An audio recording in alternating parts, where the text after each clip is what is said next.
Hello, hello, hello. Welcome, all you pirates out there. It's an exciting night in our world where we actually get to decide what's going on. And we have quite a few people with us tonight as you join us in celebrating the events. Of course, you have me, your friendly Massachusetts pirate, and our fellow captain of Massachusetts. Everyone, why don't you introduce yourselves? Shall I start? My name is Go for Sjoerd it. Boer. I'm the chair of the Dutch Pirates. The Netherlands and America have, of course, a long history because, well, partly because the people from the Dutch founded America, I think.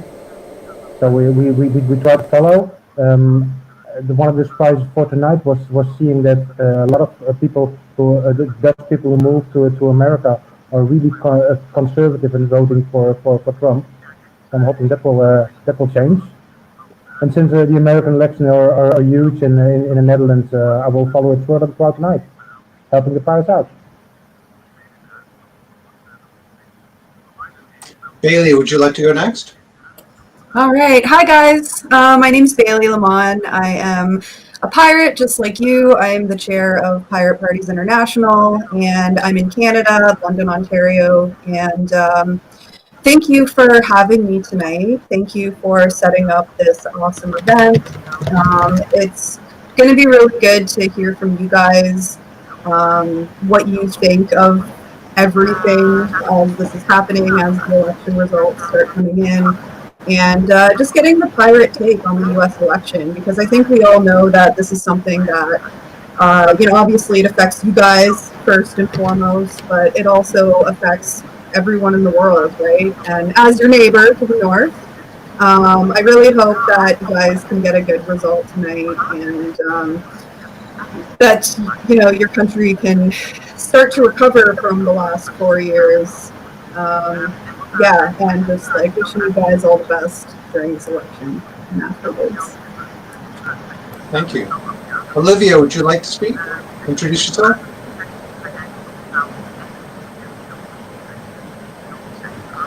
Then I'll go. My name is James O'Keefe. I am Secretary of the United States Pirate Party and Captain and co-founder of the Massachusetts Pirate Party. And thank you all for watching our live stream. We hope you'll find it's informative and entertaining, and a respite from the other news that you're likely to see out there. So, are there any perspectives that, is Bosun here? I assume B is Bosun, yes? Joe? Bosun, I think, is ghosting us at the moment. Okay. I believe No, that's no, what the no, picture no, said. I'm here. Okay. Do you want to introduce yourself then? I stand corrected. No, okay. Let's see. I should probably turn my video on. Oh, what is that old saying, walk softly and carry a big stick? That would definitely be Yeah. Bosun. Look, come with my t-shirt.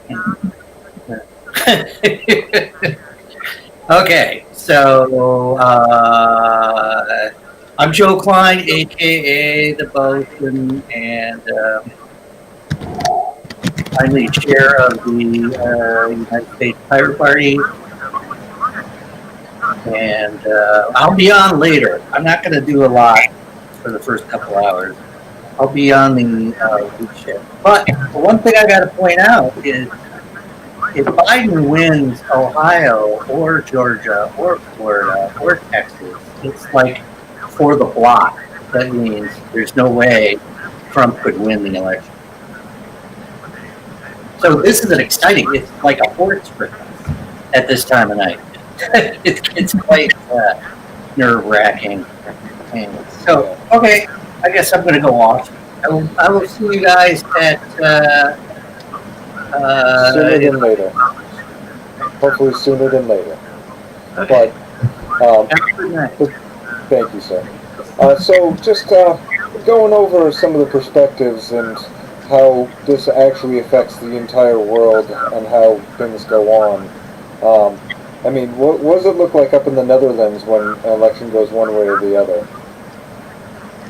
Actually, there's less attention for this election than we had in with the previous one. The previous one, most news channels had live feeds and everything, and now we only have the Dutch, the state TV, which has a live feed. So it's actually, I would have expected to have more attention for this, but we have we also have to have the right wing in the Netherlands, which is of course pro Trump. But the right wing are also anti vaccination and believe in drinking baby blood and all that shit. So it's not really surprised that they're voting for Trump. Most people who can think are for Biden. Not that Biden is going to be the best president ever, but at least he's going to be better than Trump. Let's hope. So let's wait and see. The fun thing is that the Dutch TV is really careful in their predictions. So the news is about an hour behind the rest of the world. Now, looking at the results right now, we got 85 to 55. Again, it's very early in the election. It could still swing either way, even though they're already calling Massachusetts to be for Biden, and most likely Massachusetts is going to be for Biden. With the 11 electorals, 0% of Massachusetts votes are in publicly on the record. So even though we're right at that point, it's still anyone's game. Even though the voting is done, still anyone's game. That being said, we were discussing, Bailey, about building the wall between America and Canada. You still feel pretty strongly that maybe we should still do that? Is there any hope for us? I mean, that's so mean though. Like, I don't want to keep you guys out of Canada. I want you to, like, come over and visit. But yeah, our borders are pretty much closed up right now because of COVID, right? Yeah. And there's been lots of jokes over the years about, oh, we better build a wall to keep the Americans out because of Trump and all the Trump supporters, right? But like, really, like, we don't want to do that. I know that like everywhere in the world, we have our Trump supporters, we have our far right in particular, and they're definitely rooting for Trump. There's people who have taken on the slogan, make Canada great again, make Ontario great again. That's a big thing for, in my province, Ontario. And, we have a conservative majority government in Ontario right now. And our premier is a guy named Doug Ford. Now, if you remember Rob Ford, the crack-smoking mayor of Toronto that got really famous years ago, it's his brother that's our premier right now.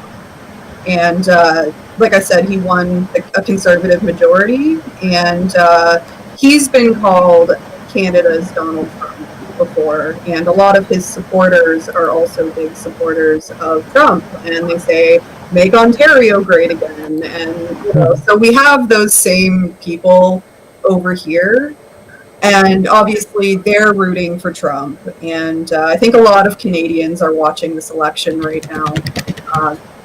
I think we're pretty much, I think we're just as, like, I don't want to say excited, but we're just as, like, we're watching it just as closely as you guys are, I think. And, so there's our right wing here, but I think the majority of Canadians, or at least, the sane Canadians, are really hoping for a Biden victory for obvious reasons. Not necessarily because, and I've read this in a few places, and that this is very much the attitude with a lot of Americans also, but that people who want Biden to win, it's not necessarily because they think Biden is going to be this great president, or that he's going to make these big changes and really improve things a whole lot, but simply because he's not Trump, and they see him as a lesser evil.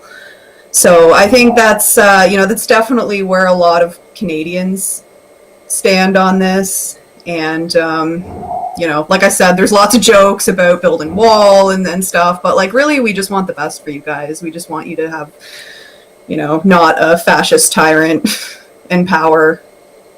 And we actually have a couple of things being said by our live chat right now that I wanted to bring up.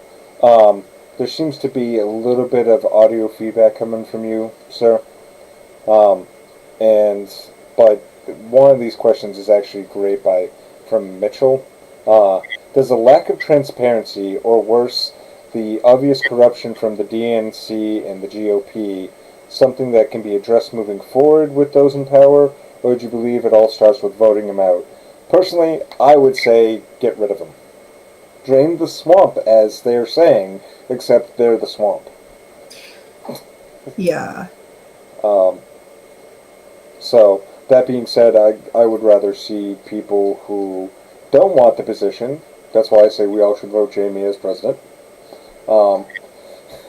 Because he doesn't want it, which is why he deserves it. But that, in a more serious note, it takes people who at least admit their mistakes publicly, honestly, moving forward, and people who would be much more real, instead of trying to pretend like no one's done nothing. What we really need is in my opinion, people who can just say, hey, I've made these mistakes, moving forward, but this is what I've learned from them, this is what I do, and give that transparency of a human being in office versus just somebody who is just like, no, I'm perfect. I have the perfect hair. No, it's not a small wild animal on my head. I'm perfect. And I do make a lot of jokes, and I apologize for my slightly informal behavior, but it's Graves humor. It's how I deal with high stressful situations, and I've learned over time that that's really how we deal with things. And if you'll excuse me for one moment. No. So, if I may, one of the trusting electing new leaders, Hi. new congresspeople, new senators, new presidents, governors, whatever, only goes so far.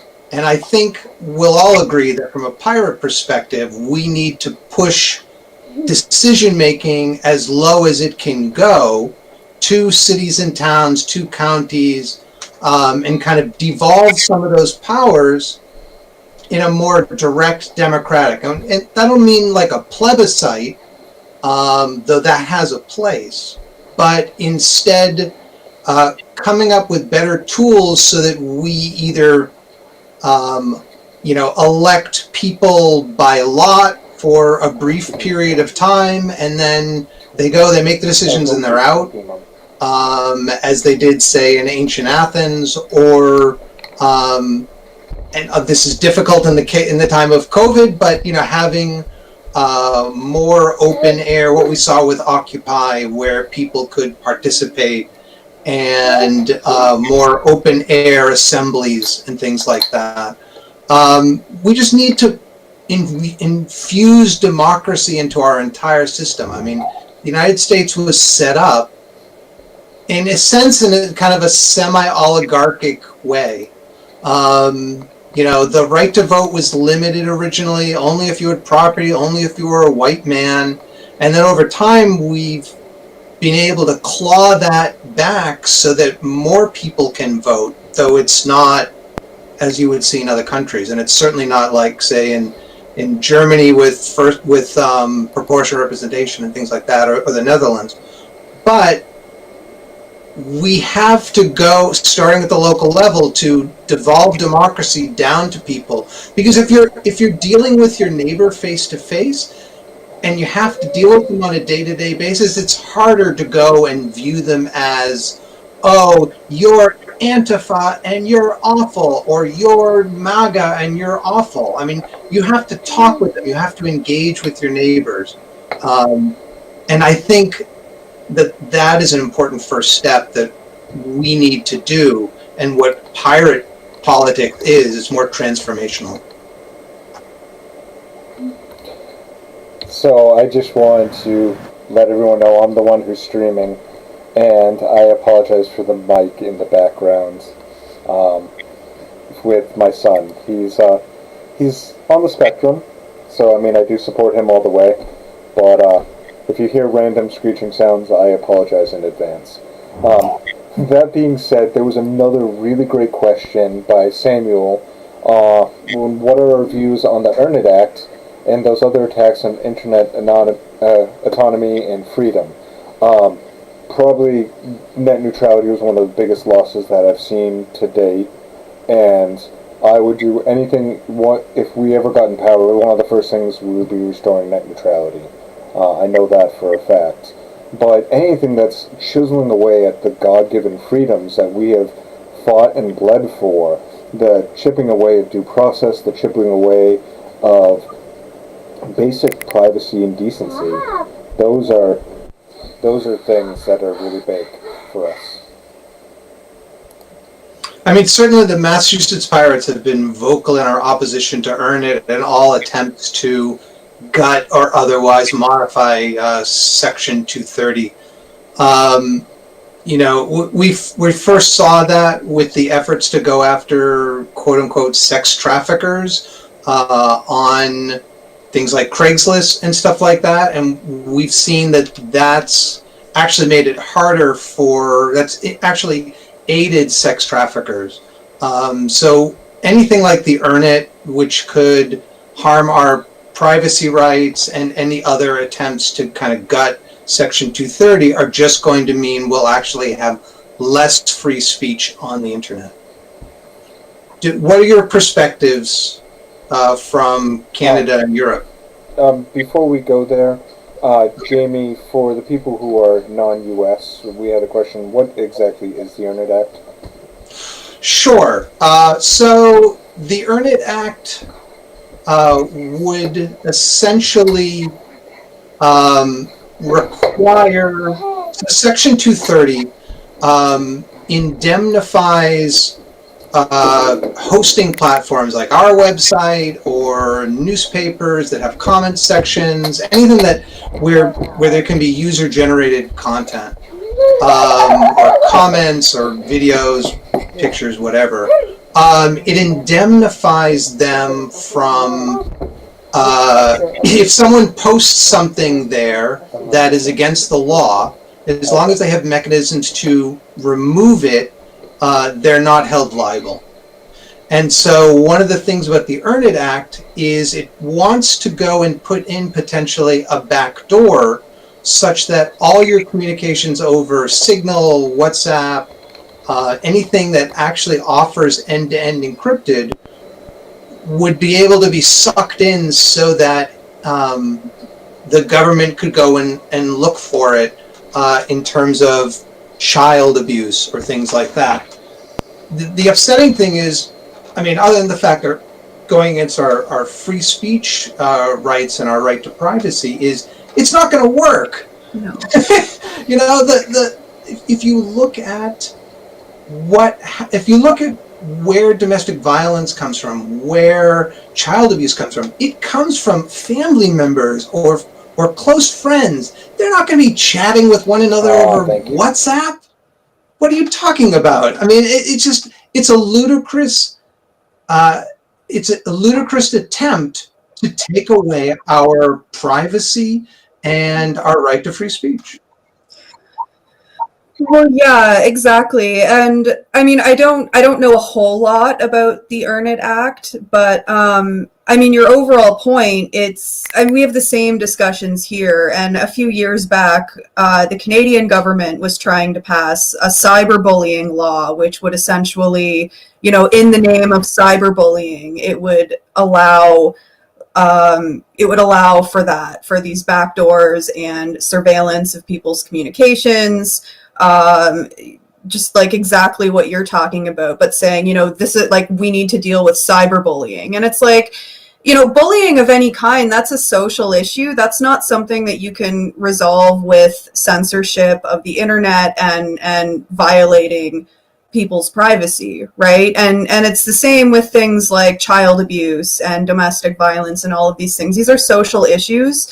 And, you know, the social dynamics that allow for these things to happen are very much ingrained in that same system that is trying to perpetuate a surveillance agenda and whatnot. So anybody who is making those kinds of arguments, like, they really don't understand the issues. These are social issues. You're not going to solve them with censorship of the internet, with censorship of websites, with policing people's speech. And I mean, I kind of want to take this a little bit back to, the issue of the system and of democracy. And you guys in the US, just like us here in Canada, are in this first past the post voting system, right?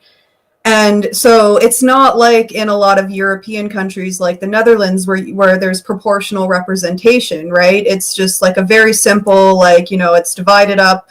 The country's divided up into individual ridings. You vote, you have one vote, and just whoever gets the most amount of votes wins that riding. And it's that simple. It doesn't matter, this candidate won 30% of the vote, that's more than the other one, so they win. It's, and like, what about all of these other votes who, these voters who clearly don't want that person in? We have the same problem in Canada here. And there's been talk about proportional representation here, but the Trudeau government backed out of that after the 2015 election, even though that was a promise that the Liberals ended up getting elected on. They just totally backed out of it after they won.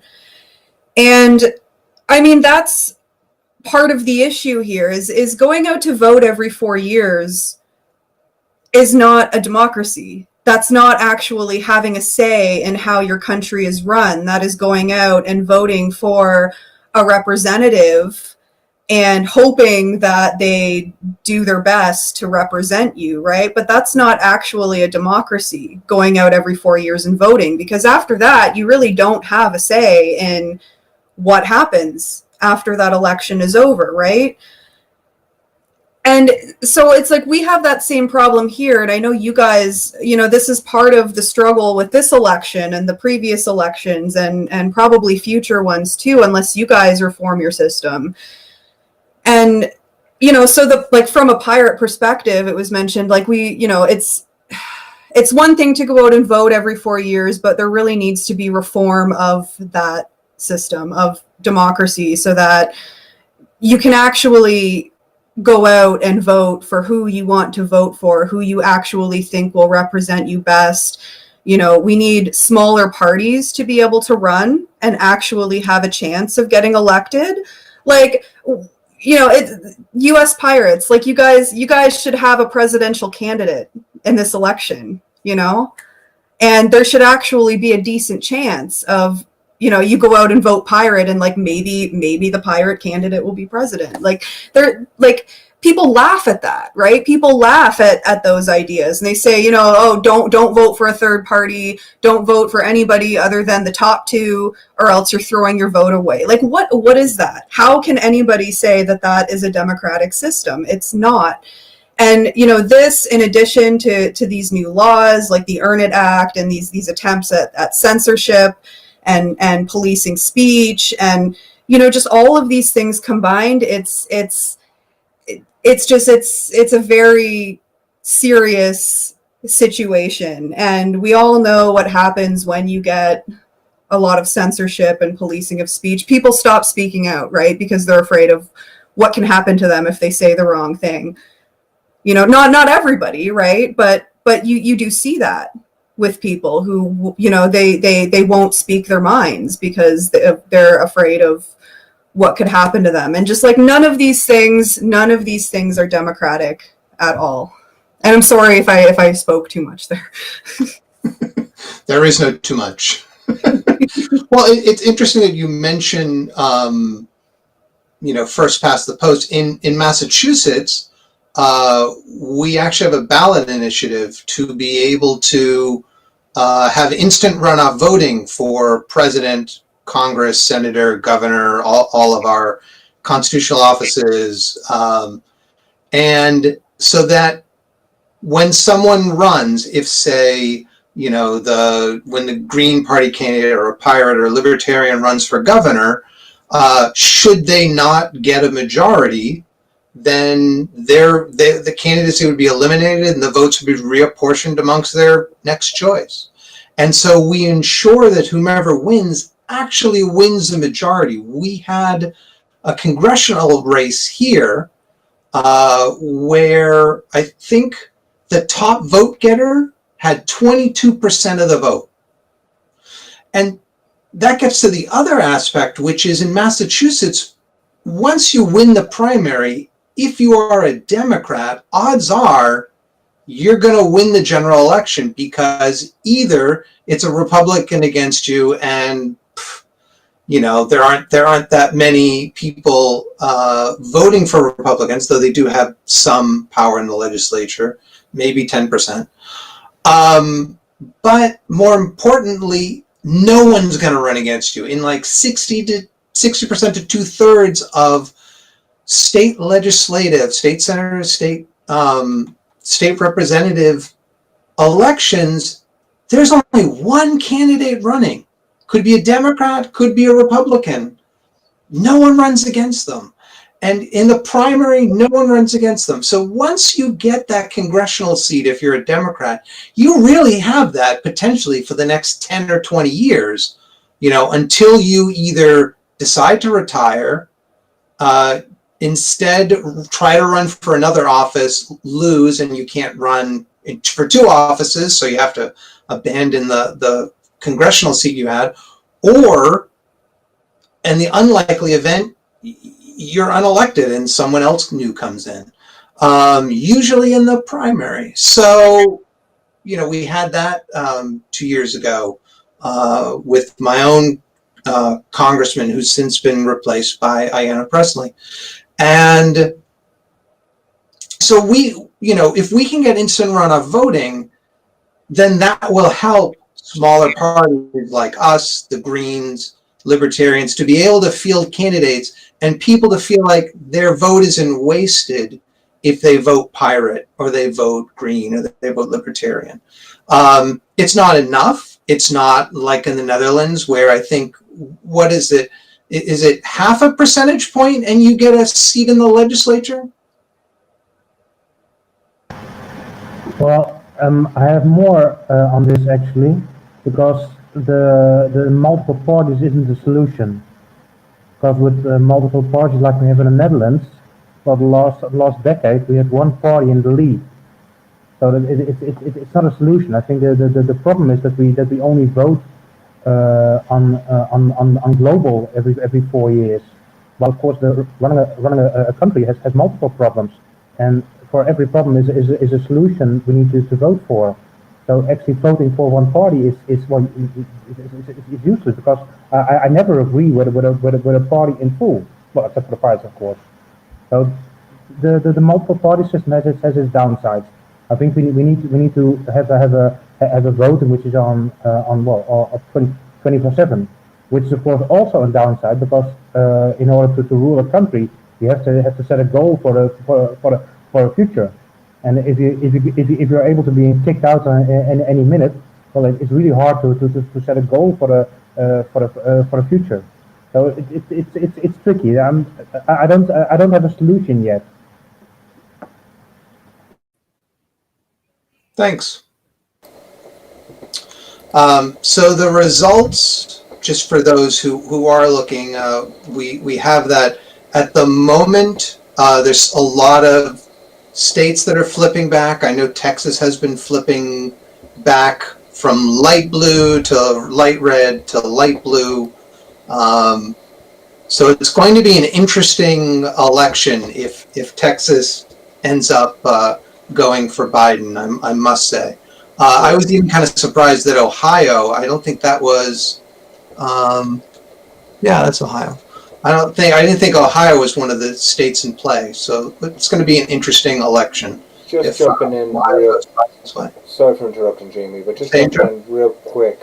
We got quite a bit of questions popping in from the live feed. But before we get to those, I believe Olivia wanted to say something. Wonderful.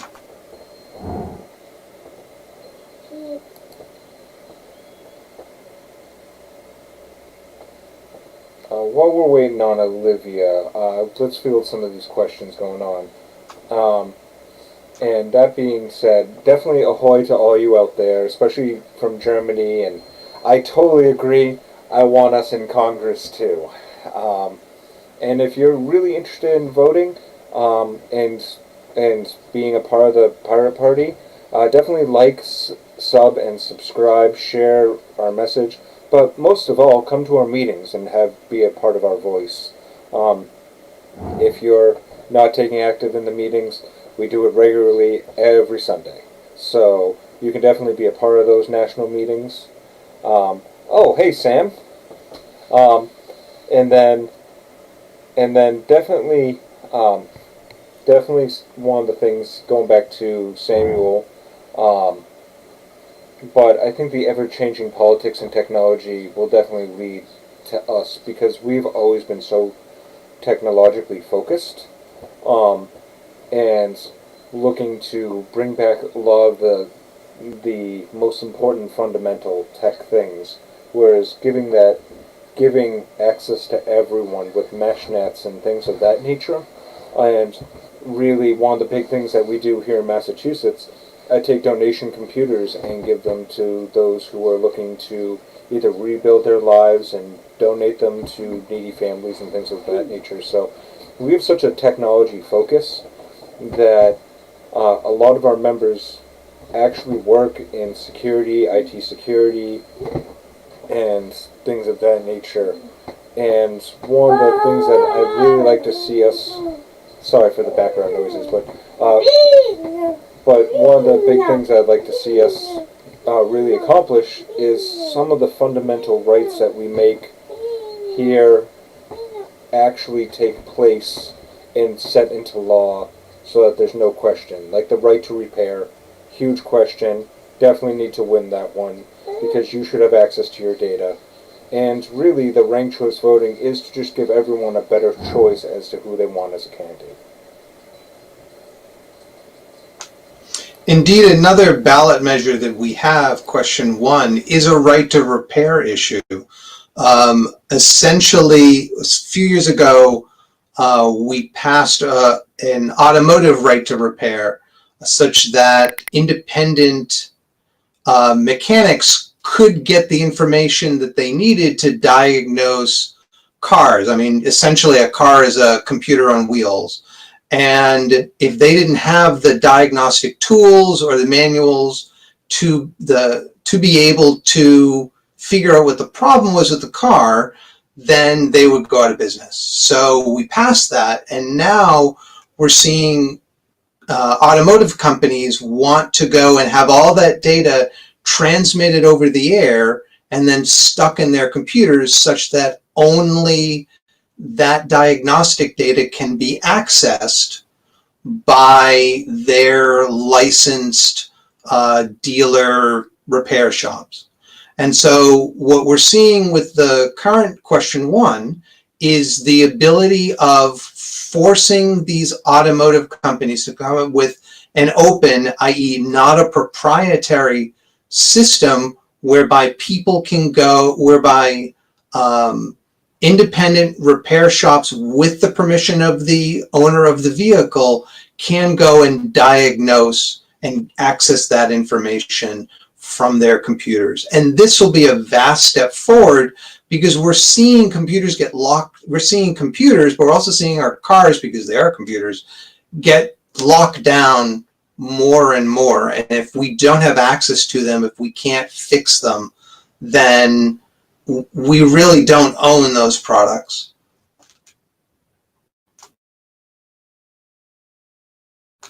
And then nicely, I mean, I'm looking at the latest election results, and with 1.4%, 1.47% reporting, right to repair has almost 75%.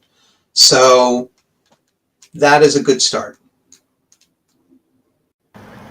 Yeah, if I might butt in, we have the same issue here in Europe, where the European Parliament tries to forbid you to modify the software in your own routers, which, well, is essentially the same thing, of course. So yeah, I think this is also one of the key points which we pirates all around the world agree on. So that's really cool.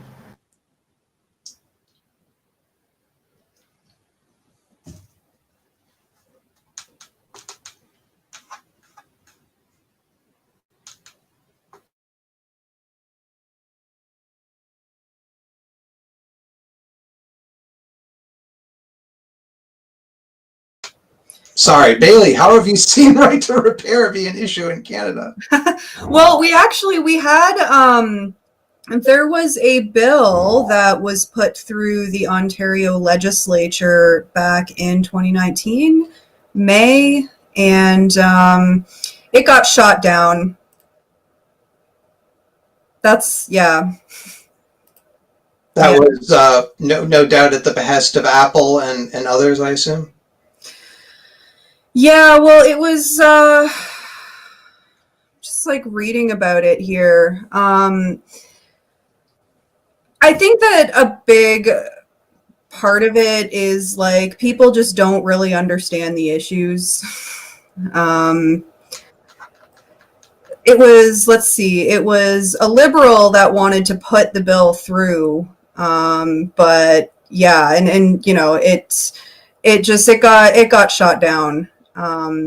That was a local, yeah, that was the Ontario legislature, and I mean, it's not something that gets talked about here a lot, to be honest. Kind of like file sharing. It's like one of those things that like it's just like not a central issue here. I mean, here people like, I mean, everybody does it. File sharing, it's just kind of like a normal thing here, and it's not really like this hot button issue. And then same with right to repair. I mean, I'm not sure if there's other bills that were attempted to get passed in other provinces, but here it was just, like I said, it was shot down. And I think it was like probably because, you know, big tech companies and politicians not really knowing what they're talking about, thinking like, oh, people can't repair their own stuff, they're not qualified. And, you know, possibly opening up another can of worms, right? Not just computers, but like other things too. And I think that that's just like a concern with our politicians here. They don't really understand, like they don't really understand how this would benefit people, and they don't understand that, like, yeah, if you can't repair your own device, then like it's not really yours. Like, why? That's just like such a basic thing, right? Like, if you own a device, if you own something and it breaks, you should be able to like repair it yourself, right? You shouldn't like be legally required to like go elsewhere. It's just like, for me, it's a common sense thing, right? Like, if you want to fix your own stuff, you should be able to fix your own stuff. You shouldn't just have to like buy a new thing altogether, or like you shouldn't be legally required to go and pay somebody else, right? But apparently they don't see it that way here. At least not yet. Yeah, there's been a digital right to repair bill before the legislature. There was a very well-attended hearing. It was in the largest hearing room in our legislature, and by and large, the overwhelming support for it. We had independent repair companies talking about, or independent proprietors who had of repair companies talking about how they were able to fix devices, keep them out of the e-waste stream, and be able to save people money through that, instead of, oh, every 2 years just give your phone to Apple and get a new one or something like that. But of course, unfortunately, we now have the pandemic, and that kind of put the kibosh on most of the legislative matters. So, and interestingly enough, there were very few people who came out against it, which was encouraging. We saw some, but it wasn't nearly the same compared to the number of people in support of it. But the legislature listens to Apple, and Apple's been very much opposed to that because it would harm its own profits and revenue streams. So we'll see. I mean, the election, the legislative season ends pretty soon. So probably it'll have to go into the next 2-year cycle. So we'll see. Okay, let me get my 2 cents in, because although I'm all for the right to repair, but it's not about repairing your own shit. It's about choosing who who you can send your stuff to. Because I'll never be able to fix my own phone, but I like to have the freedom to choose who's going to fix my phone. And I think in America the issue got started on farmers being able to fix the tractors. So it's the push now. So the push for legislation will not fix it if the tech is getting more complex. So until a few years ago, you'd be able to fix your own car. And nowadays the cars are so complex you can't fix them anymore. So just legislation won't fix the problem. Yeah, I think like you made a really good point there, Sherd, though, about like it's not necessarily about like repairing your own stuff. That's like what I think people tend to think of, like what I think of when I think right to repair, but it's about like just having that choice of like who can fix your stuff, where you go for that, and like the power is always in the choice, right? That's the thing. Like it's that like, yeah, that's just a really good point, that it's more just about just like that overall choice of like who you go to for that help. And I mean, especially during a crisis, like during a pandemic, right? That's when these things tend to be most relevant, is during a crisis. It's like that's when, you know, it's like that's like the real test of your laws and stuff, right? Is like, how does it hold up during a crisis? How does it hold up during something like a pandemic? How does it benefit or not benefit? How does it just affect, you know, the most vulnerable people? Not just the most vulnerable, everybody, right? But it's like that's certainly a reflection of like how good your laws are, like how well do they hold up in a time of crisis. And right now we're in a time of crisis. That's a really good point. I mean, I certainly, you know, like I could not take my phone or my car and repair it myself, but you know, we've still increasingly seen our devices be designed for planned obsolescence and not to be repaired. You know, iFixit has tons of repair guides on different devices, and if the manufacturer designed it to be repaired, then sure, you could use a normal screwdriver, not some unique screwdriver that only they have, and then be able to, you know, open it up and take out a part and put in a new part and close it up and you're good.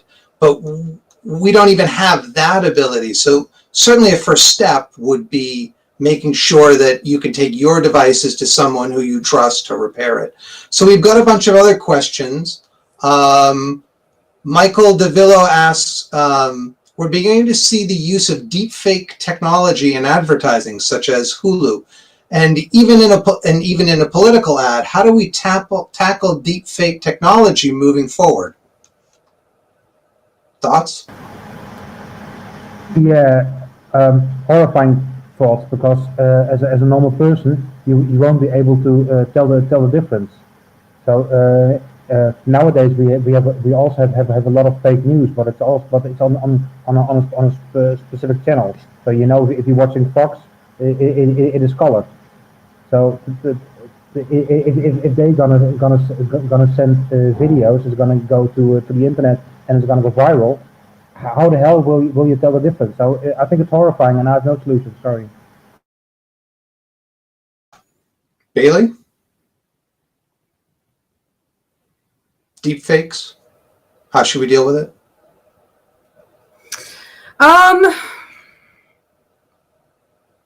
Let me think about that. Yeah, no worries. So, I'm Awaklas, I hope I pronounced that right, said if there are only two candidates, in a way, everyone except for one voter throws their vote away.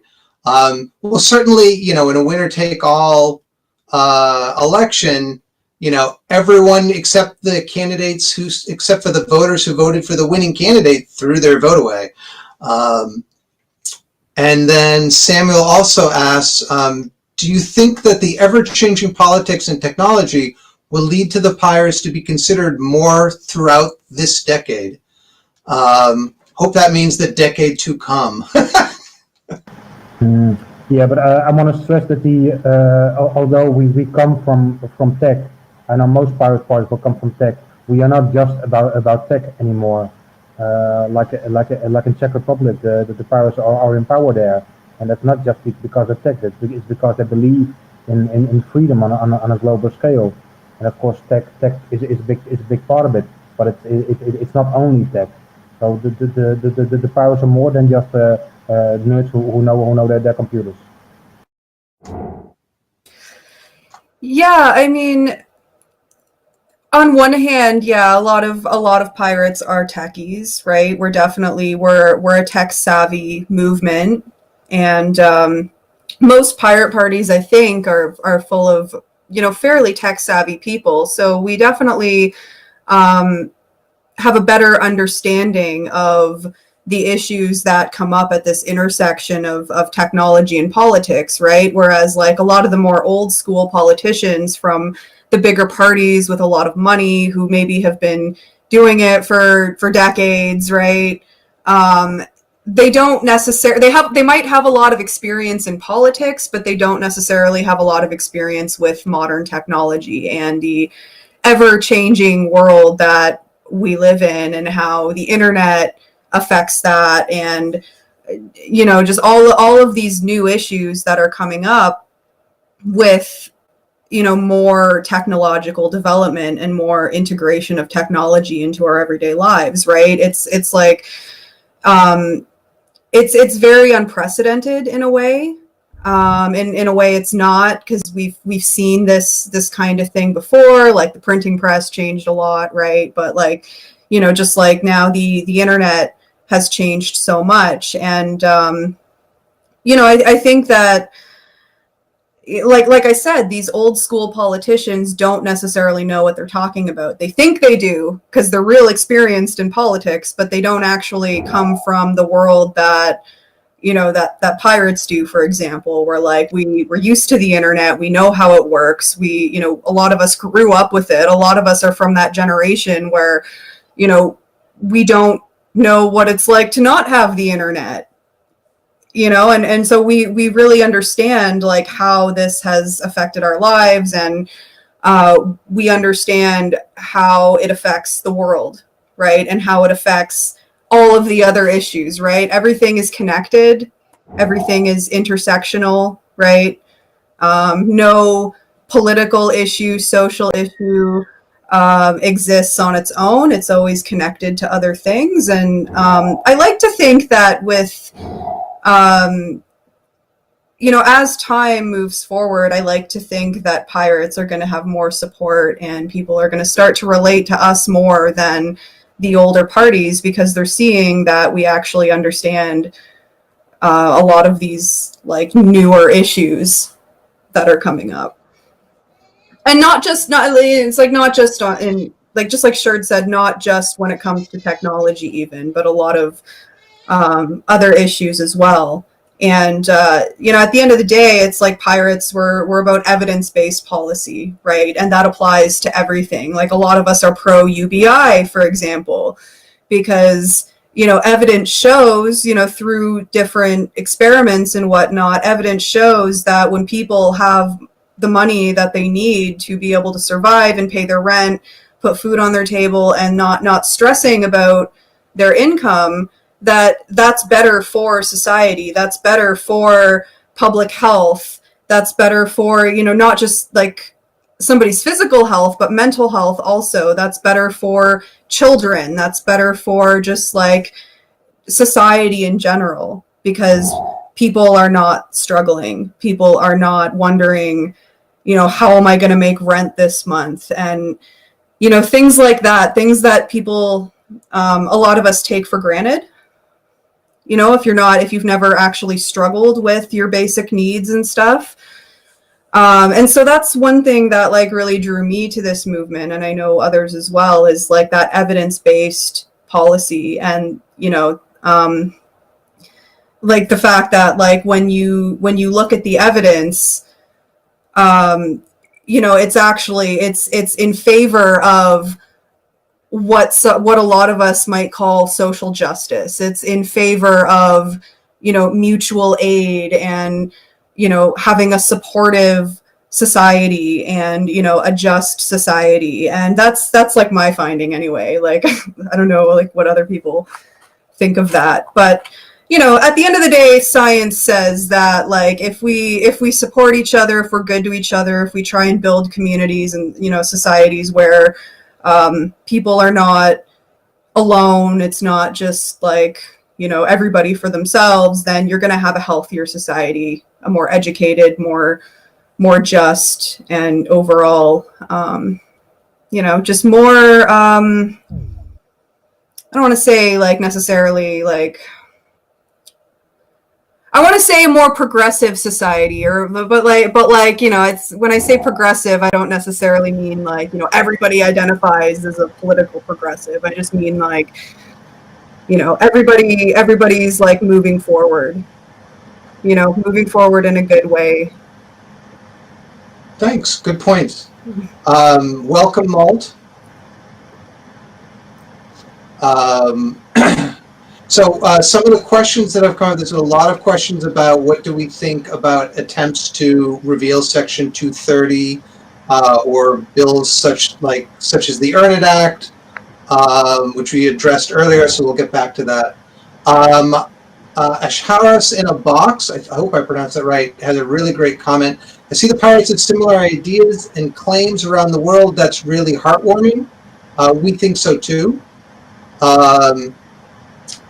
Let's see. Metaf says, do any of you party members root for anyone? I mean, I voted Green. I used to be a Green. I'm in Massachusetts, so there's no way Trump was going to win. If it did, hell would have frozen over or something. I don't know. Nixon would have been reincarnated, perhaps. Other thoughts? Malt? I would even go so far as to say I stan Jim McGovern and Ilhan Omar, but I cannot vote for her because I'm afraid of Michigan. Plus, you don't live there. Yeah. Mittens in general, the shape freaks me out. I need to see fingers. So are we really going to have a solid idea of who the president is tonight? Like, is there an estimate for how long it's going to take to certify all of the ballot totals? I mean, there's two things. One is if some of the states are really close, then there will be recounts, as we've seen in local races, as we saw in Florida in 2000. And so that's where things are going to get pushed up a notch. And we're going to see efforts to suppress those countings and throw out certain votes. It'll be Florida all over again, but on one or more states. Unless one or the other candidate somehow manages to win convincingly. I mean, it's interesting to see, we have the Google results up and it's, I guess Michigan is trending towards Trump, although that's only 12% reporting, so who knows what that's going to be. Ohio, Pennsylvania are all trending towards Biden. North Carolina's trending towards Biden. Although North Carolina has 73% reporting and it's 52 for Biden, 47 for Trump. So that could switch, but we'll see. And then amazingly, Texas with 55% reporting is like 50.5% for Biden versus 48.1% for Trump. But again, that's still 45%. But, you know, I think if the Electoral College blows it out, then for one candidate or the other, then it's kind of settled. But we'll So see. what I have heard is that usually there is a shift that in-person voting is largely Republican, whereas absentee ballots are almost overwhelmingly Democratic. So it was described as first a red wave of votes and then a blue shift as Democratic and absentee ballots were counted. So That sounds very astronomical. Isn't there a blue shift or something? I think that's an astronomical term. there was the Half-Life mod blue shift that I never played. But so in Massachusetts news, we're at 5% reporting, but it looks like ranked choice voting is not doing too hot. It's at 50.6 against. So Yeah, the latest result that I see is with 6.17% reporting is 51.8 no to 48.2 yes. So we'll see. We still have, it's unclear which parts of the state, just from the summary, is there. Certainly, right to repair is chugging along at 75% to 24.9%. So I'm expecting right to repair question 1 will pass. I've got good news. So the Justice Democrats are an organization that tried to get hard blue progressives elected in traditional Republican strongholds. They just have their first victory. Cori Bush started as an organizer with the Ferguson protests, and she was maced by police, and that inspired her to run for office. So that's huge. That is great news. Congratulations to. So David asks, if Biden wins, what are you most worried about for pirates?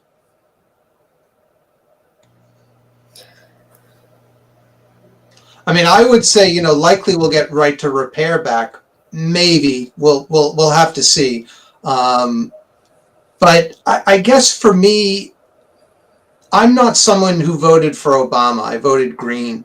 But still, when he was elected in 2008, I was encouraged. And then we saw how he dealt with the financial crisis. And my concern is that we'll see a rehash of that, and that he will not do enough to improve people's lives such that they'll end up flipping to Republicans in the House and, potentially, depending upon who they come up with in 4 years. But we'll have to see. I mean, the Earn It Act seems to have bipartisan support and other reforms to Section 230. So let's see, what else? I think Bailey wanted to. Yeah, go on. I just wanted to comment on David's question there, because this is actually something. Now remember, like, I'm Canadian, like I'm not even from the US, so like this is just like, your northern neighbor sharing my thoughts. Take it as you will. But so my, I guess, fear for you guys and for everybody in the US with a Biden victory is that everybody who has been out protesting and working in like grassroots movements and becoming activists and being active in their local communities and stuff, that if Biden wins, everybody's just going to be like, oh, okay, Trump's gone, and like now we don't have to like build a grassroots movement anymore. And that's my fear. Like, I just remember after the 2016 election, I remember seeing a picture of a sign. It was at one of the, I don't remember which march it was, but it was one of the big protests after the 2016 election. And somebody was holding a sign and it said, "If Hillary won, we'd be at brunch right now." And I just like it's still stuck in my head, because that's what, like, I worry, and I think other people too, but like that's what I worry about for you guys in the US if Biden wins, that everybody's just going to be like, "Oh, you know, we're done here, like we got Trump out, that's it." And that people are going to stop protesting and they're going to just like, they're going to be satisfied with Biden and nothing is going to change because people will stop fighting and they will see that, you know, they'll think that the struggle is over by getting Trump out. And that's my big fear, because that's absolutely not the case. You know, even if Biden wins, there's still a lot of really horrible, really problematic, really evil stuff going on. And, you know, the movement has to continue. Those grassroots movements, these protests, everything we're seeing, that has to continue. And I really hope that it does. Like, I hope that you guys can, you know, not have Trump as your president anymore, but I hope that that doesn't kill your motivation to, you know, to be involved in grassroots movements. I mean, I think from my perspective, whomever wins, we will have things that we need to agitate for. If Biden wins, or if Trump wins, it's just different sets of things. You know, maybe Biden will do some of the things we like. I'm not convinced Trump has ever done anything that we like, but you know, he did do the crime. I'll give him the crime bill, but that wasn't just him. That was also the legislature. So we will have to see. But yeah, I mean, we can't stop Black Lives Matter. Can't stop pirates. Can't stop. The climate catastrophe we're facing can't stop. I don't think like Extinction Rebellion is going to stop no matter who wins, to be honest. So I think some people will, but hopefully enough people will persevere and convince those who do stop not to stop. I will say, Bailey, you put exactly my biggest fear into words. So like, bravo for that. I think the problem we're going to run into is that with the shape of the internet, the people who do stay home are going to be the ones that have like disproportionate social media reach. I think we've been pretty lucky with the scale of protest coverage on social media. I'm worried that the aristocrats are just going to start calling for cake again. So I wanted to address something in the chat. Samuel Sparinga, what do you think of the current trend of technological nationalism under the Trump trade war? I think the potential of the internet as a unifying force is what is driving this. Like we've seen what it can do against corrupt regimes, and it is the nature of regimes to route around anti-corruption as damage. So that's bad. Well, from the Netherlands, I can agree with Bailey. If Biden wins, most protests will go home because, well, we got Trump out. So yeah, that's of course also the biggest fear here. But it also goes if Trump wins. If Trump wins, it's done for 4 years. So a lot of protests will be gone because, well, there's nothing to protest for the next 4 years.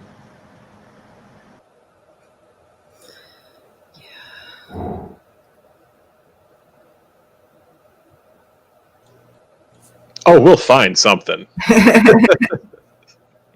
Okay, well, let's find something. I think let's go back to this right of repair, because I think we missed an important point here. I think the pirates should call out for open hardware. We are of course all in favor of open source, but we should also make a call out for open hardware, because if the specs for the hardware are out, then making a repair is much more efficient.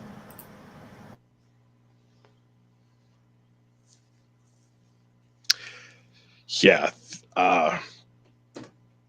it's the future is unknowable to to some extent. Crap, I had something and then I forgot it.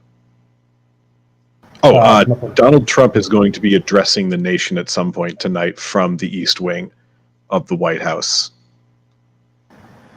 Yeah, that was also in the news in the Netherlands. This is the first time a president stayed in the White House during the election. Really? Apparently, it's important news in the Netherlands. I don't know why. I think what he's going to do is that he's going to lean into this election night result, which has no basis in history or reality. It's entirely a fabrication of the news media running the election as a horse race. So I think he's going to call for ballots to be thrown out en masse, and probably going to declare himself the victor. Yeah, well, what about this whole thing about the peaceful transfer of power if Biden wins? What are your thoughts on that? No? He's going to fight it tooth and nail. Yeah. He's not going to go quietly. Our best case scenario is that all of his judiciary stooges turn against him. That is extremely unlikely. He's going to take us all down with him. And the third of the country that supports him just because he's violent, they're going to be the ones doing the shooting. Yeah, well, people are legit worried about violence after this election is over, or at any point. It could even start before this election is over. I mean, it's already been happening, but you know what I mean. People are legit worried about a civil war after this election. People aren't the stores not that this is a bad thing anyway, but aren't the stores hiding all their guns and stuff just in case? People are preparing. Businesses are preparing. People are legitimately worried about their safety. This is a serious situation regardless of the result, because that no matter who wins, people are going to be angry. And when you have angry people, especially if Trump loses and all of his supporters are pissed off and they're ready to go out into the streets, and it's really worrying. See, I don't know. I'm more optimistic on that. I think Trump could just simply resign and then Pence becomes president, and then Pence goes and pardons Trump, and then it's all solved. And then Pence goes and Biden comes in, and I see that that's still a possibility. I mean, I think, personally, I think Trump's a crook, and I'm sure there's so much that he has done from, he's addressing the American people about an election from the Oval Office or whatever. You're not supposed to do that, but, he thinks things don't apply to him, and there's no one to stop him except the voters. So I think he'll try and fight it, but, it could be Biden coming in and saying, all right, well, we won't prosecute you if you go quietly, and as long as you leave early and Pence pardons you, and then we won't say anything about it. And, the investigations in wherever, in New York go away or something. I don't know. I'm not advocating for that. I think he should be in jail. But I think that things can be done if they wanted to do it. I hate being so Machiavellian at this. I think he's going to, I don't ever see him stepping down even for a Pence pardon. I think what he would do is activate his armed supporters and basically use the threat of civil war to get himself into that negotiating position with Biden so that all of his charges get dropped. I really think whatever the worst, most down and dirty, violent option is on the table is going to be the one he picks every time. Yeah. So some of the other questions we've had here, let's see. David points out that Black Lives Matter started under Obama, and enough people will want to fight still for justice. And also asks, what do we think about the trade agreements? I mean, certainly Trump was very much about getting rid of the Trans-Pacific Partnership, and indeed did.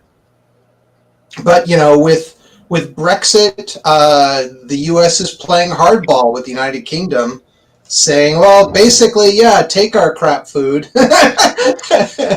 and, let us invest in gut your companies. And so, the U.S., when it wants to, can play hardball. Thoughts about trade agreements?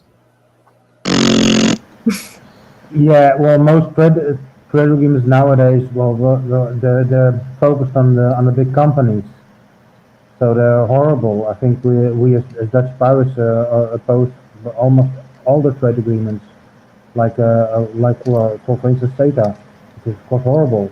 We have a lot of rules in the Netherlands about animal health care, and then there's a trade agreement coming on which overrules all the local rules we have. So most trade agreements are only good for the huge companies, and that's not a good thing. Yeah, they all negotiate from a point of basically like exploitative power. I think Trump does not get enough shit for basically ruining Obama's Iran deal and like reintroducing them as a threat in the Middle East. So like honestly, when I think of deals Trump has been involved in, it's really like Iran is the one I think of most. I think he promised he was going to come back with a new, better deal, and then just kind of stopped talking about it entirely. Well, I mean, he was going to come up with a new, better deal for healthcare, and all he's trying to do is gut Obamacare, which, I support, single payer. I support, government-controlled healthcare, that everyone gets good quality healthcare and they don't have to pay for it except, through taxes, just like in every other civilized country. But he's just trying to gut it and leave millions of people without coverage, and let the insurance companies profit even more. So Samuel also states, I wonder how the Google antitrust suit is going to go under Biden. I'm just scared that they'll make offensive speech so vaguely defined that censorship will be expanded too much. So in terms of people have asked about Section 230, should Biden win, what are the thoughts about where, Facebook and Twitter, are we going to see Facebook be broken up? Is Instagram going to become its own company?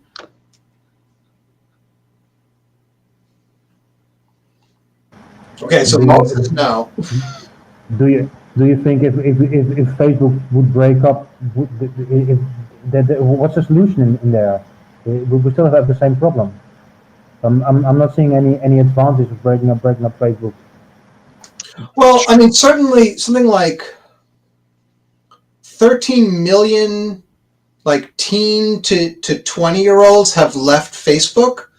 And the problem was they left and they went to Instagram. So the parent company still has them in its clutches. Whereas if Instagram and WhatsApp and Facebook were all three separate companies not owned by one entity, then they couldn't share information, or at least it would be through antitrust regulations. You can say, no, you can't share information. And they couldn't collaborate. And when a person leaves one service, they're leaving that service. They're not still stuck within the web of the corporate parent. Well, I Yeah, think and that sounds nice, but I'm more cynical. Even if you break up the companies, there will still be a flow of personal information from one company to another. So even if you leave Facebook, Facebook will still know all about you. So the breaking up of the company is not what needs to be done. We need to infuse people with the fact that privacy is important.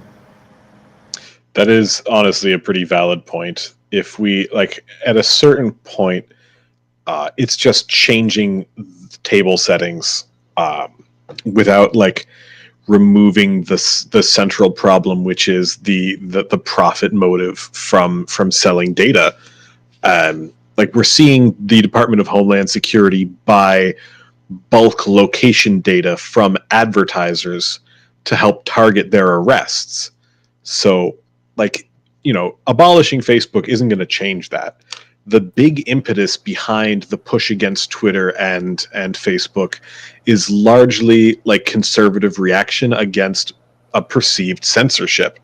So the idea that there's going to be more censorship, I don't think we're going to get more censorship. It's just going to be less evenly enforced. So you'll like we were already seeing platforms like Facebook punish things like all men are trash, but all women are not trash is not punished. It treats some people like their claims are valid and other people are not. So I think it's just going to get worse. Yeah, this I agree. But if you look at the big profit sign, the way Facebook makes profits is by building a profile which is going to be sold to advertising companies. So in effect, that we see advertising is one of the biggest evils on the internet. I think if we as a pirate party can show people how to block seeing advertisements, then the whole drive for Facebook in pushing more advertisements will go gone. So we don't need to break up Facebook. We need to help people in blocking advertisements, and seeing less advertisements is also good. So I would be all up to that.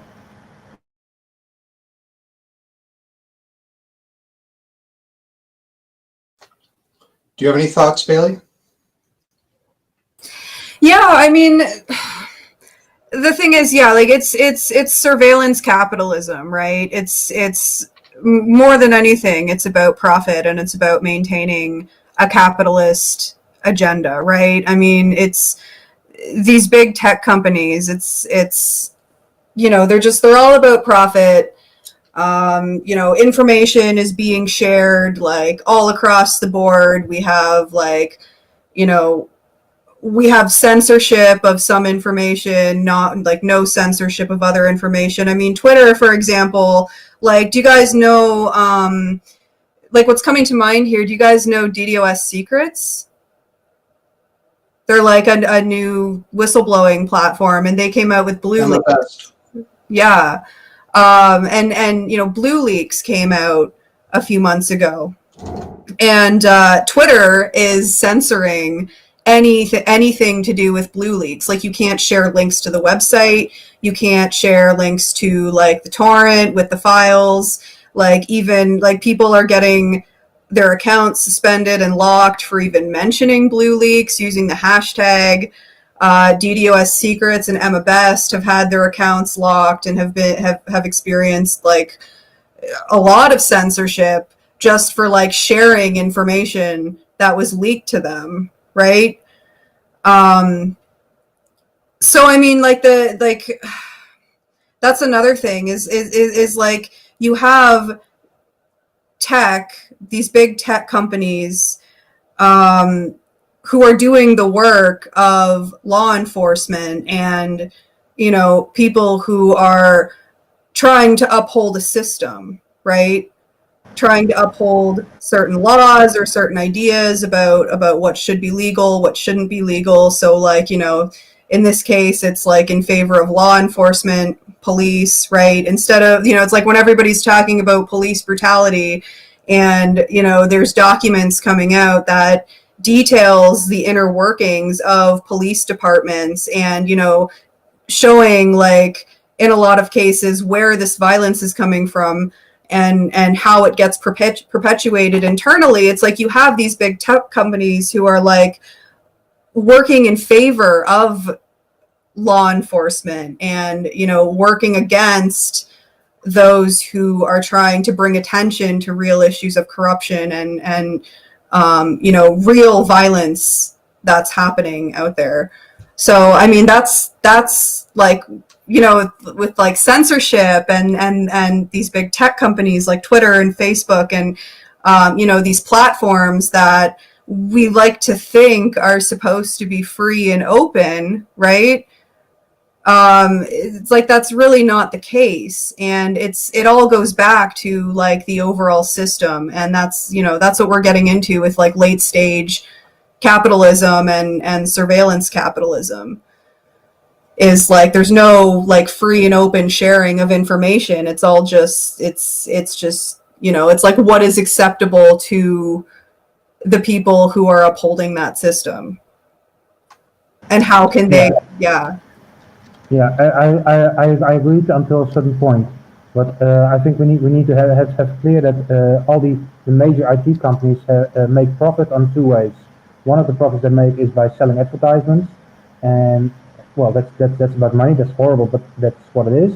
But on the other side, they also work for the government in controlling the flow of information we get. And we are all somehow okay with that. Again, I plead for getting people knowledge in come on, people, the companies work like this.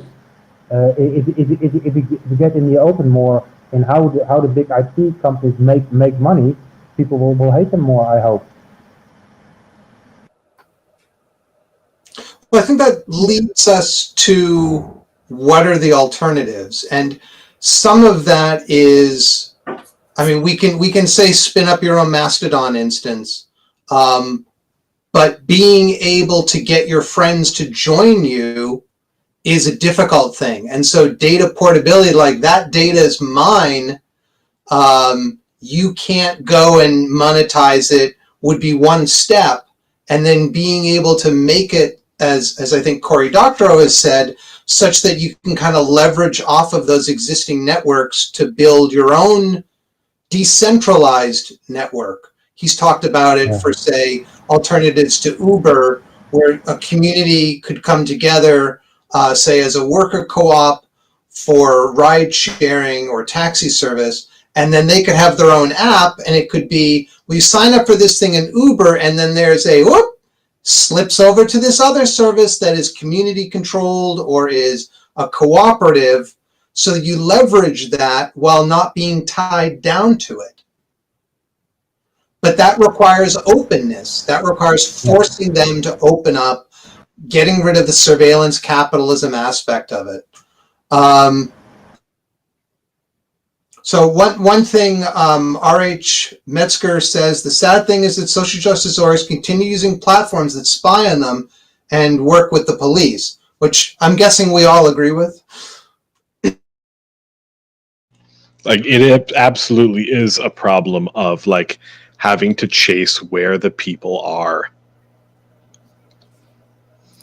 Yeah, it's always a big discussion here with the Dutch pirates if we should have a presence on Facebook, because well, on Facebook is where people are, and we should be where the people are. So even if we hate Facebook, well, we need to be there because that's where the people are. So it doesn't feel good to be on Facebook, but well, what other choice you have? So what, just out of curiosity, in the Netherlands, how have you been able to juggle that, being on Twitter, being on Facebook, you know, trying to get people to your own site, trying to get people to sign up to your events on your own site? How are you able, what advice do you have to U.S. pirates, U.S. state and national pirate parties as to how to thread that needle? That's a difficult one. But luckily in the Netherlands, the interest in Facebook is diminishing. So a lot of people are leaving Facebook. I think that's also the same all around the world. only the kind of older people are staying on Facebook, but the youngsters are moving different. That's a good thing because well, it's also a bad thing. But in the old days we read newspapers and read, and nowadays we watch pictures. And well, pictures are on Instagram. So the move to Instagram is well important, and we can also see it with the visitors on our site, which is a lot of text. It goes down. We need to invest more in pictures. So and that's what something you can do easy on Twitter. And one of the things we should do even more is hooking on to what's happening right now instead of going for the major problems, because the major problems have like long lines of text, and people don't like reading the long lines of text. They want to see snappy pictures. So if you wanna attract people, go for the smaller stuff. Make the nice pictures with one line on it, and then once they're hooked, you can help them with more knowledge in the pirate stuff. To attract people, we need to have more graphics. Meme warfare. Yeah, true. And cats. I love your cats.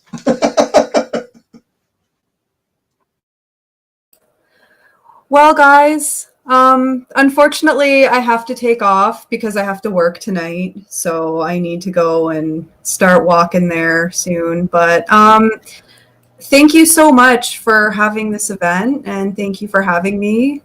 This was a lot of fun, and yeah, wish you guys all the best. Let's hope for a good election result. And I'm gonna try. I'm hoping work will be quiet and I'll be able to tune in while I'm at work. I'm hoping that I'll be able to do that. And if I can, then I will. I'll just hang out in the chat. Yeah, thanks, Bailey. But one last thing, because you're still here, the Pirate Party International set up a vote for graphics, a PPI vote, about a few months ago. Well, please look at it, because it contains a lot of graphics and a lot of source files for your own graphic artists to use and to distribute. So the PPI graphic vote. Thanks for PPI for doing this, and Bailey, have a good day of work. Yeah, thank you. No worries. Actually, why don't I just find a link here really quick to the PPI graphics vault, and you guys, you can go in there and you'll have to register, and then here, I'm gonna put it in the Jitsi chat. If I can get on the YouTube chat at work, then I'll share it in there too. But everybody's welcome to use it. You'll have to register, but like, you know, you just like sign up, and then you'll be in. And yeah, share your graphics, share everything, and yeah, it's for everyone. Like, even if you're not directly involved with PPI, if you're not from a member party, you're still more than welcome to use our services, and you're welcome to like reach out to us anytime there's something that we can support you on, help you with. You just gotta let us know, and we'll do what we can. So yeah, thank you guys so much again. I hope you have a wonderful night. I'll try and tune in from work, so maybe I'll be back. But in the meantime, have a wonderful night, and best of luck, America. Thank you. Thanks so much for joining us, Bailey. We really appreciate it. Thank you. All right. Have a good one, guys. Bye. Bye. So some good news from the results. Ed Markey from Massachusetts, Republican, or the Ed Markey has won re-election. In Colorado, the former governor John Hickenlooper has stolen a seat from the Republican Gardner. We've also got a bit of trans history in the making right now. Sarah McBride from Delaware has won a Senate seat, becoming the first trans state senator in United States history. So, woo! Yeah! In other, let's see. So with 14.68% reporting in Massachusetts, question 1 is still at 75 or 74.2%. And question 2, yes, is unfortunately at the moment, well, that's 13.76% reporting at 45.1%. But it's still very early, so we'll have to see how it goes.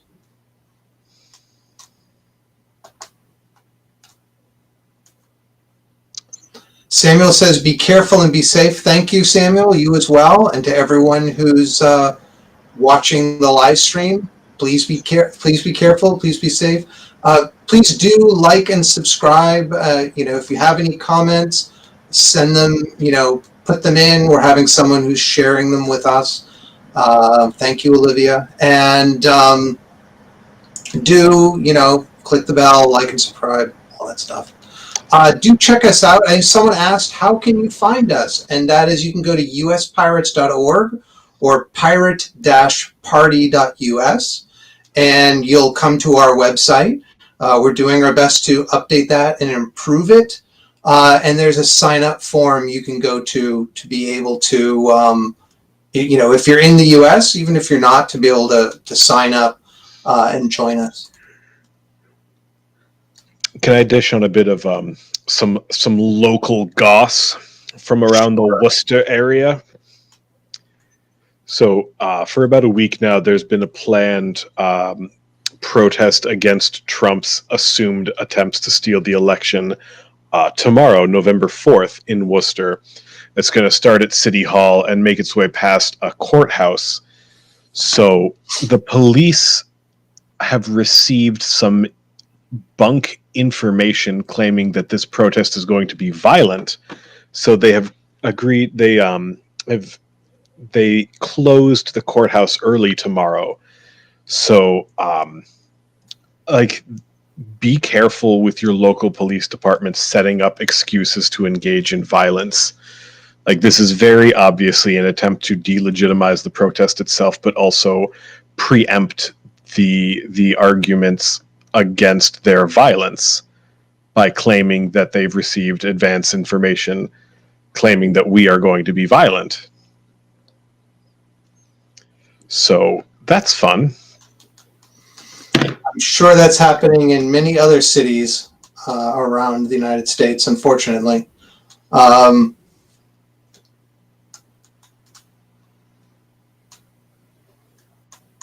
So Roland, sorry, go on.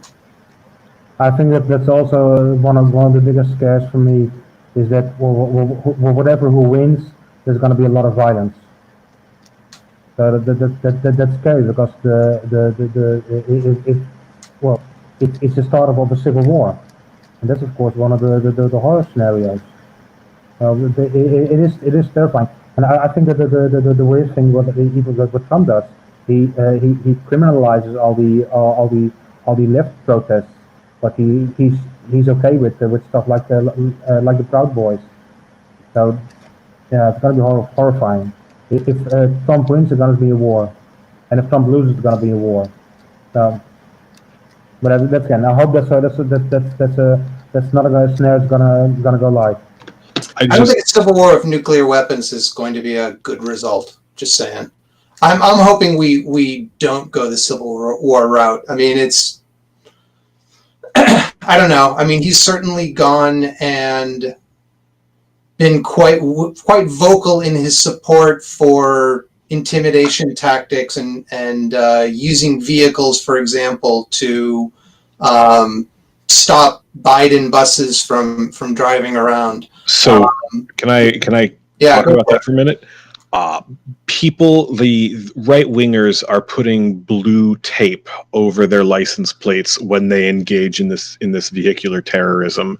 It's a nod to the Thin Blue Line movement with police, which is fairly popular with police, so it's likely to engender some amount of mutual understanding between official and unofficial armed fascist pigs. So that's something to be careful for. If you are in an area where vehicles are menacing you, you have to figure out a different way to market to like be able to hold that person accountable.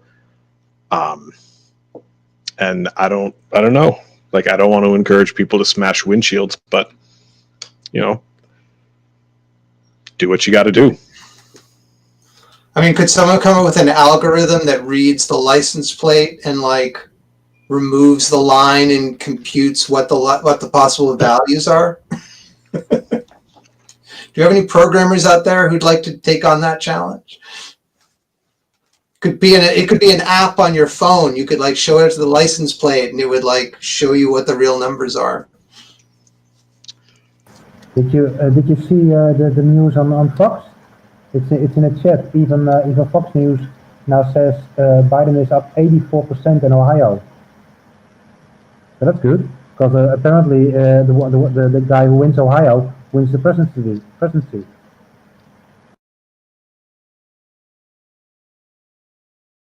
Yeah, the current figures I can see from Google is Ohio with 67% reporting, Biden's at 50%, and Trump is at 48.8%. But that is, again, 67% recording. I mean, I know Texas was at 63%, I think, and they had it light blue for Biden, and now it's 64%, and it's light blue for red. So who knows? It's going to be a long night.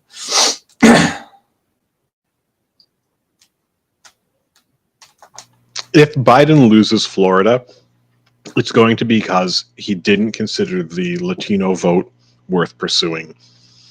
Like, that's something that his campaign has been criticized for its entire run.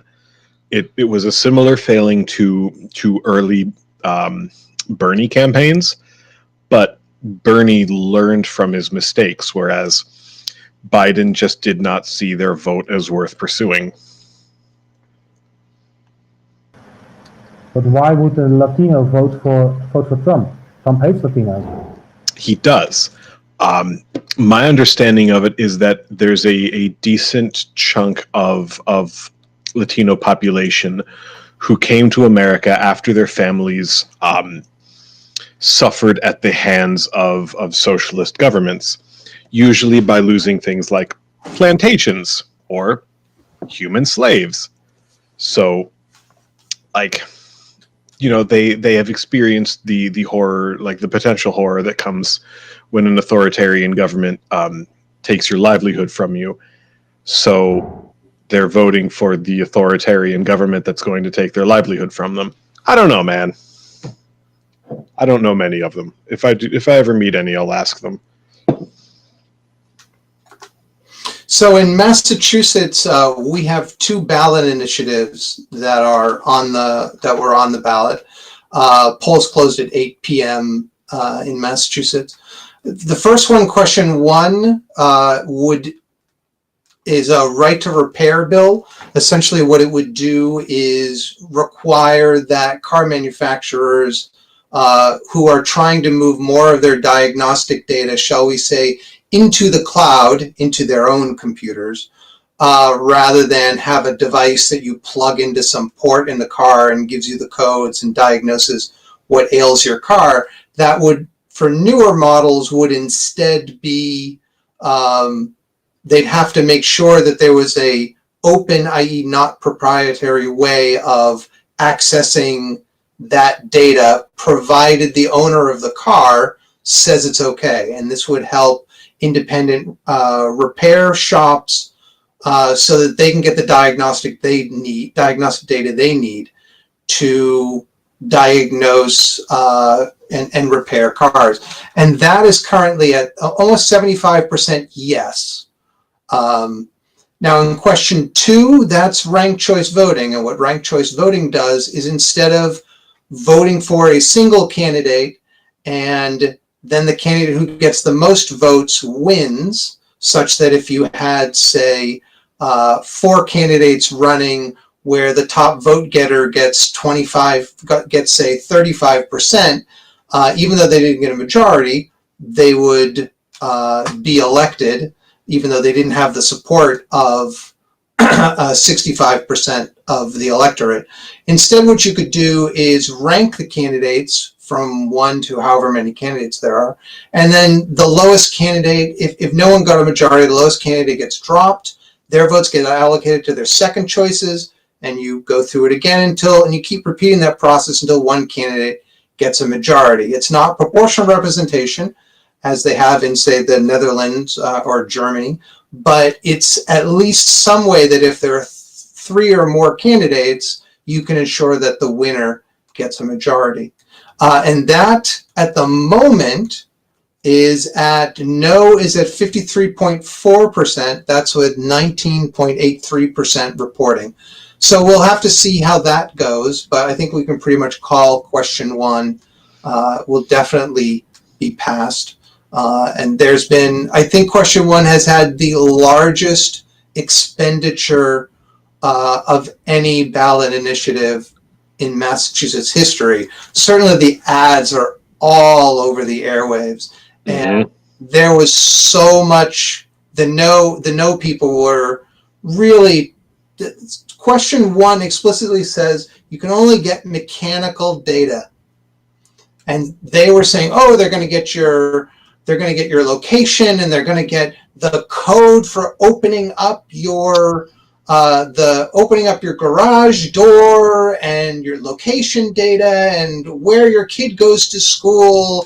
And it was just the most ludicrous set of advertisements. And it's nice to see that it absolutely failed, and the big auto manufacturers did not win the day on this one. The amount of bipartisan support for question 1 is impossible to overstate. Like, there is a deplorable household in my neighborhood. They've got right to repair right next to the Trump 2020 no more bullshit. We're a bunch of neo-fascist skinheads. Bullshit. So, like, that's really exciting. Speaking of exciting and ballot initiatives, Washington, D.C. had a ballot initiative to decriminalize magic mushrooms and other select psychedelic plants. That has succeeded overwhelmingly, in excess of 75% yes. So, who wants to go to that Air and Space Museum? Have a good time in the age of COVID, sure. Well, you know, like, we'll sneak in after dark and have a night in the museum style night in the museum. Like, I will develop a relationship based on, like, mutual respect and admiration with a space shuttle, and then I will have horrible, nightmarish cyborg babies. Sorry, I've been rewatching Star Trek season 3. What was that? Is that legalize it for personal use, or could someone create a place where you can go and take such substances? It was just decriminalized. Okay. If I wasn't super clear on that, my bad. No, that's fine. Yeah, I'm sure the feds, either whomever wins, unless the Green and Libertarians, would probably do their best to stop that. Anyways, statehood for DC. Like, honestly, how is psychedelic drugs a harder sell? Or an easier sell? Anyway. They'll all go flying off of the roof. I don't know. I mean, what's, do you want to kill your liver? I mean, we allow that. Killing your lungs and your liver and heart, those are acceptable, but over the long term, but not psychedelic drugs. I do want to say this was just apple cider, like, not even hard cider. I am not drinking until Trump is out of office, because I need to be sober to defend myself, but also because I invented a drink called the 191, which is what happens if you take a 40 ounce and you add 151 to it. So this was not an experiment worth repeating. But God screwed up, and here I am. So, guys, let me ask you a question. In the Netherlands, we have a difference from nationwide, which is, well, almost against legalizing drugs, opposing the local communities and local cities who are leaning against decriminalizing drugs. How are things in America? Is there a huge difference between what the nation government says against the state government? You want to take that, Mo? I mean, I wasn't going to self-incriminate like that, but yeah, sure. Let's fucking go for it. If I'm remembering correctly, Netherlands has like an autonomous zone where like there's an open air drug market. Christiania is that, or is that a different? No. That's not in the Netherlands. Okay, I'm sorry. I don't know which is the one that almost arrested Monet. Now there's a free drug market. I think it's in Denmark. I'm not quite sure. Denmark or Sweden. The Netherlands has a free sale of weed, but not for hard drugs. Sounds like a smart policy, but so federally, yes, the federal government still has marijuana classified as Schedule 1, extremely against the idea of psychedelic use in therapy. But like the federal government focuses mostly on like busting the large scale importers, exporters, or at least like facilitating them in a lot of ways. So it falls on the states to bust like the piecemeal dealer workers. So in a lot of states, they are realizing that if you hop on the medical and recreational marijuana train early, you win big with tax bonuses. So there is a push in like traditionally strong democratic areas to profit off of marijuana. But like legalizing psychedelics is still very much a niche issue. Like marijuana use in America is ubiquitous to a point where like you might like, I think folks from other countries will be surprised at the quantity and quality of drugs in America.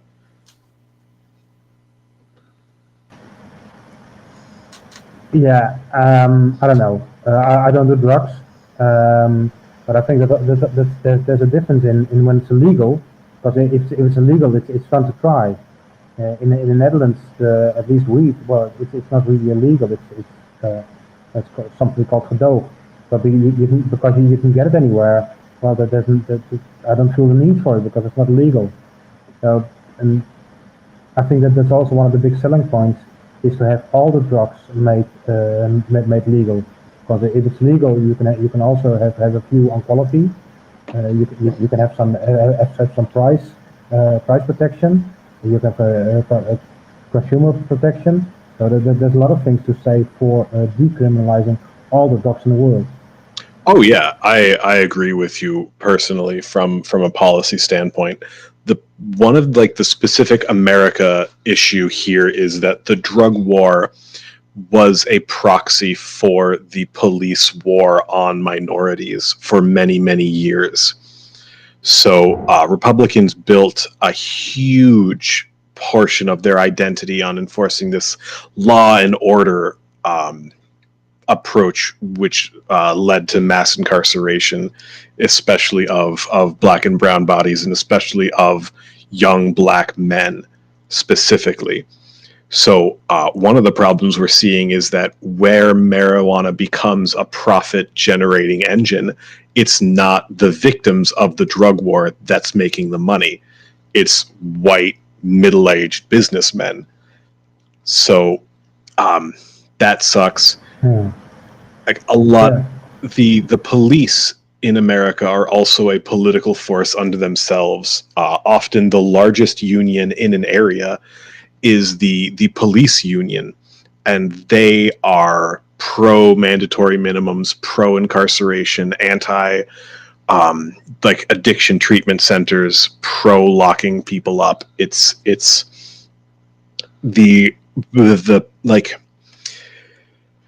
there's broad support for a lot of really simple, easy to pull off progressive policies.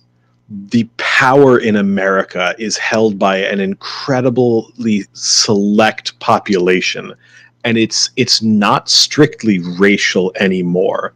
There are like millionaires and billionaires of every race on Earth. Yay! And they're the ones that have the policy-making power. Yeah. Okay. This I can totally agree with. I don't think that it's a racial problem. It's a money problem. The people with the money make the policies, keeping their money, and it stops any progressive movement. And I really think it's a misstep in American leftists to focus on identity as the end all be all, like your race as the end all be all of your reality, of your blah. So like by focusing on race instead of class and like capitalist worker dichotomy, we're allowing ourselves to buy into this idea that there is like a moral millionaire. And it's just, you know,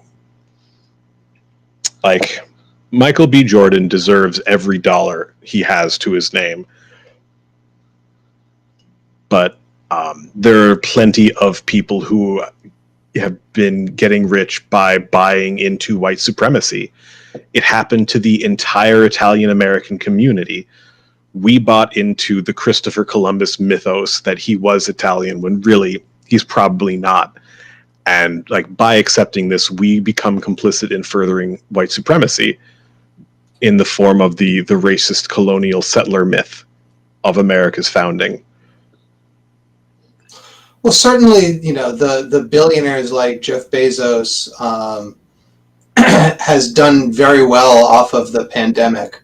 And, you know, you look at where his wealth comes from, and it comes from, you know, creating a system whereby he can see what his competitors are doing because he forces them to work through his platform, and then he can undercut them and then be able to sell things cheaper and drive them out of business.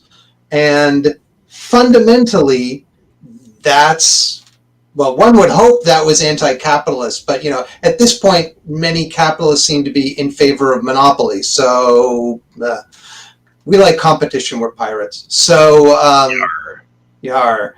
So what we've seen is, you know, Facebook. I mean, I'll put it, if you allow Facebook to, who's so much of the power of it is controlled by Zuckerberg, to just buy up other companies, you're just increasing his power. And so some of the dealing with the billionaires is cutting them down to size by breaking up the corporations. I mean, it's also, you know, taxing them at a rate that is commensurate rather than as Trump did, which is to lower the billionaires' rates below that of the merely millionaires. We had a discussion here about a few weeks ago if it would be feasible to have a maximum amount of money you can own. But well, suppose you own 50 million. It is really different if you own 50 million or 60 million. There's no difference. So it was a nice discussion. We didn't get an answer, but the discussion should be done. Yeah, you know, when you're dead, you can't take it with you. It's always really interesting when you run into that figure where it's like $70,000 in US in America is like, that's the most amount of money you can earn where it no longer makes you happy. Yeah, that's a really good point. Does making more money make you happy? No, absolutely not. And like, no, I agree. That scientifically. But well, also, I mean, part of that is the communities that you're in.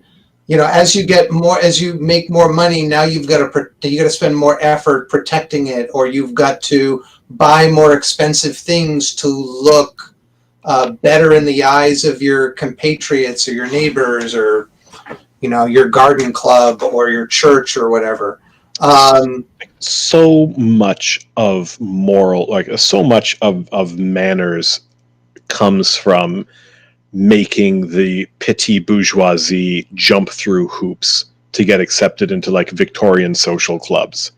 Like if you out there readers have never checked out the like Edwardian Victorian Silver Spoon novellas, it reads like a Tahani Al-Jamil story from The Good Place, where it's like, oh, Countess, Princess, used the wrong fork. Oh ho ho! Now he'll never make it across the Thames. Whatever. That was funny, but it still is reality. In Europe, we still have the old nobility, and there are their own kind of people. One of these sayings there is not our kind of people, which is of course stupid. Like we now have Corona in the world, so we have a lot of issues. A lot of countries have a lockdown, and you're not allowed to go out, and you have to be careful. So what did our king do? The ruler of our country, he went on holiday to Greece on his own boat. Come on, so the normal people have to stay in and work at home and don't go anywhere and don't do anything. And our ruler, our biggest ruler, our king, goes outside on holiday. Come on, you're so broken out from reality. Monarchy has to go. Monarchy is wrong. But again, monarchy is not only old school nobility. Monarchy is also the richest people. Having loads of money disconnects you from a reality. Yeah, 10 times out of 10, it's like by the third generation after a family gets wealthy, they are completely debased and beyond salvation. Almost universally across the board. Like I think in the US we've become pretty successful at replacing, like we just use economics as a science for everything. Like we don't have discrimination baked into our laws so much anymore, but like it's baked into economics. So like the idea of like the class of people has like that's something that can be clearly pointed to as evidence of inequality. Like that there is a whole ass other group of people who claim to be direct descendants from God because they know what fork to use. And like that's something that America has routed around by this Protestant idea of if you work hard, if you buy the right things, and if you act like us, we will let you become us. Yeah. Well, the U.S. is also the country of you know, sorry, I'm forgetting the term. I mean, the country of, you know, evangelical, generally, prosperity gospel type of teachings, which, you know, last I read in the Bible isn't there. I mean, you know, it's just like an aphorism from the ancient Greeks. Oh, nice cat. Nice kitty. Of, you know, God helps those who help themselves. That came from the ancient Greeks and was recycled by various people, including Ben Franklin. But it's not in the Bible. There's like it's always kind of funny. I listen to a lot of evangelical talk radio because their advertisements are hilarious. And like almost universally, the questions that like call-in teachers get are about like the difference about what's actually in the Bible versus what like mainstream American society assumes is in the Bible. Like just getting folks to talk about what they think the Antichrist is teaches you so much about like where their theology comes from. But yeah, I think you have a good point there. I think it's one of the downsides of capitalism, and especially in America, but it's also seeping over to Europe. that we don't do our own investigation anymore. We don't read. We don't investigate. We don't study. We listen to what we see on TV. So if an evangelist tells you something, you believe it. Which don't trust anyone. Do your own study. That's like, you're not wrong, but I think there's a point where the world becomes too complicated for us to do our own research on everything. And like, the advantage of a society is that we can trust other people to share some of that work with us. So one question we got: any video games or book you guys enjoy as pirates? I love Red Faction Guerrilla. Like, it came out Xbox era. It got a re-release a few years ago. It allows you to hijack a dump truck that has a missile launcher on the top and drive it through a fascist Martian army base. I basically done buying video games with that.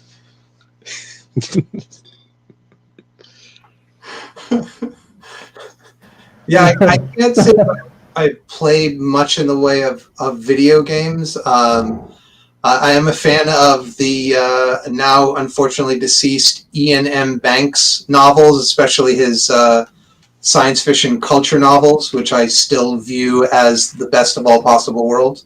But we'll see. I've got too many books to read anyways. And there's some good games that have come out. I'll go look for them and come back in. Ursula K. Le Guin, and who wrote A Swiftly Tilting Planet? Madeleine L'Engle. Incredible fantasy sci-fi writers. Back on the video game track, because I'm a huge nerd. Manifold Gardens is like Portal, but with geometric architecture. Super brain twisty 3D puzzles with like fractal geometry. Really pretty. And then World of Horror. These are both out on Steam and other platforms. World of Horror is like a super old school 2-bit adventure game where you investigate a creepy Japanese town. Big Junji Ito. I figured out I had been mispronouncing his name almost half my life now. Sorry, Ito-san. So, well, I'm not a big gamer. The only game I sometimes play is, of course, the open stuff now from Doom, because it's really it's so relaxing to drop into a pit of evil monsters and just pick out your silly one pistol and just point it and all that stuff. It's soothing for me. But if you're going to books, of course, anything from Asimov is always great. One game I want to pick up is called Strike, the game of worker rebellion. It's by a cooperative group called the TESA, T-E-S-A Collective. It was out on Kickstarter. I didn't pick it up then. It seems to be on sale now for like $35, but it's a board game about, worker rebellion and strikes. So it's a strategic, cooperative, and beautifully illustrated board game for 2 to 4 players. So it looks like an interesting game to have around for those soon-to-be snowy days we will get in New England. Asha Harris in a box also says France is under lockdown again since a few days ago, as many countries in Europe are now. And our Interior Ministry has been, that's my aside, but our Interior Ministry has already been caught breaking the rules. And that's something that we get, where the rich can kind of make their rules, right? You don't need to steal money if you can change the rules such that you can take over a company through load it with a lot of debt, lay people off, drop their wages, outsource it, and screw the suppliers. Well, it sounds like Trump. And and then be able to take all that money and profit from it. They changed the rules so that things that would apply to us don't apply to them. And so we see that all across at all levels from the Yeah, corporation, I agree. government. I agree because it's of course easy if you have a lot of money to make up the rules that you have to stay in a house, you have to stay in a house, and you have to work from a remote. But that's of course easy to say if you have a fiber connection and a huge house. But most people don't have fiber and don't have a huge place they can live in. So one of our more famous Dutch people went out on television and said, "Yeah, I know the lockdown is horrible. I need to do my own cleaning." Come on, if that's your worst, come on, then you're not connected to reality. Oh man, I would love to have to complain about doing my own stuff. Wow, that guy must lead a great life. It's actually it was a girl, but that doesn't matter. Someone in the chat saying my bookie is giving me 2-for-1 odds that Trump wins. You know, if you are offered a sucker's bet,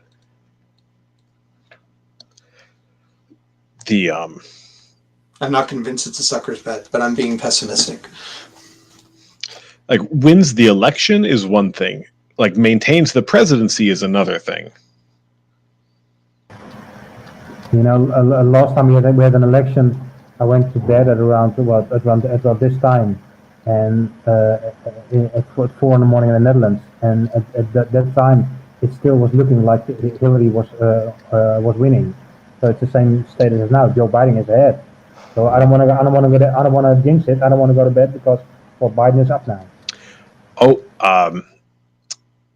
first Minnesota race called. Ilhan Omar wins 5th division district race in Congress. So thank crap for that.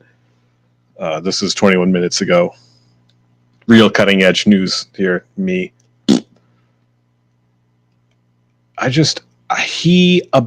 Trump abandoned the country to COVID. He gave us $1,200, and like anyone else, this would be handing them the election on a platter. But like Joe Biden is just so uninspiring that it is still this close.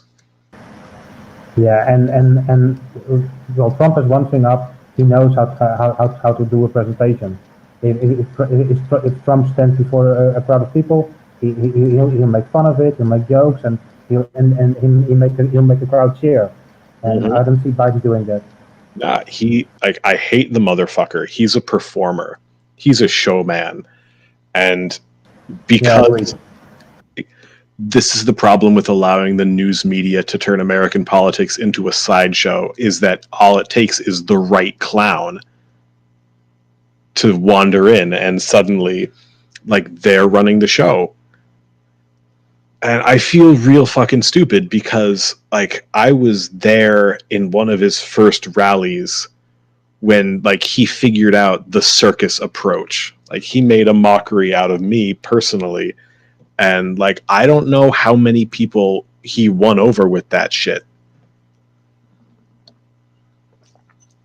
So, you know, having seen his face now every day for the last 5 years, I think I'm gonna go get some boneless chicken wings, and I'm going to eat them in the tub in the dark.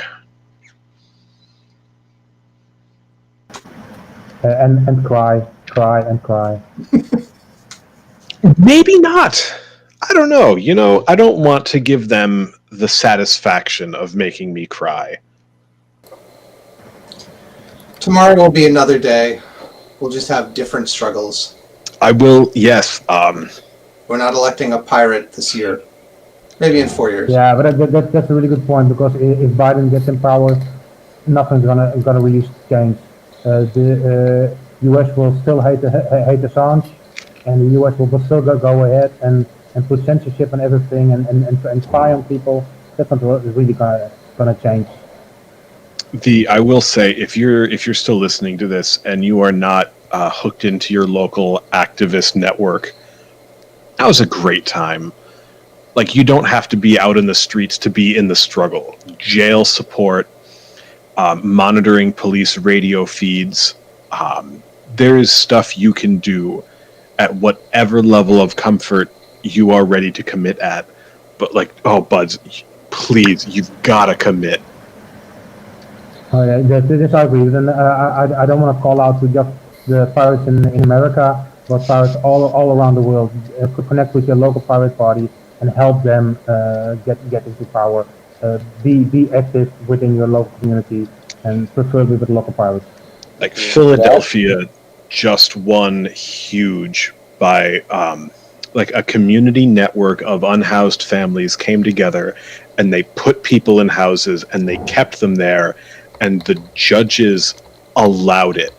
Like they've decreed that like this is what they're going to do now, is that they're going to take vacant homes and put homeless families in them because folks stood up and committed.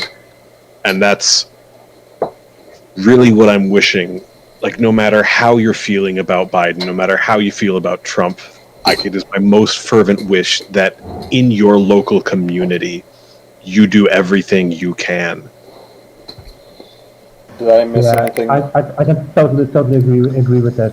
In the last years, decades, we went on from being a community to being a single person, and we should be out in the community and helping people, which is much more important than focusing on your own fucking world. Mm-hmm. Your lips to God's ear. Hi, Joe. Hey, I'm back. Sorry for that break. My eldest really needed me. Family's important. It is. Night, folks. Good night, Mal. Yeah, I mean, to Malt's point, direct action gets the goods, as the saying goes, and having more direction, and my bias is towards nonviolent direct action, but that doesn't mean we just go to a protest. I mean, that could mean, occupations, whatever gets in the gears and stops things from working can get you advancements. We've seen that throughout the world, and we've seen it throughout history.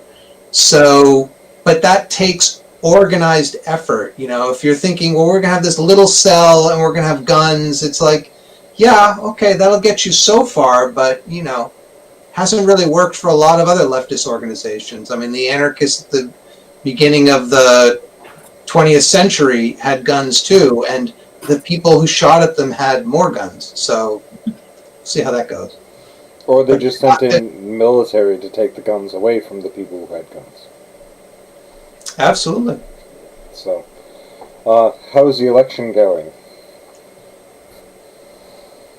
Are you looking at us? So the current results, we have those up there, has Biden with 131 electoral votes and Trump with 98. There are, however, so currently Pennsylvania, Ohio, Michigan, Wisconsin, North Carolina had all been, and even Texas had all been sort of trending towards Biden, but the latest results don't have it that way. The current Arizona with 71% voting, Biden's up by 53.9%. Not up by, but is at 53.9%. I mean, even it's funny, Montana with 17% voting has Biden at 57%. I don't think that's going to stay. So we'll see. We're still early. I mean, it's unclear. Like, I think Massachusetts, they're counting all of the ballots that they have in that day. But I don't know what other states are doing. Can anyone get more information on that? Some places have completely different procedures. I mean, for example, I know Wisconsin, they open up all of the absentee votes at the end of the election and then count them. So they're essentially, they got this big rush of counting the early votes and the absentee votes. And there are other places that do that too. And it's like, it depends on the order they're going through. Some are counting the day votes first, today's votes first, and then some are counting the absentee votes later. There's no set way to do it, so the states all do it different ways. That's kind of our state system is rather confusing. Roland in the comments says Arizona's looking promising, 7% counted, Biden 10% ahead. Although Fox says Trump will win. But then again, looking at whatever the media has said, it was so disingenuous to whatever they're saying. Oh, they're going to win. Hillary was going to win, but we got Trump instead. so. Well, Milwaukee will, like in Wisconsin, Milwaukee has to count all of the absentee votes, and they have a huge amount. They're the largest city in Wisconsin. So Yeah. it's going to be that's going to be later in the evening. And you've got other states. You got in Virginia, Northern Virginia is very Democratic, and I don't think they've counted nearly all the votes in Fairfax County. So, it depends. Each state is different. That's why you got to look at the county maps. Yeah. And again, we are sourcing where we're getting our election results from through Google, which is the Associated Press, correct? I believe. Are they using the AP calls? Yeah, I think they're just getting their source directly from the Associated CNN Press. is being more conservative on their calls. Mhm. I've got CNN on our big screen here. Yeah, Google says that they're sourcing it from the Associated Press. Yeah. Oh, I didn't get to say it, but Asaharis in a box said, good night, fellow pirates. It's 4 a.m. where he or she is. That's a good time to do it. For anyone who, hey, it's late and you want to go to bed, get some sleep. We're probably going to have to deal with this tomorrow. Did we ever discuss? Here's a topic that I kind of wanted to bring up. Did we ever discuss what candidate that we were in favor for? I personally am not in favor really for any of the candidates because they're not a pirate. But a good example of the two major ones, and the reason why I really don't like either one, is because you got Trumpty Dumpty, and I don't even really have to go into him. I don't think that would be a waste of time. But if you're looking at Biden's been in the system for how long? He is the exact system that we want to change. He's been in the system. He hasn't changed it. He perpetuates it. Why would I want to give my vote to that man? Just no. That said, I don't like either of them. But in the age of COVID, and some of the stuff I've been hearing that we could see a reoccurrence every 6 months or something, even if everyone got infected or we had a vaccine, we could very well see periodic resurgences. You look at what Trump did, right? He downplayed it. He actively, people came to him, hey, people came who actually could do it. Here, I'll make sure to start production of PPE equipment, and they just kind of dropped the ball. And then it's like, oh, well, we're just going to give money to any Tom, Dick, and Harry to go and source it from China? Yeah, what was it? Yeah, the worst part was having the states separately do acquisitions, so they were competing against each other. Right. I mean, literally, Massachusetts, right? We had an order, and the Fed stepped in and said, nope, it's our order now. And then what? They then took it and allocated it to their friends so they could profit off of it? Yeah. We literally had to, our governor had to make a deal with Kraft to secretly fly a plane to, I think, China, pick up a bunch of stuff and fly it back. And it was this whole clandestine thing. They didn't want the feds to do it. The National Guard had to protect it. I'm like, what the heck? I mean, Baker's a Republican governor. You'd think Trump would have his back, man. Well, Even have that. That's an interesting question. I agree with you that Trump is dividing the country. But do you think it would be better under Biden? I don't think either one would be any better, honestly. I think for the pandemic, Biden would probably be better. I think he would actually try. He would actually get things organized. I think there would be even more anti-mask wearing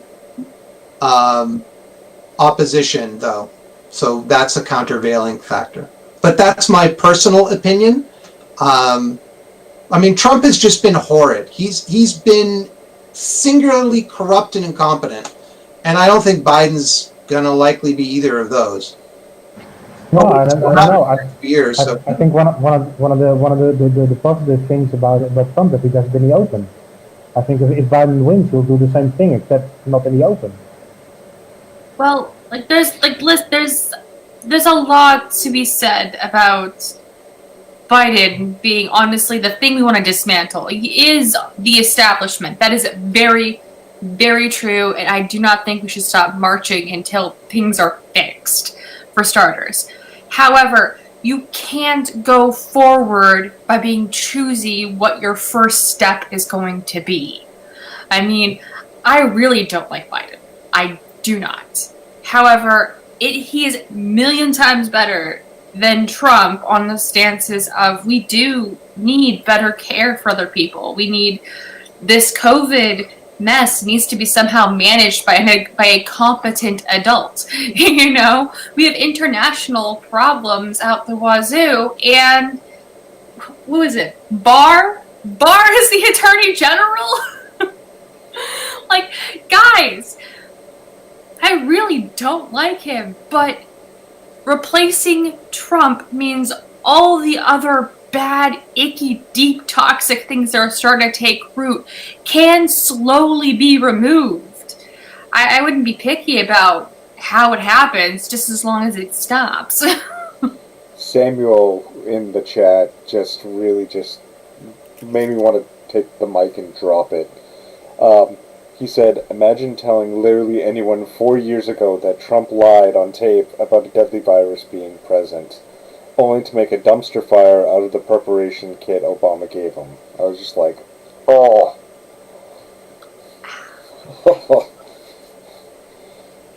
Oh, thank you, Samuel. I appreciate you more and more as this conversation's going on.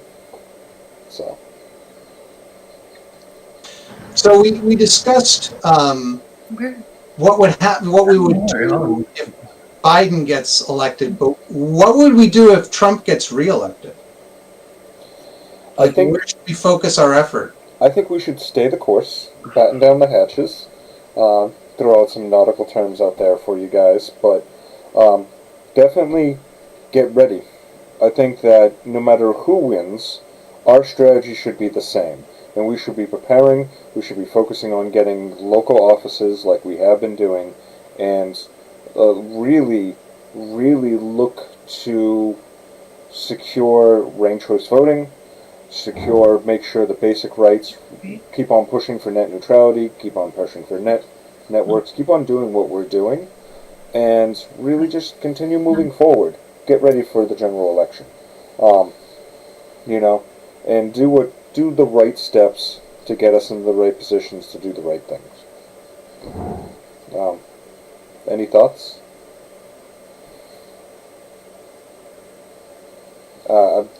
Any other thoughts on that? Don't die. Don't die.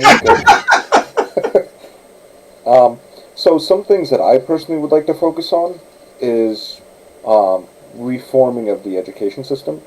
The way the education system is currently set up, even though I love the people who are in the education system, we don't give enough to our teachers in order to be the professionals and to hold them to the standards that we do. And really looking into that whole system, there's so many kids that just get pipelined right into the jail system. So being able to really focus, I mean, how are we expecting kids to understand law if we're not teaching them law? How are we going to expect them to obey the law if they don't have the fundamental understanding it takes to go there? Bosun, you have some thoughts on this? I agree with you that the education system is fucked up. Because the only thing the education system does, in the US but also in the Netherlands, is trying to teach you to be an obedient citizen. And while I think the education system should teach you how to learn, how to think. Well, in the old days, you had to learn where the location of the cities and stuff. But the education system is forgetting the world has moved on. Why aren't we learning kids how to exist on the internet and do their stuff there? The old ways of learning all the names of the states.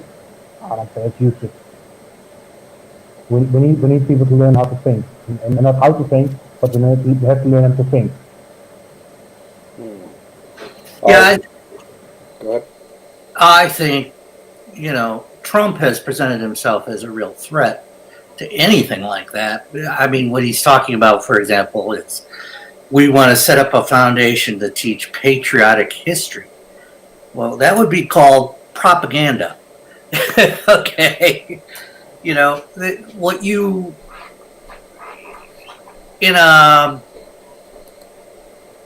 if you're for having the people have control of the government, either directly or indirectly, then you're going to be for them being educated and also think critically, which means they have to know the bad parts of history and the good parts of history and synthesize them together to try to figure out the best way to go forward, to do the future, right?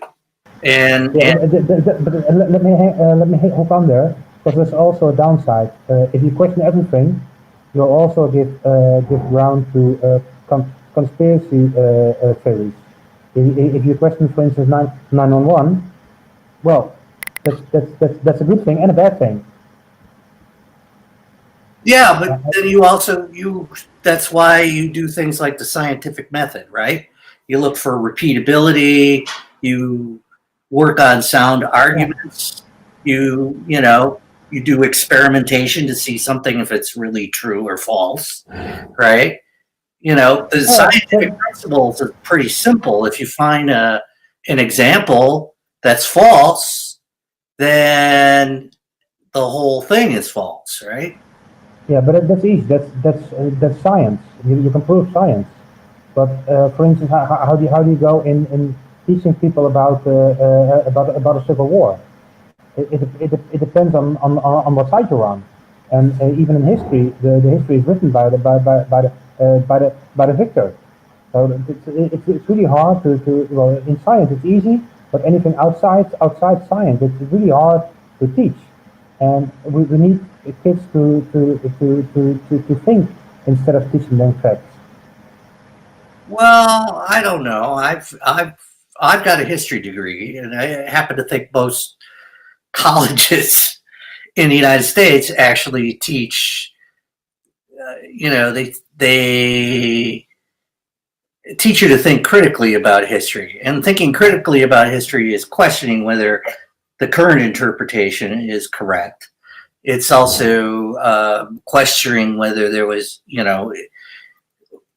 people in the past have used history primarily as an example. In Europe, was used a lot as a means of enforcing nationalism, right? You wrote your country's history in order to make people enthusiastic and make sure that your country was the best country that ever existed.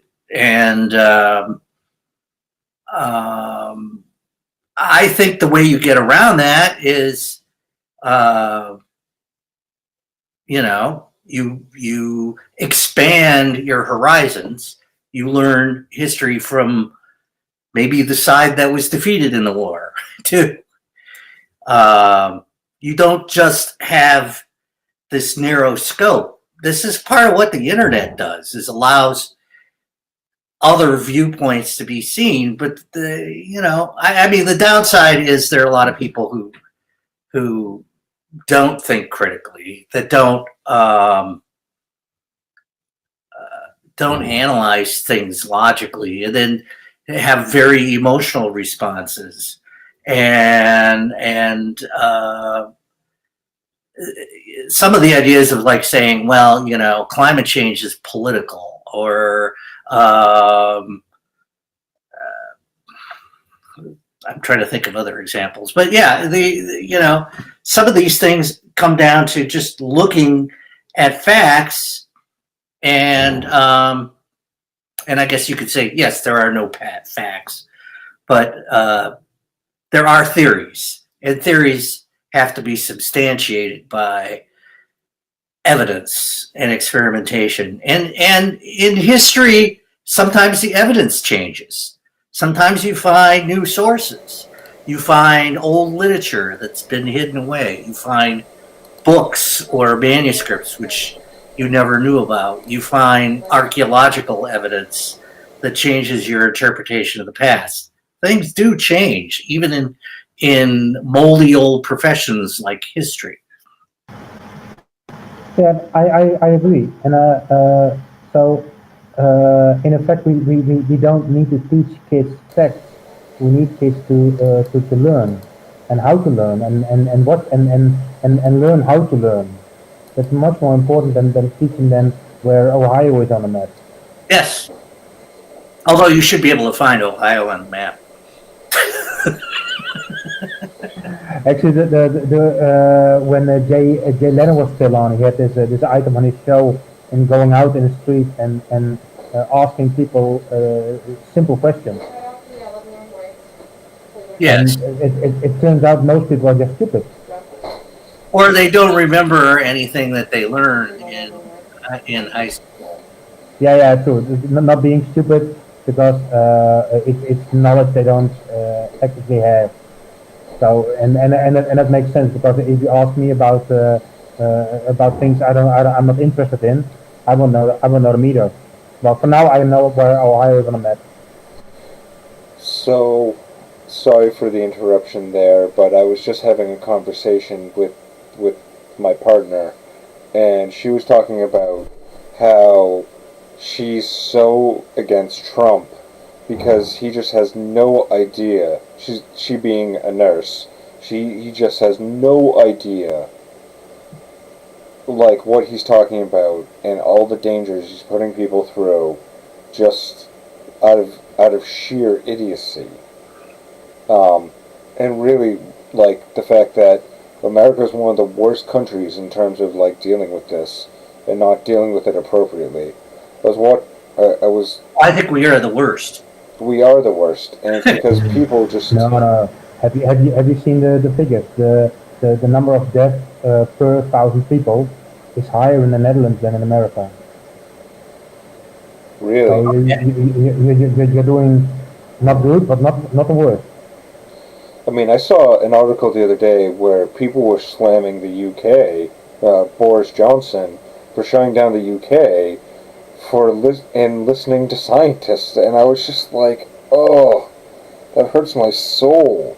Like, how can you not, like, just follow the data? It's fairly straightforward.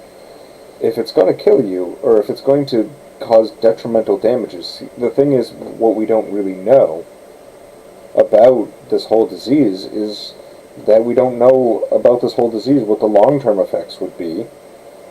We know now that you can catch it over and over and over again, like the common cold. You can just catch it over and over again. Like you were saying before, having it before doesn't mean you're going to not have it again. But just not listening to your scientists and the people who are educated specifically on to understand and know this, it's terrible. Terrible. Yeah, I agree that of course the policy needs to be based on facts made by done by the scientists, but it's also how you bring those policies to the people. In the Netherlands, they started out by downplaying like Trump did, and they did such a good job in downplaying the virus that the anti-movement is huge in the Netherlands. So even now we say now stay indoors, wear your mouthpiece and be safe, and people just ignore it, because in the early days the government said you could ignore it. So it's not just having the policies based on facts, but also being honest in how you make those policies and why the policies are there. I just want to go back. There was something that Roland said earlier about one of the biggest things that we really need to be focusing on is climate change. And as far as that issue goes, I 100% agree. Climate change is a huge issue. Huge issue. And my personal favorite in solving climate change is actually going thermal. I think thermal energy is, and the U.S. is actually one of the biggest growths in this, is in thermal energy. It's steady, it's reliable, and it's sustainable.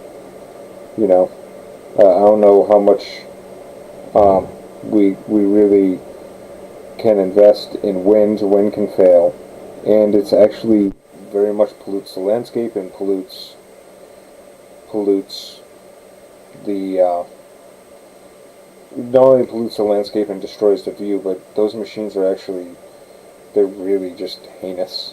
I don't know if you've ever seen the oil. I've been through Ireland. I've been through Northern Ireland. I've been through Germany and the Netherlands. I think they look fantastic. I think they look very high tech. They're pretty quiet. I mean, I'm not disagreeing with you. I think we should use geothermal. Yeah. But you know, wind. You know, when you look at its lifetime cost and its environmental cost, it is much lower than fossil fuels. It is, you know, it doesn't have any of the potential downsides of nuclear. I mean, we have to get off of the fossil fuel wagon. A, eventually we're going to run out of it, and B, we're going to kill our planet. So we've got to choose different things. Geothermal should be one of them. We could do wind, we can do waves, we can do solar.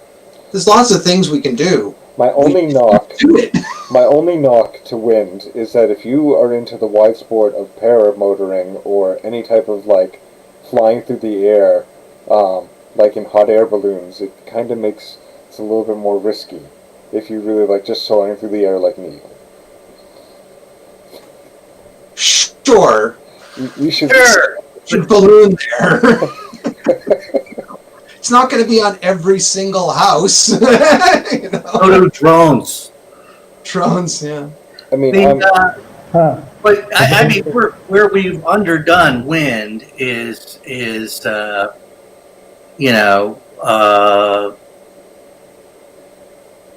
the really expensive wind projects are probably the most productive when you do like deep sea or you know, like putting wind turbines in the middle of Lake Michigan, for example, because the flat area of water out in the middle of nowhere actually tends to produce prevailing winds, so you tend to get energy retained or returned almost all the time.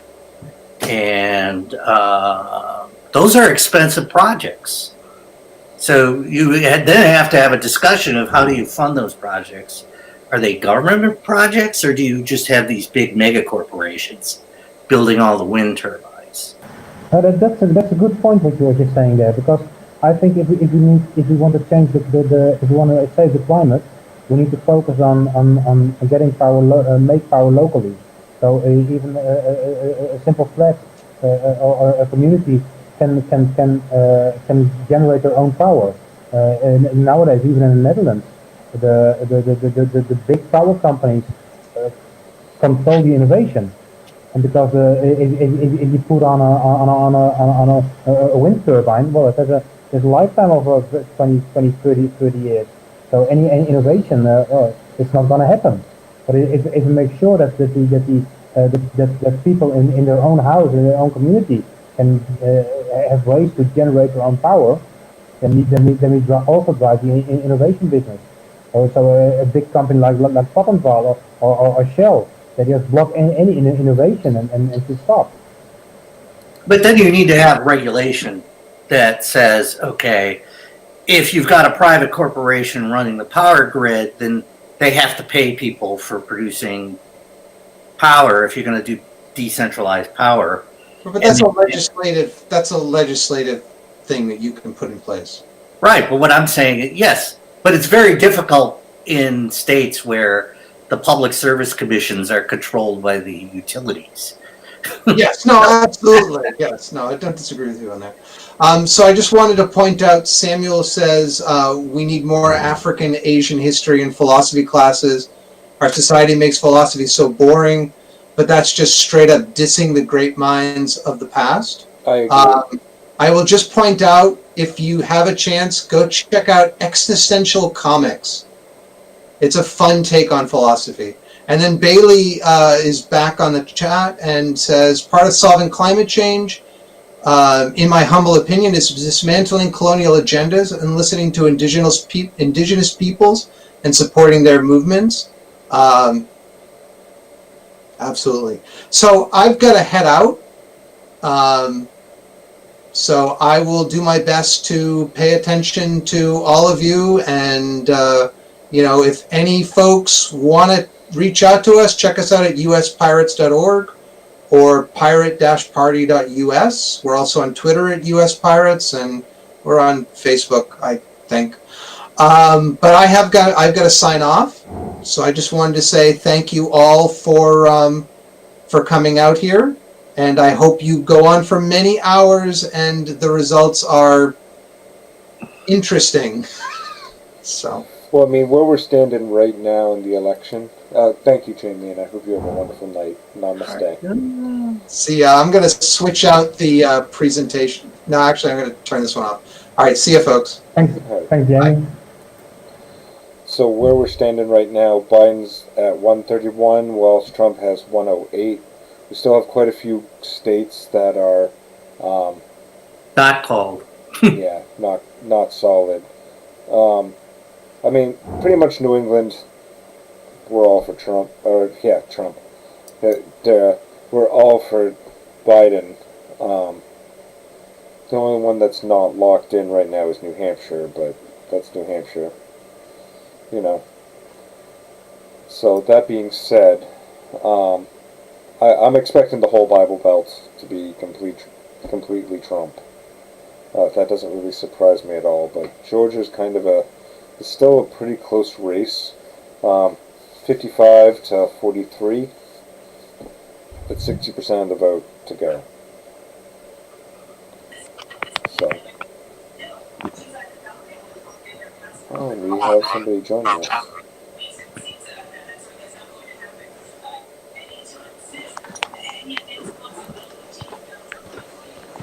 So, Tap.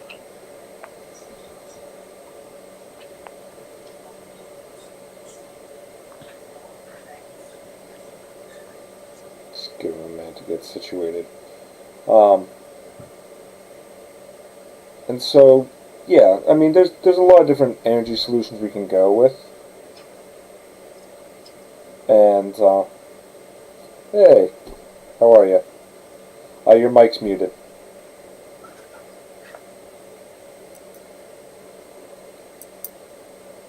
Your mic is muted.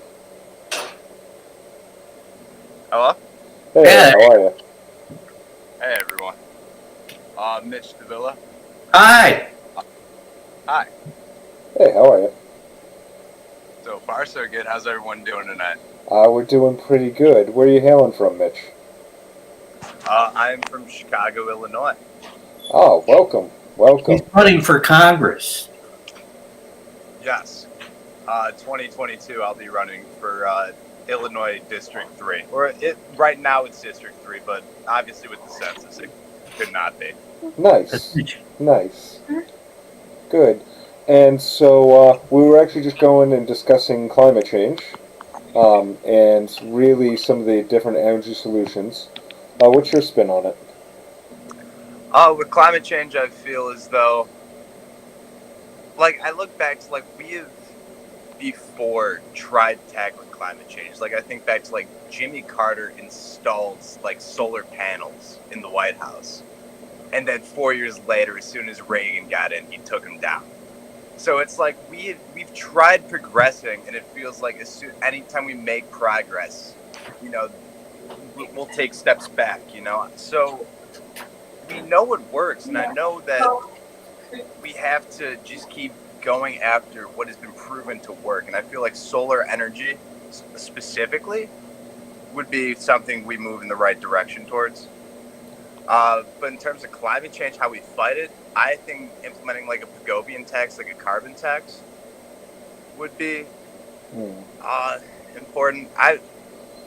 I'm sorry. I'm sorry to throw you on the spot like that too. Yeah, I'm sorry about that. No, don't be. So You gotta learn how to answer those when you run. Yeah, I know. And I'll be more prepared next time I get asked that. I'm pretty good about throwing swingers and zingers at you, anyways. I mean that's the proper Bostonian way. We're just a special kind of breed. So going into some of the things, as far as nuclear power goes and things like that, I think even though nuclear is a really good short answer, I don't think that, especially with what happened with Japan, what happened with Chernobyl, I don't think it's, even if we do get it set up, long term it's not going to be the best. You know. Okay, guys, it's 4:45 in the Netherlands. I'm gonna head out. From the Dutch Pirates, I can tell you guys, stay safe in America and good luck with the elections. We'll be worrying about our cheese and Philip. Thank you for joining us. Thank you. All right, bye-bye. So good luck with our election. Yeah. There we go. Hey, welcome back. So, going into a couple of the things, some things I'd really love to see is the education reform, the obviously proper climate change, but with you running for election, what are some of the first things you'd really want to see happen? Okay. But one of the first things I really want to push is just the implementation of a tax choice. I feel like we get too wrapped up in where our taxes are going and where we feel like, well, I don't want my taxes near Planned Parenthood, or I don't want my taxes yada, yada, yada.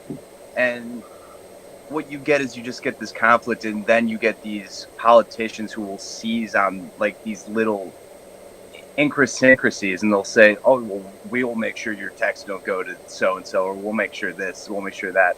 Well, what if we actually had a system where people can allocate certain funds to what they wanted to do? Obviously, there's certain things, infrastructure, you have to fund, education, you have to fund, healthcare, you have to fund. But there's other things that if you choose to have your taxes allocated elsewhere, if you don't want Planned Parenthood, don't fund it. If you do want it, fund it. And I just feel like having that sort of tax choice would give more voice back to the American people.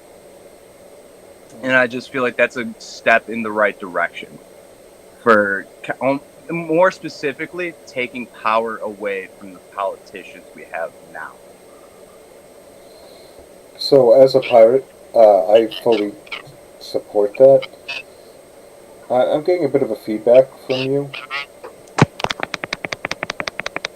Is that better? Let me check. Yeah, it sounds so much better. So, one of the things that I would love to see is a decentralization of the powers that are already. So, push powers back into the state hands, and with the states even see a further push back into it being somebody who's more pushed back even to the local level. So, Yeah. Decentralizing the power. I mean, one of the biggest things that we push for is anti-capitalism and to pierce that corporate shield. So right now, you can, if you have the money, you can make a corporate shield and make that corporate veil. And then once you have that corporate veil, you have that protection between your bad decisions and how it affects the lives of everyone else. Whereas back in the day, if your company destroyed all these people's lives, you were held accountable for it, and somehow we lost that with that corporate veil. So bringing back that accountability Now I know that they're trying to going after all those Enron people and stuff like that and all that, but they still were limited to their assets for what they had invested into the companies themselves, and not everything that they had. And so, as a But small, that's the way corporations are set up. I understand that. Corporations are protections against individual liability, at least certain kinds of corporations. That's the same with just about every corporate structure. Yeah. Primarily things like stock corporations are primarily exist because that's a means of acquiring capital for projects.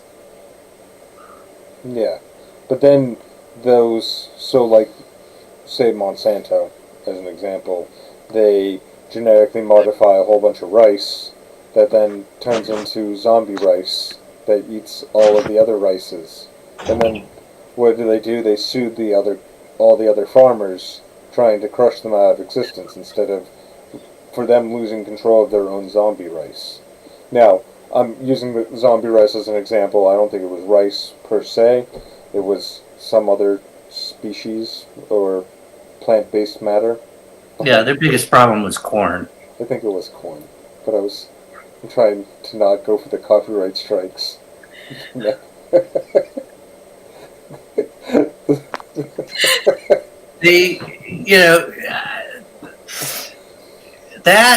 That is a philosophical discussion that maybe the country has to have. I mean, can you really hold patents on living things?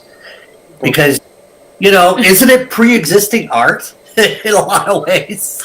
You're taking corn and you've modified it. If I take somebody's song and I change a few words, Hello, Disney. That's like basically the entire Disney empire, hon. Right. It took Disney takes Little Mermaid and everything else. Yeah, they changes it a bit, makes it special and wholesome, and then bit.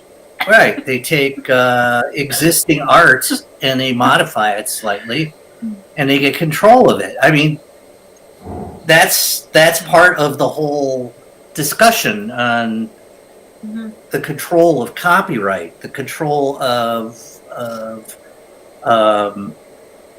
intellectual property, because we're having people who are essentially saying, because I figured out what the genetic code is, therefore I can have a copyright on this genetic code that I found. But it's a found piece, right? I'm okay if they have the genetic code to ticks or mosquitoes. They can have those. Well, I think it's just wrong, period. I'm joking on that, but yeah. As far as genetically copyrighting anything, when it's living data, I mean, it's so quick to, when it's like DNA, it's so quick to change and so quick to be modified just by nature itself. I mean, how do you even lock that down as a patent? When the very next generation is something new. No, you get a copyright by taking, I'm going to take this little snippet of code and I'm going to stick it in something else. Have you read this article that was on using CRISPR on embryos? And they were using CRISPR in order to solve a problem with blindness, a genetic issue of blindness. And when they used it, they ended up with a bunch of embryos that had no eyes. Oops. Yeah, oops. So, playing with genetic code is very dangerous. I know with the mosquitoes, they went to, going into trying to stop mosquitoes from being able to carry malaria, they were able to modify one, and they sent it into a whole swarm of mosquitoes, expecting it to just affect like one or two or a few more be as it propagated. And when they got it back, all of them had the code to not allow malaria. So I think we're still a long ways off from it being a really viable thing, but it is a question that will be looming on the horizon. That's for sure. Well, the problem is when you start modifying people, right? Are you going to make a super race of people? I mean, capitalism says you will. Yeah. I mean, let's like use 2020 as a very like low baseline, you know, of what I expect to happen if that were to go. You know, to modify somewhat or paraphrase a quote I think from Lenin. When they hang the last capitalist, there'll be somebody bidding on the rope. You know, it's like there's some things you just can't get rid of. Yeah, Ferengies, basically.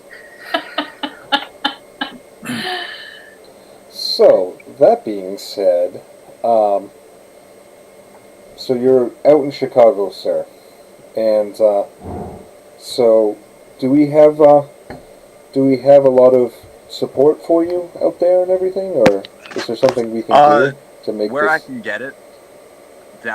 You know what? Anytime I get to tell someone that I'm running for office, I can usually sway them in my direction. But that's on a personal level. So it's going to be an interesting thing to try to canvas, to try to get a wide group of people to agree with me. You know what I'm saying? It's not just, if I talk to you, I can convince you of why I think the way I think, or why my views are the way they are, or what I think will work, how I think it'll work. You know, can I relay that message to a wide scale of people? Can I relay that message to an audience? And most importantly, will they agree with me enough to vote for me over the major two parties that have a stranglehold on everything right now?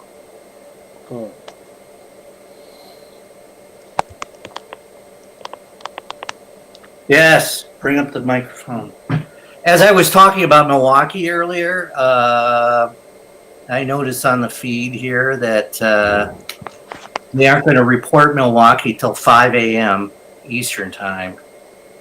And that's when they open up all the absentee vote, or that's when they'll have the totals for the absentee votes. Now, considering Milwaukee is like the largest municipality in Wisconsin, and it's predominantly Democratic, I would assume that it's going to alter the vote count by quite a bit. So this is another example of where the procedures, because if you're doing all the absentee votes at the end, then you could think, where you have a red wave going on, and then it turns out that it's not. So, oops, all berries. Oh, and by the way, Mitch, I think it's important to point out that, like, every state, for our people overseas who might be watching this, every state has different rules for running for office, for counting the votes, for, all the procedures, establishing parties. Everything. For example, in Illinois, you can run as a pirate in your district, and if you get on the ballot, then the party's on the ballot in your district, the district that you're running in. Like in Wisconsin, you have to either run as an independent and get, I think it's 2% of the state vote in a constitutional position, which is like the governor, the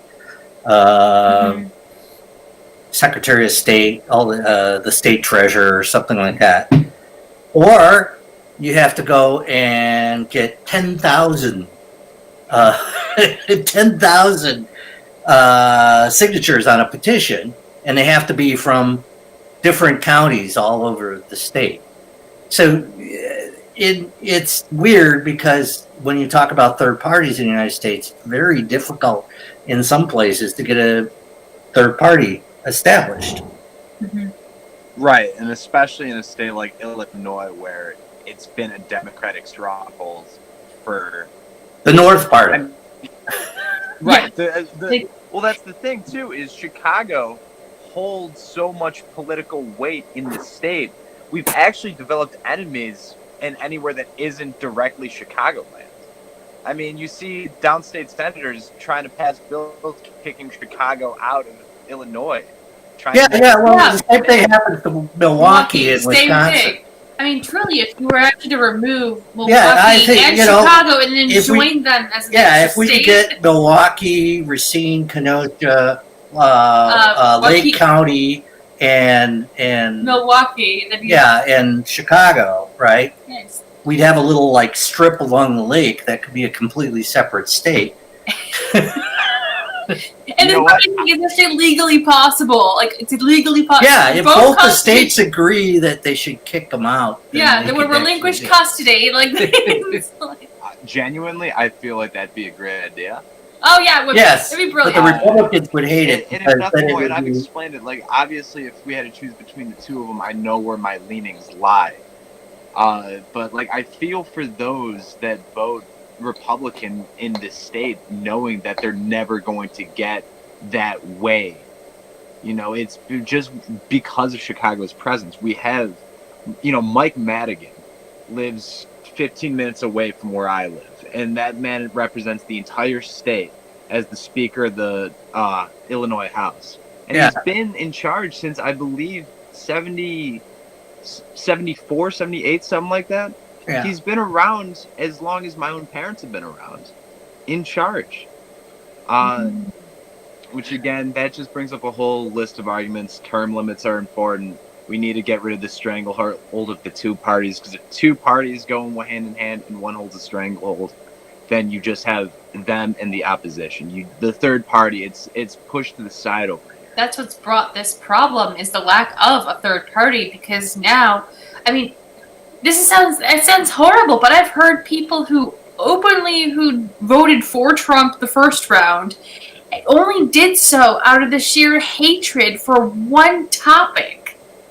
Hillary Clinton. Well, that wasn't just Hillary, but it was just like, for me, it was mind-numbing. It was just mostly, it's the one thing. They mostly agree with everything else. Like, oh yeah, healthcare is a human right, blah, blah, blah. But no, you will not do this, or no, you have to make abortion illegal, or, you know, just some one minor thing. Well, in reality, if you had multiple small parties, you could have smaller fractions of the same concept.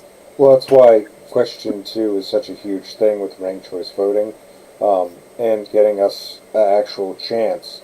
Once we have ranked choice voting implemented, we're going to end up probably crushing it. Because there's a lot of people who know who we are, what we do, what we're about the transparency, about all that. And Yeah, at least Maine has done it. So, Mm-hmm. you were going to say, Mitch?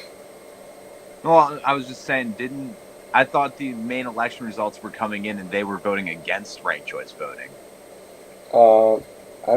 Has the results since come in and reflected differently? Because last I heard was hours ago, so I obviously. thought Maine already changed its constitution.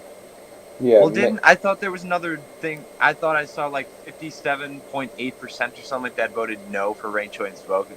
I thought that may have been something different, but I could have swore it was me. But I know it's on the ballot for Mass right now, and good question if that's up on for Mass. But that being said,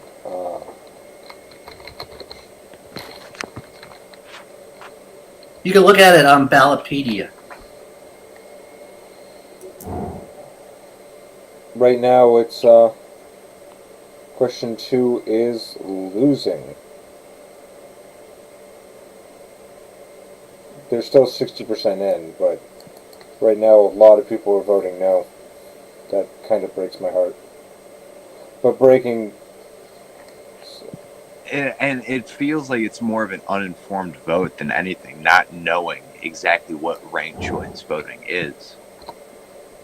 Like, I feel like anyone who really hears something about just will listen to what ranked choice voting is, will understand it, will agree with it. I just, like you said, it's heartbreaking hearing that they would vote no for it. Well, the thing is that they don't understand that if they just wanted to vote for one candidate, you still can.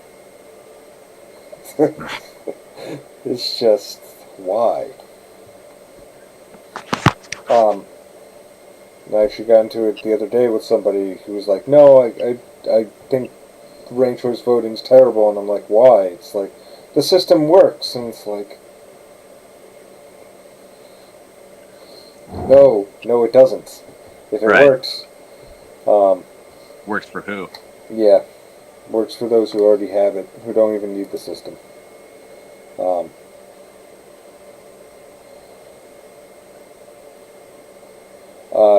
Samuel is writing, do you guys remember when this one guy wanted to break California here into 6 states?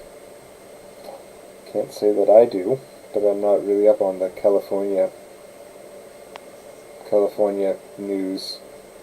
I kind of remember 3 states being discussed a while back, but I don't know about the 6 states.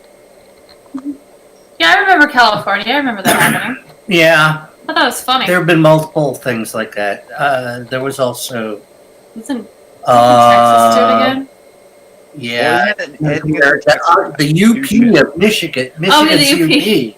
Yeah. There are uppers, which have Ubers. Ubers, whatever you call it, yes, who have been pushing for a separate state. And then you've also got, if you go back in the history of the country, I believe it was Western Tennessee actually called themselves Franklin for a while and elected a state legislature for this Franklin state, but it wasn't never accepted by the federal government. Yeah, there was a push for the 2016 election for it to go, but it never got enough signatures to even come close for that. What? The California thing. Oh, the California. Yeah, It that's was what they were literally, talking about. literally called 6 Californias. Yes, they got it on the referendum. They got a referendum for it. Yeah. Yeah, but it got killed. And then it came to 3, yeah. 2 different plans. But yeah, no, as far as some of the things that I would love to see changed, personally, it really, the biggest one that hits home, because I come from an education family, which why it might seem like I'm educated sometimes not, but we were math oriented, not really speaky oriented, so I'm a little bit more on the logical side. So for me, education's a really personal issue, because I saw what my parents went through firsthand about always having to give, bring in their own supplies, coming up with create, and put all the hours that they put on a regular basis. So that's why I've always pushed the education side of things, because it really is our future. And if we're going to be teaching kids and breaking the cycle of what our system currently is, it really starts with tomorrow. So, but again, as far as out of all the parties that I've looked at throughout the years, the one that's really hit me the most is this party, and the reason why I keep on sticking with it, despite any arguments that I may have with anybody else in the party, is because really, out of all the different parties, this is the one that has always spoke true to me as far as the morals and principles upon which it's founded. Just being open and honest, and to me, this party isn't a commie. Some people try to put me into a box as far as, like, am I a communist, am I a socialist, am I this, am I that? But really, I'm an American looking to make sure that we don't lose a single right to anybody, and for any reason, anyone, anywhere. And for me, that's why all these elections and everything is so important, is that we don't, in order to keep freedom, you fight for it. And this is a good place to truly fight for it, with the right set of people, with the right set of mindset. So,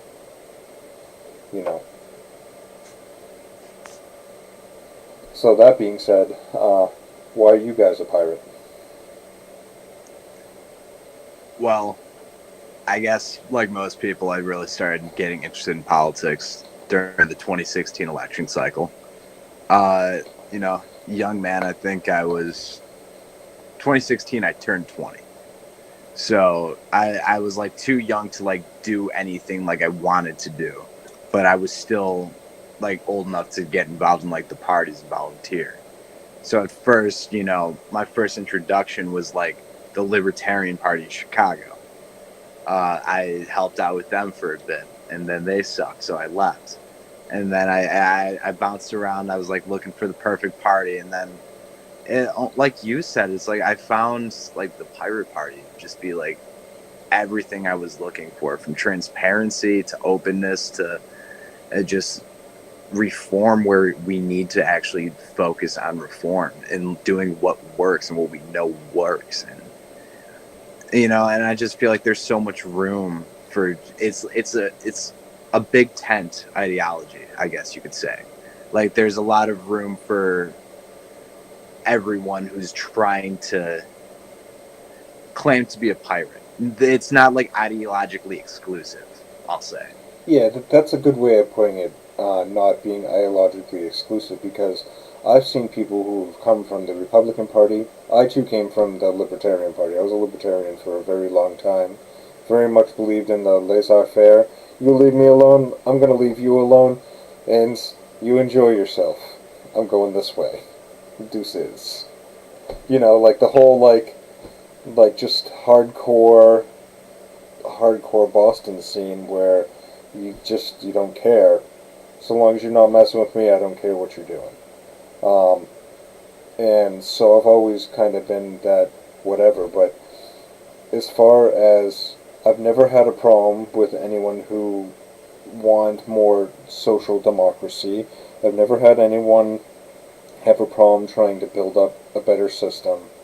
And I think that each and every party has its own particular slice of truth of what's important. And so I never really saw there's a slice of truth to communism. If it wasn't, then we wouldn't continually having to fight it. If there wasn't a slice of truth to the Republicans, then we wouldn't have to argue with them. If there wasn't a slice of truth or what's going on with all these other parties, or something that they're standing for, then we wouldn't have to argue with them as to what the final conclusion is. Though, I have to say, the final conclusion to libertarians turns out to be bears. It's kind of a new revelation that I found out, but turns out if you go full libertarian, you're going to have a town filled with bears. It really happened. So, they just went full libertarian, and then there were bears everywhere. It's a real story. We'll have to post in the comments after. In fact, let me see if I can find that for you right now. Hey, Mitch, I guess I haven't formally introduced myself. Hi, Meg. How you doing? Doing all right. So far, so good. Excellent. So this has been an interesting night, to say the least. Yeah, I'll say.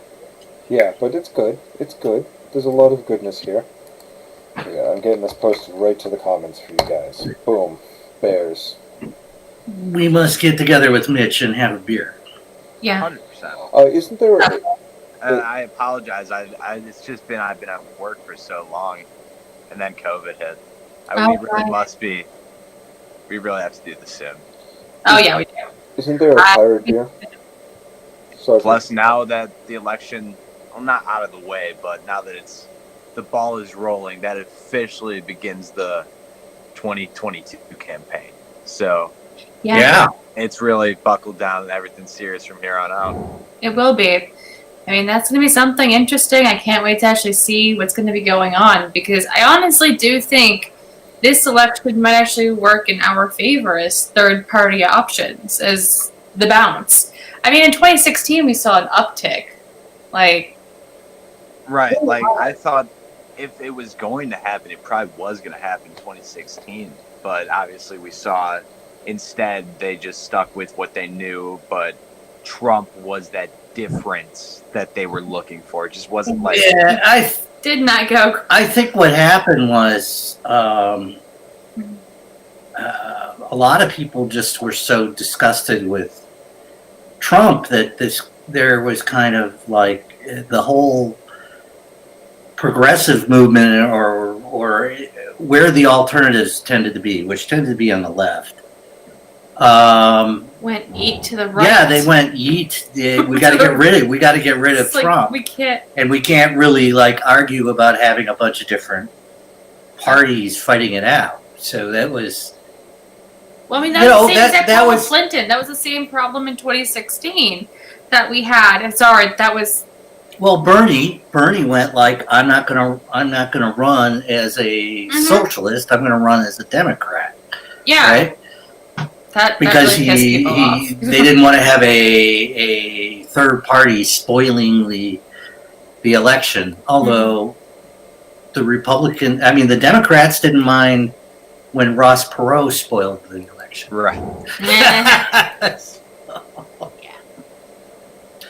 And you know what? The one thing that Bernie's campaign we could at least credit is it showed just the absolute rot within the DNC. Just the lengths they're willing to go to ruin a man's campaign because he's not their candidate, even though he's the people's choice. Like, clearly those voting Democrat did favor Bernie over the other candidates. And we saw that in 2016. We saw that now.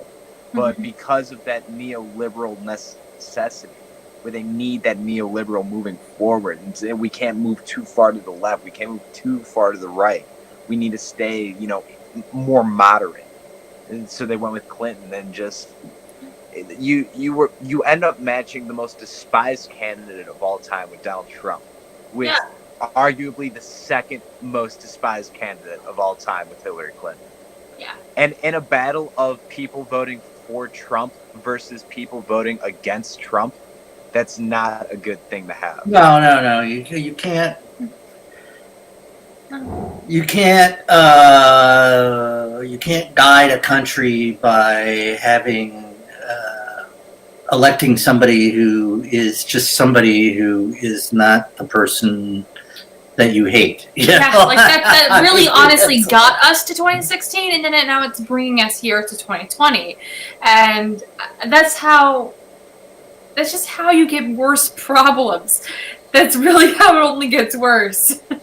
It's the lesser of two decisions because you constantly have to make I'll compromise my morals for XYZ versus... Lesser of two evils, yes. Yeah, but it's just like, I don't understand. I understand the whole concept behind get in line, keep the status quo. I grew up in the most racist Republican area in Indiana, okay? Like, there was some huge national story about how a guy escaped getting lynched in Monroe County outside of the forestry. And I'm just like, oh, one actually survived, because it didn't shock me at all. I knew exactly where it came from without even having to ask, because that's where I grew up. Right. Like, that's how disgusting my life is. Like, I know how bad it can be. But it's just mind-blowing, I guess, and I'm really not sure what's actually going to happen. So, sorry for interrupting you before, Megan. And this time, Roland writes, as long as you folks talk about people, including Trump, and not about topics, nothing will change for the better. It's as simple as that. And Roland does make one fair point. One of the biggest things that I've been looking to really update within the Pirate Party is to take all the topics that our opponents, our political opponents, both the Republicans and the Democrats, have been talking about, such as healthcare and all that, and really just update our platform and really explain how we would approach things, just to bring a lot of transparency to it. Are you guys able to see that in the chat studio? On your end?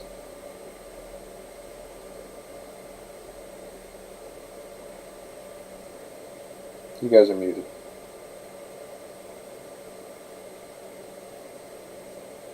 Yeah, go ahead. Okay, there. What?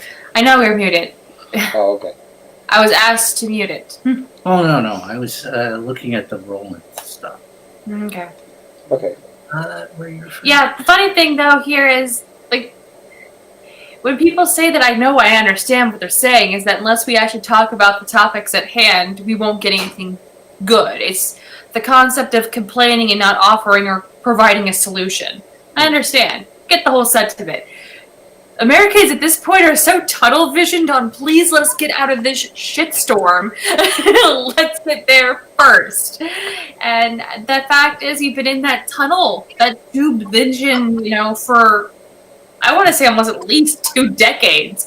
I can't even remember a time in my life where it's been like, oh yeah, cool, so-and-so's president. There's nothing bad's wrong. Everything's okay. No, I was so happy Obama was president. So happy. That man could speak. Obama was just Obama. Yeah. The disappointment in Obama was more like, I thought in a way he had a background in constitutional law, and then he kind of bought into the whole way we were doing the war on terrorism, which I thought a lot of that stuff was blatantly unconstitutional. Also, the idea of us using drones over neutral countries is traditionally a violation of international law, and I just... Like, my disappointment in Obama was more of equivalent to the feeling of M. Night Shyamalan doing Avatar: The Last Airbender. You had all of this potential to do something good. Like, you really had the potential, man. But you've squandered it. You darn goofed. You bungled it. And it's just like, Yeah, I just felt like he became part of the establishment It's like- in a lot of ways. yeah, you did And he one got- or two good things, and that's pretty much it. Well, and he kind of got systemed by the military complex, or not really the military, as opposed to just the Washington way of viewing American foreign policy. Yeah. Boom. Disgusting. Well, you know what I mean. I'm saying, like, we could have. Yeah. Look, I think one of the things that's going to come out of this is, Biden's definitely more of an internationalist than Trump, and Trump is pretty much like PO'd every one of our allies. No, Trump is an ingrown walnut. Oh, come on. I do have to say that he did turn Dennis Rodman into an ambassador, which is... Oh, yeah, that's right. Dennis Rodman is the ambassador to North Korea. Yep. Well, I mean, Like, no one saw that coming.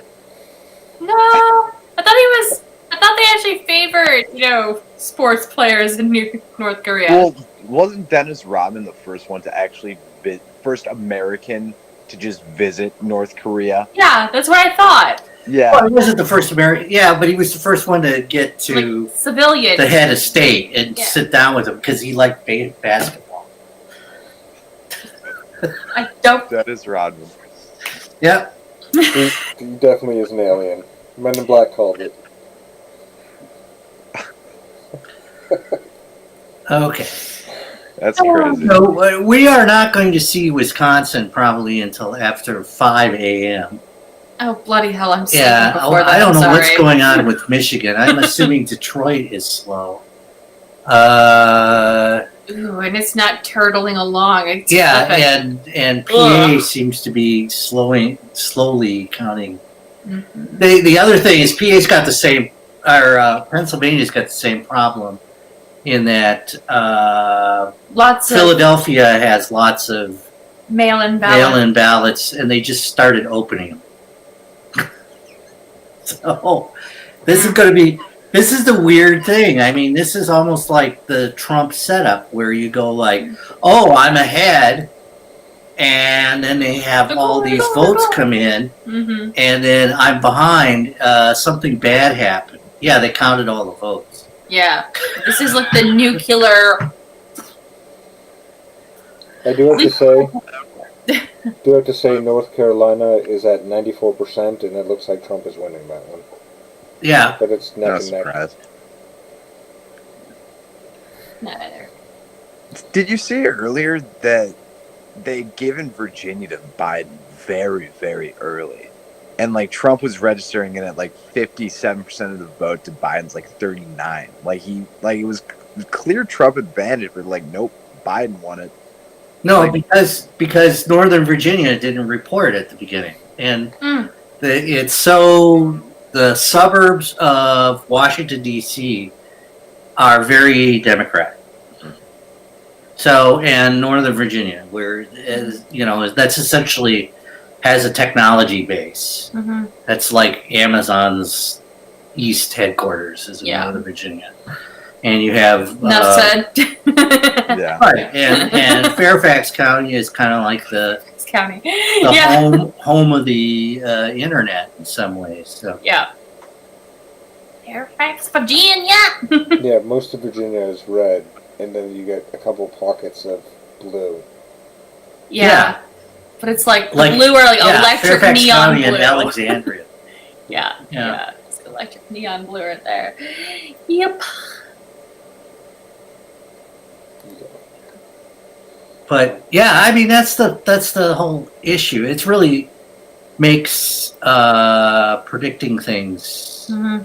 interesting. And if Arizona goes, I think Trump's going to have a hard time putting together a win. I'm personally nervous. I was hanging out at a place earlier this evening, and I overheard some very disturbing information, and I'm just kind of like, are they really prepping for that? Yeah, Let's just say what it was. There is a cop that hangs out at this place, the hookah bar I hang out at a regular, and it's a very, very big Trump spot. Like, it's weird because, well, they're all Syrian, but that also should make sense, but it doesn't until you realize they're Catholic, and then it makes a little more sense. But anyways, they kind of assumed that I'm one of them. I'll just put it in that terms. They did not. I have shat on Biden enough publicly that they think I'm okay with, Trump, but they don't know for sure that I'm not, and they're just like, nah, leave it, whatever, right? And so the cop walks in, and he's apparently on duty, but he's in plain clothes, and he's like, yeah, we're kind of worried about for tonight. We have some men extra set up. We're on call for whatever. This is in Chicago. This is in Chicago. Like, this isn't off Bucktown. Like, this is not far away. And you guys like, yeah, downtown we're getting prepped because we have a couple of groups that we're watching for insurrection. And I'm just kind of like, what? Kind of just like, I'm just wondering, rewinding, like, did I hear that right?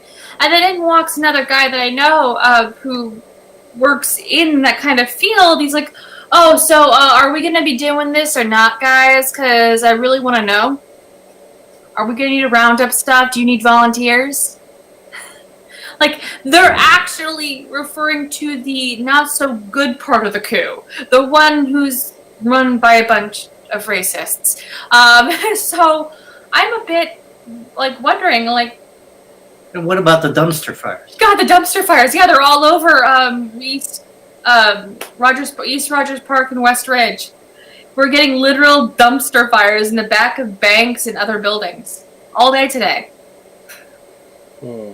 I know for a fact that Trump has already lawyered up to contest the election.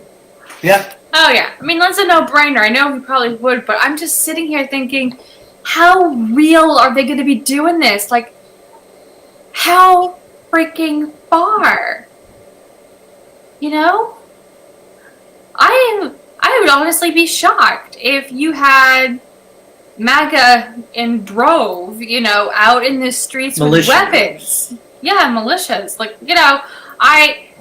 That's what was being discussed, and they were wanting to join in on the militia. And I'm just kind of like, did I just overhear something FBI worthy? Like, what the heck?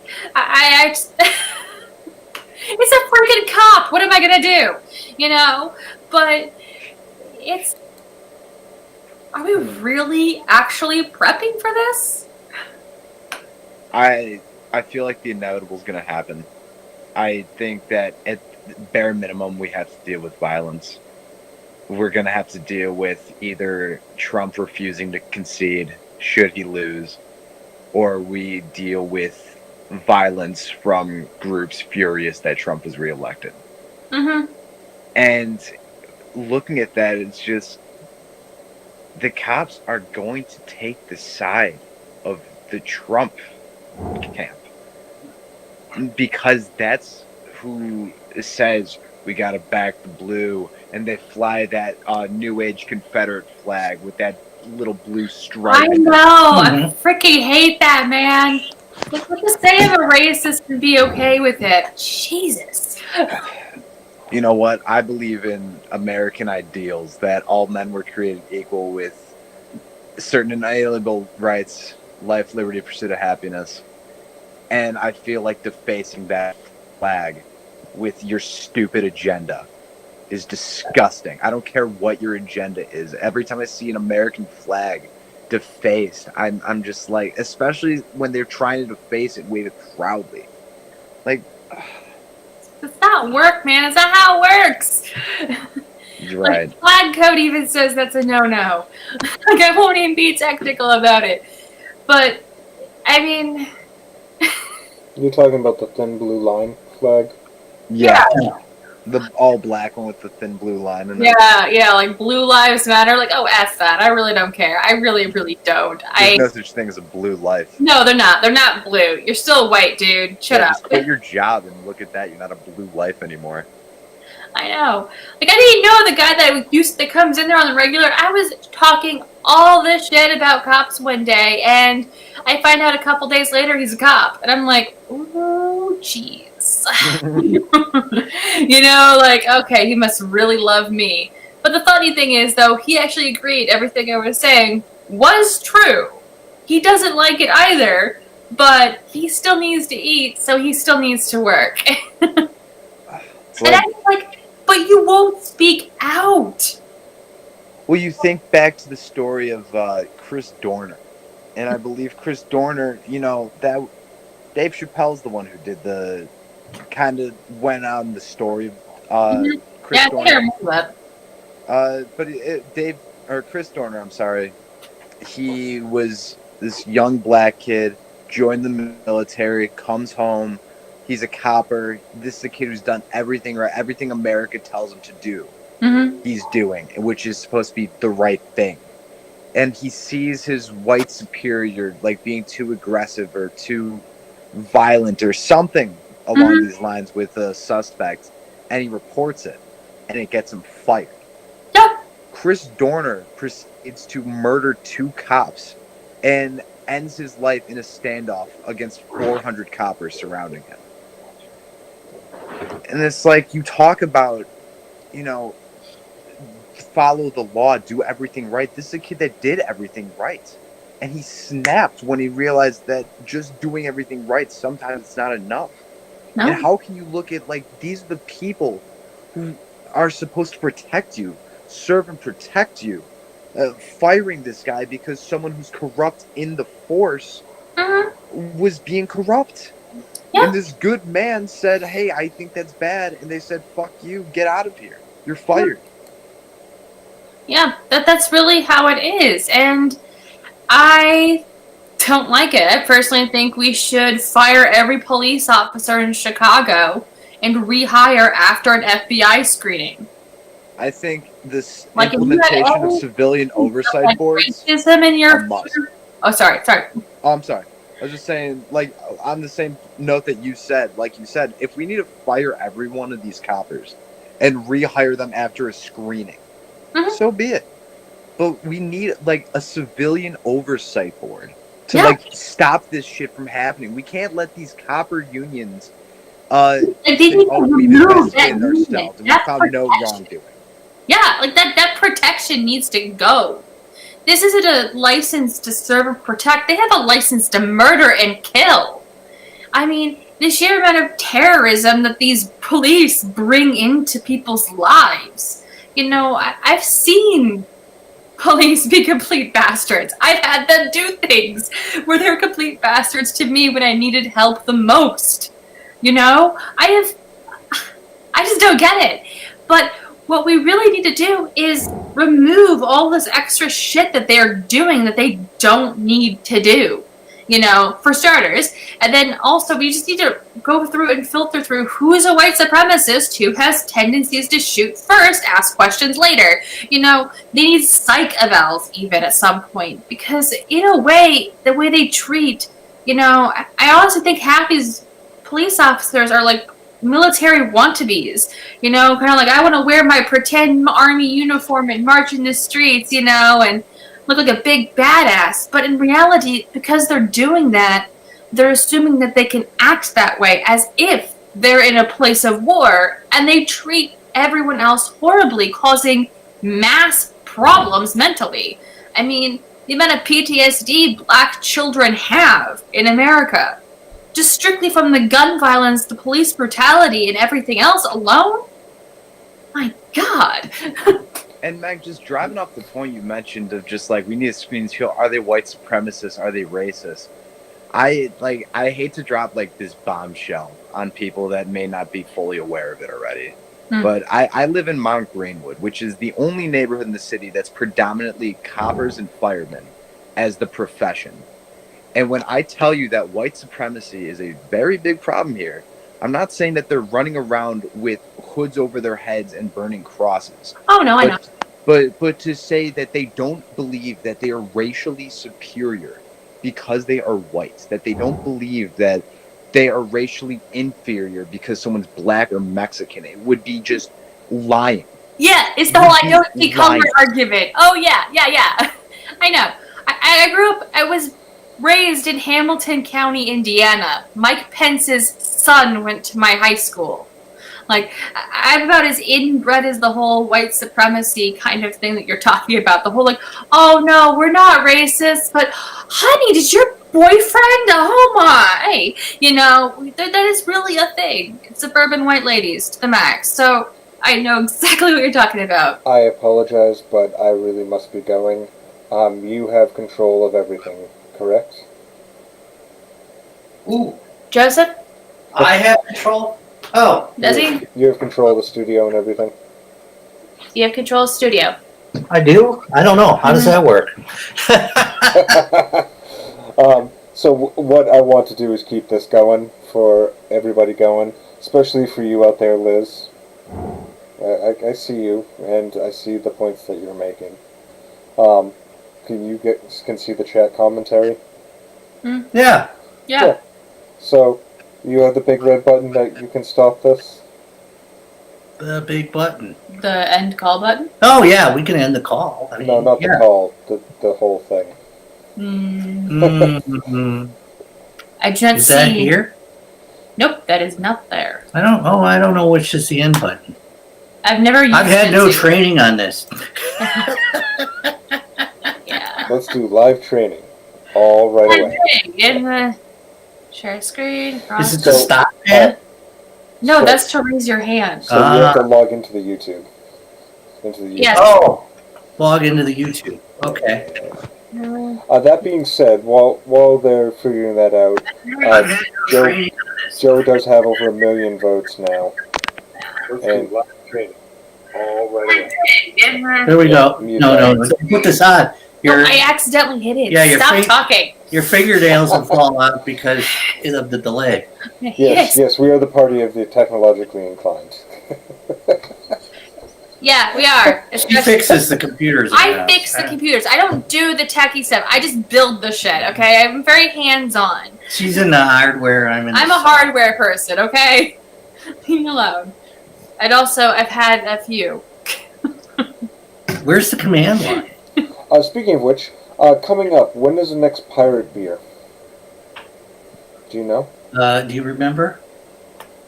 I think it's the week after this. Yeah, I think Olivia's got it up. I see it. Hold on. I'll check. Yeah, Olivia knows. So, Mitch, we have to get you to a pirate beer. To a pirate what now? So it's the Here. thing where we drink and then just talk politics. It's a social thing. The Oh, past fantastic. few have mostly been let's rag on America, but it's fun. I've Yes, yet, like international pirates in a big chat. I've Yeah. yet to be to one, but I'm really looking forward to it. I'm looking forward to it. That sounds like a great time. Oh wait, Bailey's on top of that. November 14th. Awesome. There we Thanks, go. Bailey. You're the best, Bailey. Yeah, it's like I know it wasn't this week, but I'm like, is it next week? Yeah, because they do it every 3 weeks, and last week was one. Yeah. Yeah. I have a very bad memory. I'm sorry. So I have to log into you. Do you have to log in? I don't have a login. No. Okay, well, I will make sure that you have everything that you need in order to get in there. Okay. Just send me an email. Text message work? Sure. Awesome. That being said, Keith Goldstein, I tried to add up how Biden could win, but it seems to me that Trump will win. I'm not happy about that, but that's how I'm reading the remaining results. Oh, God help us. No.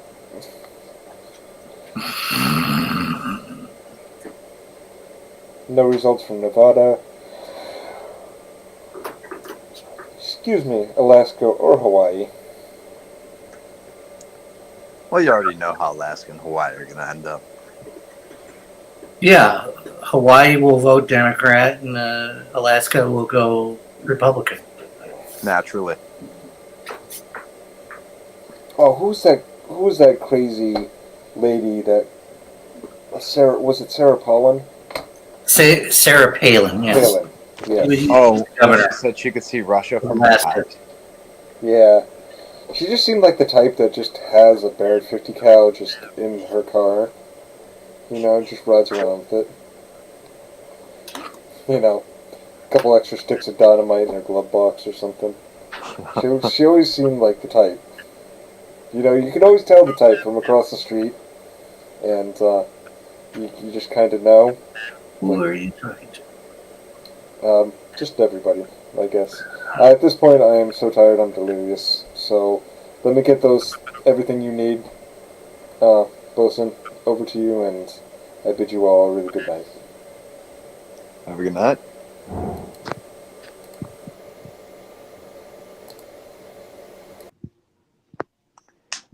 So I think the first thing we're going to have to do, we got to get headshots, make it official. And we have to sit down and just talk politics, you and I. You're muted.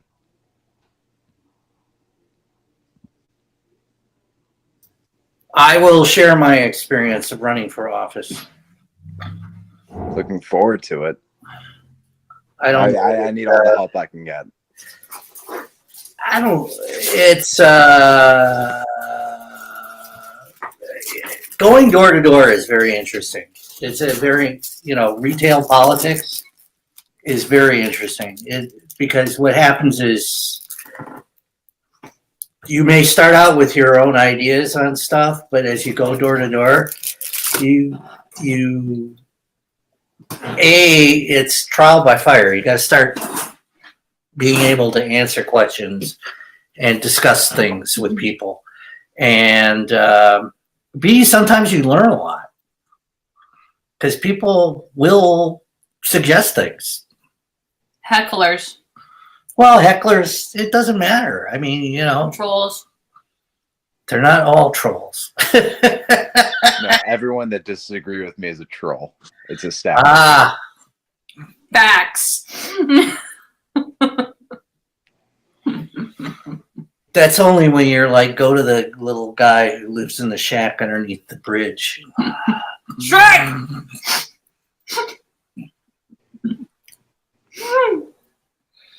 They're not that bad. Oh my god. Sorry. So yeah, I mean, she liked. You've gone to the.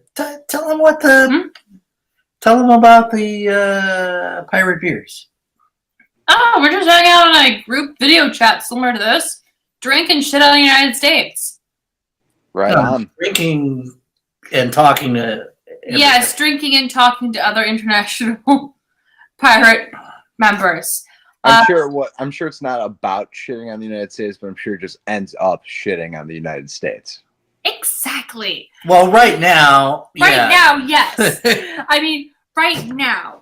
But in all honesty, it's really nice because you can talk to other people and like hear what's going on in their country, in their perspective of what's going on with COVID for them.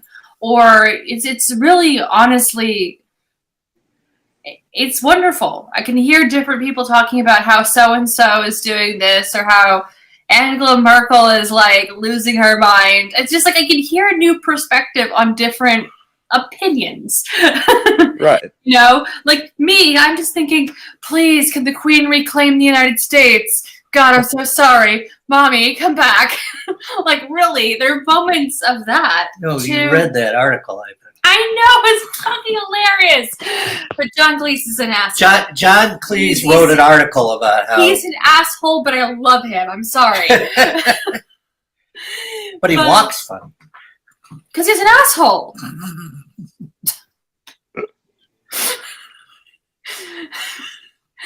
But no, it's who were the other? Like, who else we have? I mean, because Keith is currently in Japan. I don't know where he is. I don't know if he's even in right now. My hair is a pretty mess. I thought he posted something. He was on here, I think, earlier, but I don't remember. We have all the silent people who are watching us.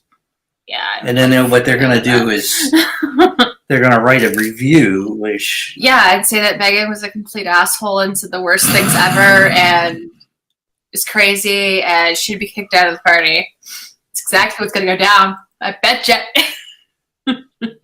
Yeah, you're in trouble now. I got to find my phone so I can see what Joe texted me. Yeah, you have any phone. Assuming it's got any power left in it. It is a rather large assumption. I tell you, America, so much potential with this place. Squandered from day one. I don't really think. From the Constitutional Convention onward. Yeah. Well, there are philosophy.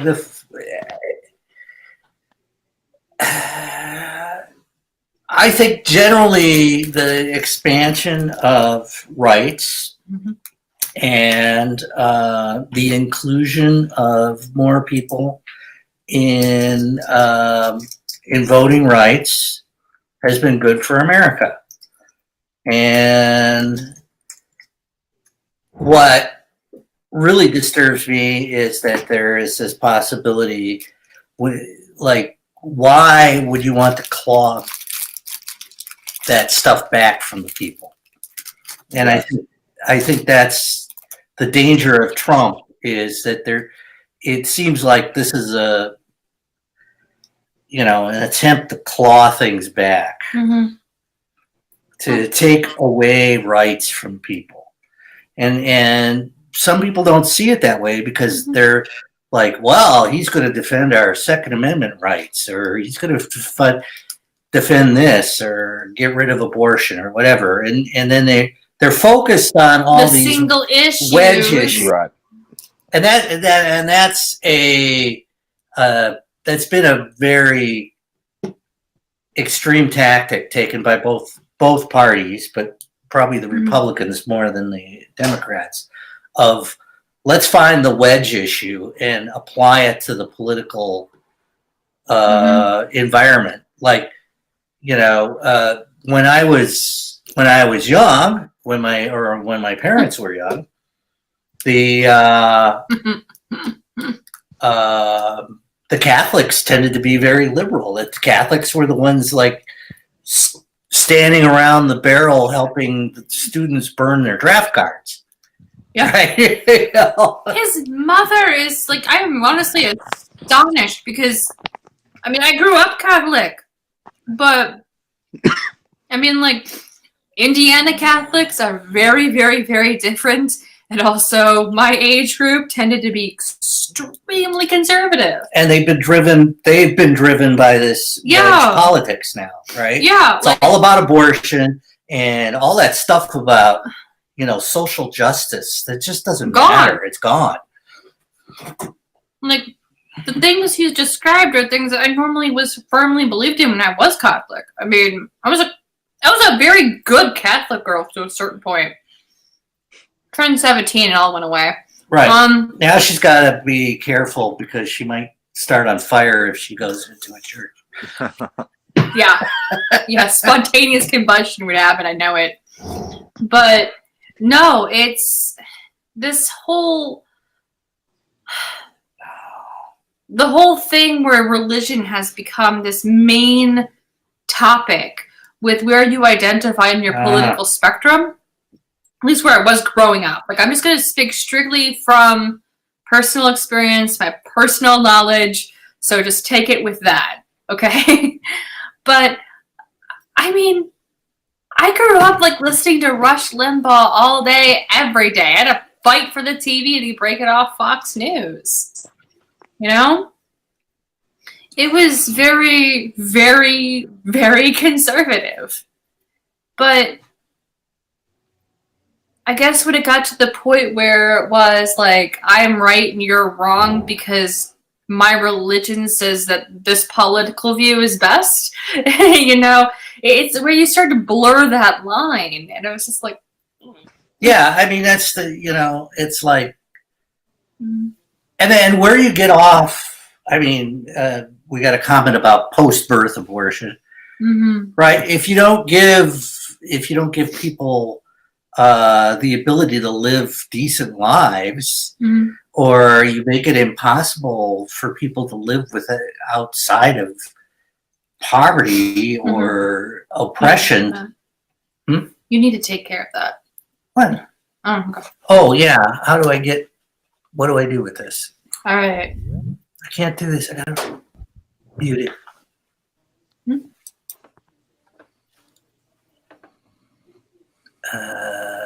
This isn't gonna help. Oh boy. So just to let you know, I am still here to support you. Guess you're gonna have to get to him to let him know, like... Sure thing. We should have practiced this in advance. No, this is real simple moderation stuff. This just gives you the authority to, like, not only to end the stream, but kick anybody you see fit. Oh, okay. So it's moderator status. It's not anything technical. So why don't you give me a call on the phone, Joe, and we'll get you all set up. So Yeah. they can continue the conversation that I'm loving so much. Now Mitch has to talk by himself. Oh man. No, just came in. Say hello from Russia. Oh. Hello. Hey, how are you? Right from Chicago. I'm just fucking you here. Of course, I'm not from Russia. Beautiful man. That was a good accent. I'm not gonna lie. Okay. Strong like bull.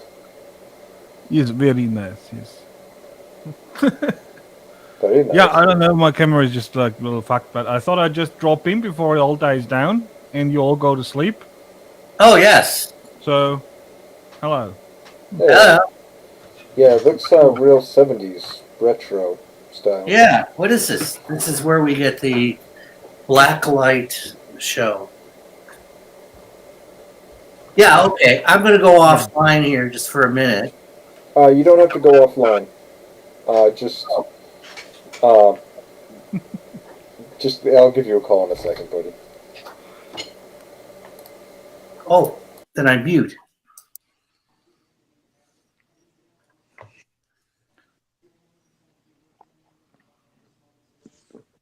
So how you doing on this fine, what would it be, morning over there? Yeah, it's like 6 in the morning now. 6 in the morning.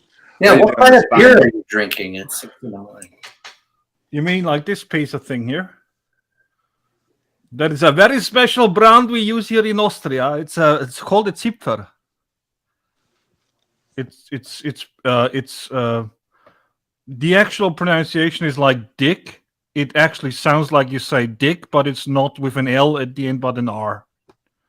So we switched that because we're smart people. It's not Austrian beer, so it's like milk. So, what's the mood? I mean, I'm seeing all the guys leaving. No, we're not leaving. No, there's just a switch of who's moderator. Yeah, not talking about like this meeting now. I mean, like in general, like everyone is like kind of fed up with the election. Yeah. Okay. Likely. Yeah, but why? I mean, still good chances, aren't there? It's painful to watch. Yeah. It's knowing that no matter what happens, that just the inevitabilities just doesn't make this election very exciting. Yeah, I mean, we have been expecting like some kind of landslide win, right? And now your expectations didn't come true. If it was a landslide victory, at least it would be easier for one or the other to just say, okay, yeah, fair and square, you beat me, congratulations. But because it's the closer it gets, the more I fear that Trump is gonna, just say fake news, not real, I'm not seceding, my seat. And then of course Biden, same thing. Yeah. And of course, the riots that would happen no matter what if Trump gets elected.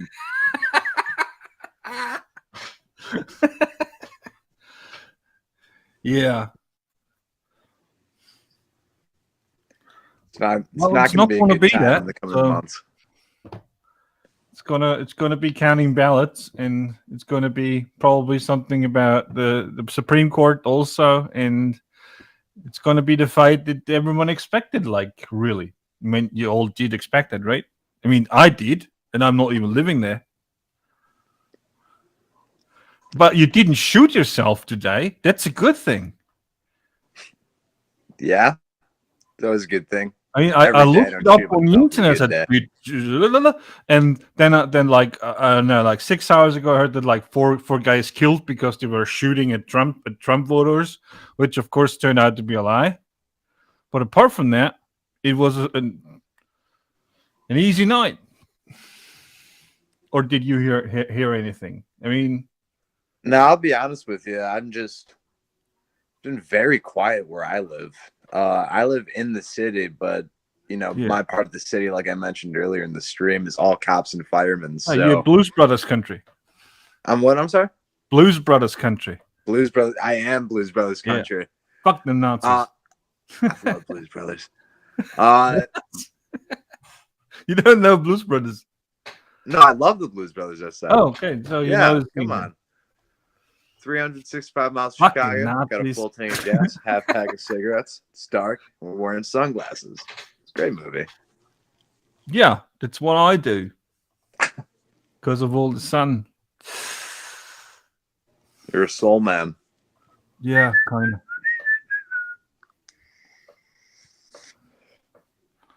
Yeah, I just think that it's been a rough time. It's going to be a rough time for America moving forward, and it was going to be this way no matter how the election turned out. Yeah, probably. It's okay. It's like I just want to play like the asshole now for like a minute or so. Like, we live in Europe, and Europe is like, like to you, this is like grandpa country, right? So this is like where you came from, and of course, about Europe and all of their stuff. But to us, like we developed a little bit since then, a little bit, and it's amazing. I mean, to me, it's like burnt, like condensed down to a single sentence. I find it very, very fascinating that you can get a full dinner in 2 minutes, but can't vote in like a reasonable time. That's like. I find it very interesting.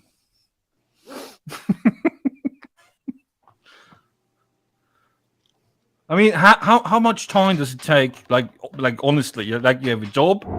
How much time does it take to get a $10,000 loan? $10,000 loan? Yeah, like with a reasonable job and a car or whatever. I guess it depends on how your credit score is. Yeah, but I mean, does it take 11 hours? 11 hours? You know what? No, I honestly, I'm the wrong person to ask. I've never had to go in and get a loan like that. But as far as I can tell, no, I would only be giving you misinformation. I couldn't tell you. I know that your credit score plays the biggest factor. Me neither. But I don't that's get about one it. That's a anymore. question for Joe. Too young. I haven't needed to take out a loan yet. I once applied for a loan and then the banker laughed at me. That really happened. And the funny thing is that I knew this guy since I was like a little boy. Like we grew up in the same town. He just laughed at you when you applied for the Yeah. loan? No, I asked him if I could have like $20,000, which is like less in our money. Sorry, it's the small ones I like. And he said, well, what for? And I said, well, I want to move into a flat, and there's like an entry fee and stuff like that. And I said, well, let's look at your bank account. And he just looked at it and laughed at me straight up. Fucking amazing. Ah, dick move. No, it was fun. I mean, hey, it's all good fun. Yeah. I'm just saying, I couldn't even imagine just a banker laughing at me. But like you said, it's like a kid you grew up with. Like, that's funny. No, I didn't grow. I mean, he was like 20 years older than me. But you knew him. But you knew it was a small town. I mean, right. It's like, everybody knew who's the dick. Like who's the guy to not do, business with or get in bed or whatever. So it's like maybe you didn't know everyone by name, but you knew, these are the good guys, these are the big guys. Leave them to the freeway or wherever they settle. They are not part of our town. So yeah, in many ways, fucking small Austria is very comparable to the US because we have like one huge city, which you have also. I mean, you have more huge also other big cities, but you have one huge city, and then there's like countryside. Yeah, that's the problem. There's a problem everywhere where you've got like urban versus rural. Yeah. And that's the exact same thing here because we have like a 60% of majority of like right to extreme right politics, and that's mainly just because of the countryside. And I think that's like basically like in the US. I mean, we're looking at this map because there's vast parts of the country where basically no one is living, but for some reason they get the same vote. Well, they don't quite get to say they get elected. Yeah, I mean, I do. Yeah. Oh yeah, no. Which are weird. I mean, power is a state with a dense population. Yeah, that's what he's getting at. Well, Montana though, Montana's got like the booby three. Fries. They get the booby fries is if you're a state where you get 3 electoral votes because at a minimum each state has 1 congressman and 2 senators. Yeah, and the electoral votes add up to how many senators and congressmen you have. Yeah. We actually learned this system in school. That's true. I mean, we learned it for England, of course. England's weird because the districts don't have to be the same size. Well, I think that the difference between England and the US is that parties, until now, of course, are not deliberately trying to fuck up the system. Yeah. Well, I mean, like, England might be a little special child, but England's actually survived a lot more. Well, but like, oh my God. The American system was an attempt to recast the English system. But it was horrible. Yeah. And Well, unfortunately, they had no concept of political party. And the English learned our lesson and fixed theirs before they started colonizing the rest of the planet. Well, they didn't colonize the planet. I mean, they tried. Well, they tried. fought the rest. They There's fought still the rest of five the major planet. commonwealths that are still very active. Yeah, but it's not like what we call colonizing. Colonizing means there is like vast country, and you move out and build a hut, and then you have children, and then and so on. Yeah, it's called Australia. It's called Australia.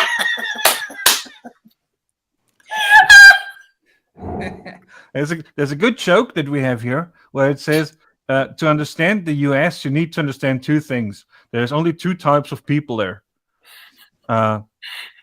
Religious fanatics and criminals. That's what came over from Europe. Yeah. Because, we didn't send the best. Right. Like, where are we? You're Liverpool? Jesus. I mean, Yeah. sorry, How it was. I'm ragged, but Yeah. And then, I think that's the other thing. That's the third type of America is a con man. the con man. That falls under criminal. Yeah, well, that's what we have. We have a con man for president. Yeah. yeah, we know. we get the streams and the television, and there's basically not a single day in Europe where not everyone is hearing something about Donald Trump, which I don't know why we're even interested in it. I mean, Like, what the fuck do I care? Who insulted today? Americans tend to follow, for some reason, middle class Americans tend to follow, the Queen of England too. So it's like Really? Yeah. Isn't that boring? Right. What But the fuck? you go to hardly moving. and there's tabloids about what the royal families. She's like one feature. She's having like 3 drinks a day. That's Right. like her move. Then Does that qualify as binge drinking in England? no, she's doing it during the day. Binge drinking is what you do at night. Okay. In I England. thought there was like a legal definition No, of binge. if you're royalty, you could drink all you want. Okay, fine. And then, I mean, honestly, no, there's some truth to what he's saying. So I do have, white middle classy, upper middle classy friends. It's kind of where, from that weird It's what you earned. Yeah. Yeah. she admits it. I hate it. But yeah, fine. Anyways, no, because somebody was discussing that the Queen was thinking of actually dissolving the monarchy. And I'm just sitting here thinking, bitch, what? Yeah. To be fair, she is petty enough to do that. I mean, She's an old tart. yeah. I mean, And the one thing I will say too is Prince Charles so unpopular that the monarchy might just dissolve on its own with his reign? No, I don't think so. I mean, Andrew's been yeeted. Well, that's the thing is you got Prince. Who's his son? Who's Charles's son? Is it Harry and who's the other Prince guy? Andrew? Yeah, Andrew. He's the third in line. Andrew's. I think he'd be a very Andrew's popular the king. other. It's just is Charles as unpopular as he's been historically? Would he be an unpopular king? But like we said, you get to his son, who'd be very popular. Yeah. I don't know. It's not gonna die. I mean, they are basically having like monarchy is like we have pets now. Yeah. They're expensive pets. They though. are You gotta expensive do pets. their castle. I mean, that's And they're like, what did I read today? Properties from You're cute, but I don't like your actions. That's like Bad Pomeranian. Don't Prince show Harry. carpet. Oh my god. Did you ever put a Habsburg back on the throne? Yeah, they were actually talking about that, to be honest. And there's like some minor movement that's called like the state deniers, like roughly translated, that believe that we are still in like the foundaries of I don't know even if that's the word, whatever. That we're like at the state of 1932 Right. or 33 or whatever. You know, like Which the is Second World War never happened, and then came the Americans. We never get like a proper like the legal works done or whatever. Hmm. Oh yeah, sure, okay. Why do you believe that? I mean, We just re-established the Holy Roman Empire while you're Why not at just it. do it that way? Yeah. So yeah, let's just go all in. yeah, and it starts it starts in your living room. I assure you that there are Trump people that would prefer to unwind the. Presidency. Yeah. Oh no, not just the No, president. like even Civil War, I guess. They would want to get rid of the progressives, the progressive movement. Oh, plus even the whole Enlightenment. Like I'm really honest with you. I swear to God, the whole like ground socially, emotionally, energy wise of the country is like the best layout for a Handmaid's Tale ending. Like I swear to God, that's crazy. I mean, this. Well, I don't know if you I noticed mean- that book. You do. You know the books? You both do? What book? Handmaid's Tale. What? It's a book called The Handmaid's Tale. The hand. Yeah, and I know like the Margaret the thing Atwood. on Amazon Prime. It's, Yes. Yeah. yeah, I don't read books anymore. I mean, I'm not old. You just read. Yeah, come on, cut me some watch slack television. here. Somebody needs to be a little bit dicky with you. God damn, dude, that hurt. I'm 30. I mean, honestly, I'm not reading books anymore, but not because I don't like books, but because just I don't like the pacing of it. Yeah, that's my problem. I mean, I do read like 8 hours a day Oh yeah. on the internet and stuff, but I mean, having being in that zone that you need to like sit down, you know, like blur out the world around you and then dive into. Who's fucking got time for that? I know. No, I know. I used to read all the time. I was freaking bookworm. But all of Yeah, a back in the day, I was the too. When I was living on top of a hill, like 30 minutes walk time to the next town, like to the next person that is not in my school, and we didn't have internet, we didn't have the telly at all. So what do? You read books, of course you do, because you want to get out of here. yes, that's what I did. Yeah, but I don't want to get out of here. It's fine. It's warm. I've Russian vodka. It's fine. I know. You gotta. Well, the map looks a lot bluer than it did earlier. So Yes. Yeah, No. Arizona is leaning in. But oh, Mitch, we lose you there. Oh god, this looks so scary. Oh, I'm gonna go over and look at CNN. don't look at CNN. CNN is so shitty. Well, I like their maps. Well, then you should enjoy the maps. Then there's even like a program on like an art channel that we have, like educational channel, and it's called Maps. That's like what they do. They give you like 10 minutes of maps, and you're like, Nice. but this is then 12% better than the other stuff, and it's amazing. I love it. Maps are nice. They're pretty. Let's see what someone else. I had a boyfriend who really, really liked maps. I mean, this guy would collect them. Yeah. I mean, from Nice. Okay, Atlas, like go planning for a journey, or yeah, like some journal. Like he would even design maps for all this other stuff. I swear to God, that's what he does now for a living. He but has- you need, as we're pirates, you always need to look out for those people who should just like take it a notch too far, you know? Like, That treasure map. no, I'm at the pirates, so I collect maps. Treasure maps. Ugh! The cringe, my friend. The cringe.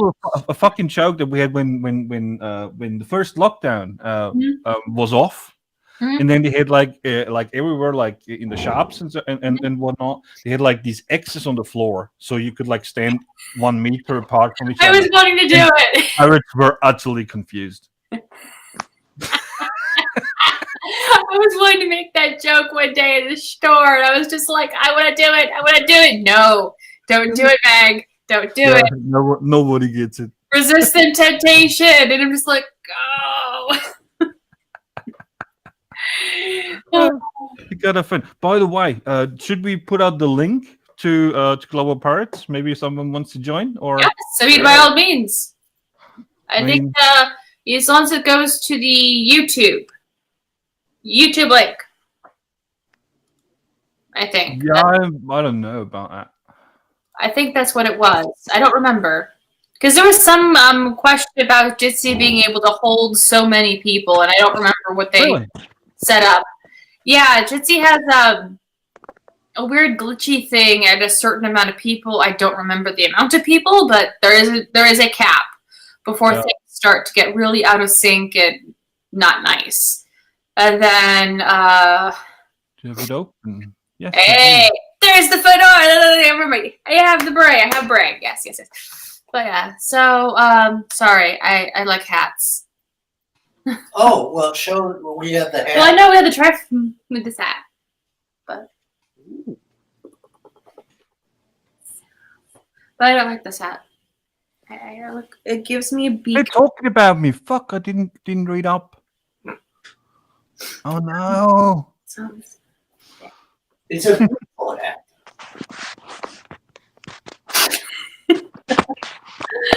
Yeah, no, I got that one. I deserve that. Yeah, that's All right, fucking well- amazing. That's what I like about it. I got to get up early to help my dad tomorrow, so All right, yeah. Good night. I will catch you guys later. I will see All right. if Mitch was it, wasn't it? wake up early. If I Bitch. wake up early enough and the election's still somehow going on and you guys are still somehow up, We'll do it. I'll be in. Otherwise, Well, if Trump wins, we are going to build a wall. Hmm? I don't Just plan so it. you know. Doesn't really matter if you build a wall. You're not a bordering country. If Trump wins, we'll be drinking tomorrow morning. Yes, it will be a I- Russian breakfast. It will be a Russian breakfast. Bye. Hey, see you, mate. Good night. Yes. Okay, so Vodka and bread for breakfast. If Yeah. Yeah. You could like do a melon and then put in the vodka bottle today, oh, and then have a like really nice breakfast tomorrow. yeah, it's a nice thought. Yeah, you know that one, right? That's how we basically mate in Austria. Mm-hmm. Yeah, that definitely works. I mean, I'm just thinking of a couple other options. You know, like, I mean, you could do infused oranges, Yeah.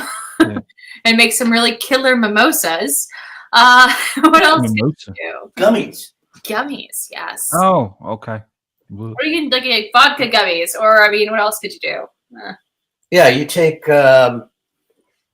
Gummy well, bear. you could take a slice of bread, Hmm. and just dump it in vodka, and then just eat it.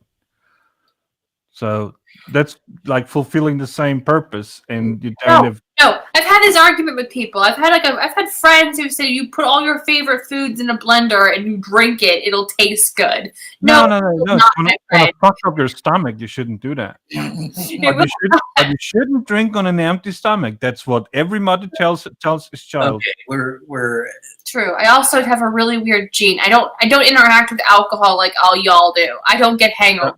Because you just turn into a spider. Yes. that's why she's afraid of spiders. No, that's why I'm afraid of spiders. Yeah. Fucking things. Yeah. Ah, But no. well. that's, Okay, well we're Hmm. I don't know how long we're gonna go on this. I don't know either. You tell me. She's drinking. Yeah. Is it a bad thing? No. It's my favorite THC tonic. I don't even know what that means. It's marijuana.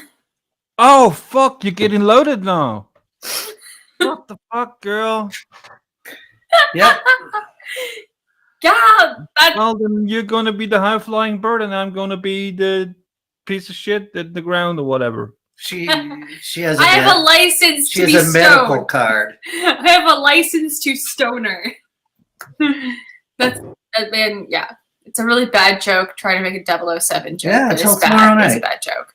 Until tomorrow night. Yeah. Takes like 20 minutes to hit, so doesn't it? What? How long It takes like 20 minutes until you hit it, right? Stuff. This? 5 Yeah. minutes. 5 minutes. What the fuck? You mean you really are a service country at some points? Well, you see, I don't process. My metabolism is weird, so most things that take forever don't take forever. Yeah. So you're like on the shitter 20 times a day. If I had to get shit-faced drunk, yes, I would. Oh, are you still talking about alcohol? I just. Oh it's no, like- no, this is weed. No, this is 100 milligrams. The whole bottle is. It's what, 12 ounces? 100 milligrams, and that's the bottle is that big. It's 12 ounces, 12 fluid ounces. Yeah. I don't know what you measure liquids Oh, in. It's like you're the only country that measures liquids like that. Yeah. I can't even think of the says conversion. it. Come No, I on. can't think of the milliliter conversion. Oh, my brain. I mean, I really thought we got that figure out when Challenger exploded, but obviously no. No, I actually do. I bake in grams. I bake. Yeah. I don't use. Yeah, of course you do, because it's smart. It's it makes sense. more accurate. Yeah. More accurate. I'm not gonna lie. You know what is funny? Hmm. They're selling dildos here in inches. That's a fun fact. Well, if you're gonna sell something, you want to have a bigger number. Why? So you're fighting back. Why would you? Ah, I will never understand. Me neither. But that's what humans are: weird and funny sometimes. Okay, let's see. Yeah, who won? It's 354.9. Yeah, so small beer, Len.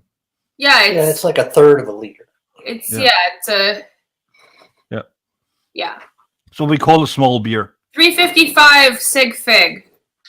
So yeah, it's a small beer. But it's 100 milligrams of THC. That's a lot, I guess. Yeah, it's a lot. One of these takes care of me for the entire day versus if I'm just microdosing, it's about 5 milligrams every 4 hours. Yeah. What the fuck? Yeah. So you're basically getting totally baked in about 3, 2, 1. Time dilation is what kicks it, most of it. Yeah. That's why when I was giggling earlier for no apparent reason. If you saw that's exactly why. Because And what is your wonderful fellow doing to get as fucked up as you are? Not a thing. exactly Not a thing. You just stand by, call the cops when necessary. I think I'd kill him if he called the cops. I don't think you could. I don't think she can overdose on this stuff. No, I No, can't. she can't. She will just like fall asleep. Yeah, she'll fall asleep. Yeah. She's like, no, I don't want to watch you Slither action over anymore." it. Yeah, I know. Basically, I like those. The dreams are nice. Not gonna lie. Well, the worst part is she just keeps on forgetting where she put anything. Yeah. Yeah, you keep just wandering around. That's how My I house feel. keys have a tile on them. My house keys like have a little alarm. I can notify via phone, like, "Where's my keys?" and they'll start beeping. That's, Okay, that's, so the true story is when I stop drinking, I feel like that. Mhm. I stopped Yeah. drinking like in summer because it was so hot and so on. So I stopped drinking for a while, and after 6 days, I was just like standing in my living room, looking out the window, and said, "Bird, bird, bird." I think You know, like for 10 minutes until I realized that I'm like fucking out of my mind here. Yeah, so bird. No, yeah, it's like totally get that. I mean, it's the I mean, I'm basically like 12 again, and I mean, it's fine that people can do I'm a that. parent. I'm a parent. I have a 2-year-old son, and I get blitzed off my mind and make forts in the house during the lockdown because I'm going to be 100% real with y'all. What do you mean on lockdown? You're not on lockdown. Pretend was so much more fun. Yeah, I mean, Chicago went through like a 2-week lockdown. Technically, things are still closed and shut off. We just went back even further, so there's no longer any indoor dining. Yeah. So yeah, that's. Who cares about indoor dining? Well, I mean, I really don't because I like the cold, but I don't like eating outside in general, so it doesn't really matter. No, it doesn't. And what I love about the lockdowns is pants entirely optional. Mm-hmm. If you go out for dinner, you're just getting dinner and bring it back. So yeah, trousers, but who cares which one? Mm-hmm. Right. So it's all much relaxed. It's Very casual. It's like nobody's dressing up anymore. Nobody's like pretending that there is something important behind having a dinner or something. Yeah, 2020 is lawless, man. I swear. It's great. I love it. I like the expectations have died. Yeah. But then again, the expectations have died, and here we are in 2020. And it's great. It's like when people told me, what's bad about the world? The morals are dying. And I said, what? I don't get your point. That's good. Well, it's only good if the morals kept are against what's socially or come on. There's ethics and there's morals. That's not the same thing. That's what I mean. Yeah, I was referring to something that's ethically Of course, we're not stabbing each other for a popsicle. That's not what's going to happen. Oh God, popsicle! I said the wrong word. Holy She's fucking tripping. balls! Sorry. Okay, so Georgia's still too early to call, but I'm looking at the screen. And I'm just like, what? Georgia. It's jumping because they're bringing in the early vote now. Yeah. Oh. Georgia. Yes. Yeah. All right, so it's the GA right above FL, the Florida. Yeah, I don't. Oh, it turned. Fuck. It's yeah. I told him it comes back. Like 1.5 hours. I said they are coming back. Nobody believed me. Yeah, because they just started giving the totals for the we were doing all this early voting because of the pandemic. Yeah. And they're just starting to do the totals from opening up all the early voting envelopes. Yeah. It's tilting Biden, it says. Yes, they're tilting heavily Biden. 7% projection. Wow. North Carolina, close. Mm-hmm. Yeah. This is going to be a very, very, very, very close race. Oh my God, I'm going to feel this. We can't go to sleep. Let's enjoy ourselves a little more. Let's maybe get naked. And I really feel disgusted right now. Is how this is such a hard election. Why is it a hard election? Why are people still? No, I don't know either. I mean, it's all but hard. It's just long. That's what it is. No, maybe it's just why? Why are we doing this? I don't know. Why is this even just a choice? Why is it so hard? It's God. Well, you really need to think about if you want a proper political agenda or just grabbing by the pussy. That's a really hard thing to decide. Well, it's not even just that. It's the hard part is you listen to people that live in rural America and they go, "Oh, Biden's a communist or a socialist or you want to socialize your medicine and then you're gonna need the stick when you break your bones." They purposely trigger people.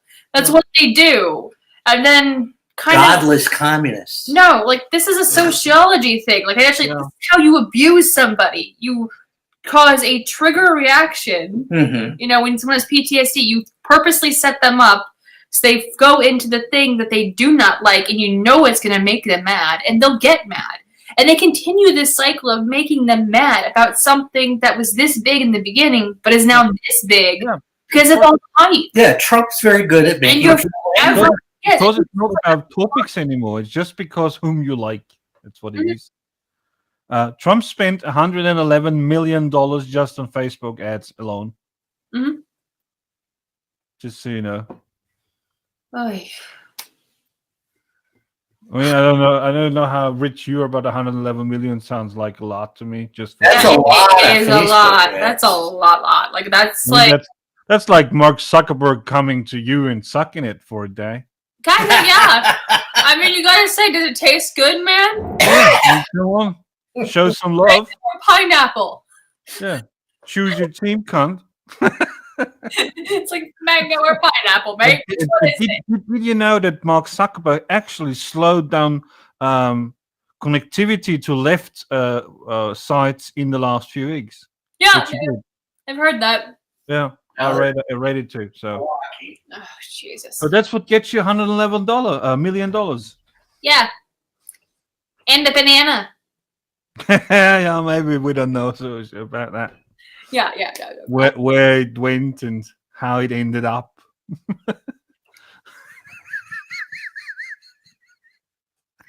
Yeah. There's a wonderful when you're stoned out of your mind. Look up Don Hertzfeld with TZ written TZ Hertzfeld.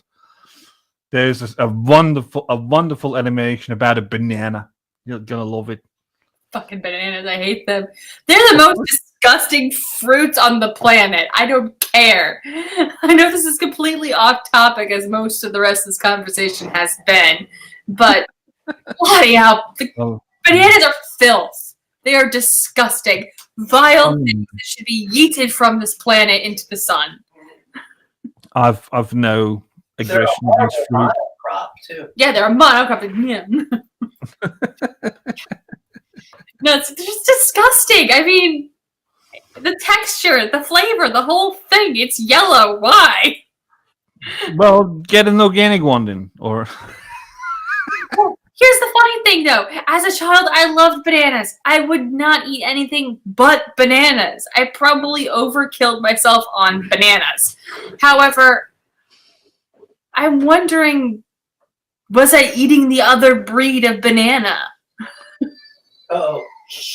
I don't know. Never had a relationship to banana. Really didn't.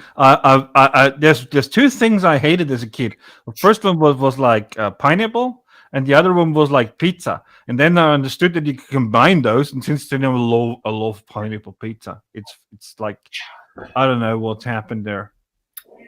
When I turned 22, maybe it could have been like maybe weed related, but since then I love pineapple pizza. Love it. Yeah. I was a very, very picky eater as a child. Very, very picky. Yeah. I'm not very proud of it. I actually ate hummus for the first time, but only at the age of 23. Well, when you start to pay for your own food, you get like less picky, right? Well, no, it's not even that. It was just everything was either too spicy or it was too crunchy or too squishy. It was mostly texture related, not necessarily flavor. You're texture guy. I love that. I'm a texture freak. That's just me. It's annoying. That's why I can't eat meat because of the texture. I just can't. It's just disgusting. That's why I hate sushi. It's too squishy. Yeah. But if you put it like, I don't know if you know Wiener Schnitzel. Yeah, if you put it like in a very small, like a thin thing that is not meat, I love it. I just. No, I get it. Yeah, just meat yourself. That's not bad. It's good stuff. But it needs to have it outside. Yeah, a layer of protection. Yeah. You get it. Yeah. I mean, So you're saying we should take bananas and cover them with of flour course. and then cook them in butter? Is it? No. I don't know. Maybe you take a Snickers and liquefy it and put the banana in, and then it works. Oh. Or fry it, or put it in a dog. I don't know. Oh my god. That's disgusting.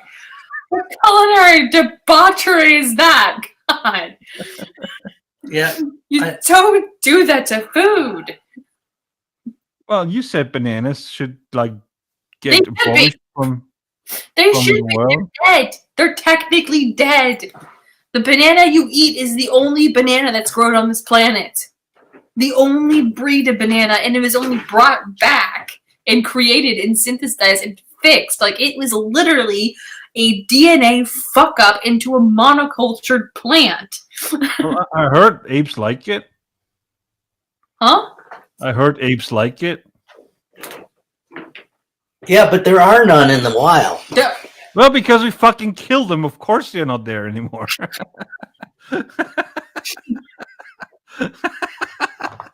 Oh, it's worse. We are from ape America, they grow. They have huge tracts of land, which are nothing but Night, bananas Jamie. plants, and then Jamie's removed. Get Jamie's going to Oh, bed. He's okay. on the map. Night, Jamie. good night. Oh fuck! They call Iowa. Iowa. Iowa. That's like something Iowa. in Indian, I guess. Iowa will be They call Florida. Yeah, of course they did. Finally. Oh fuck! Texas is also going to the cunt. well. I'm not going to call him cunt anymore. It's not It red. doesn't- It's It pink. doesn't deserve that. Well, that's according to them. Yeah. It's not gonna work out, is it? He's fucking winning. Who? Trump? Trump. No. He's at risk. It's 174 to 223. I call Texas for him. Nevada is leaning towards him. Yeah. Yeah, but if Arizona goes and Wisconsin goes, I believe there is no way he can. And Philadelphia. I mean, Pennsylvania. That's dependent on. Georgia is still in the race. If he gets that, things are looking good. Oh, what are you using? This is what. Oh, that's that you have? Mm-hmm. Okay. How long do you think it's going to take until we know? About an hour? Given Wisconsin, it might be 5 o'clock in the morning. Yeah. Yeah, your time. That's when. Oh fuck. Yeah. What did they say? I'm trying to remember. They had.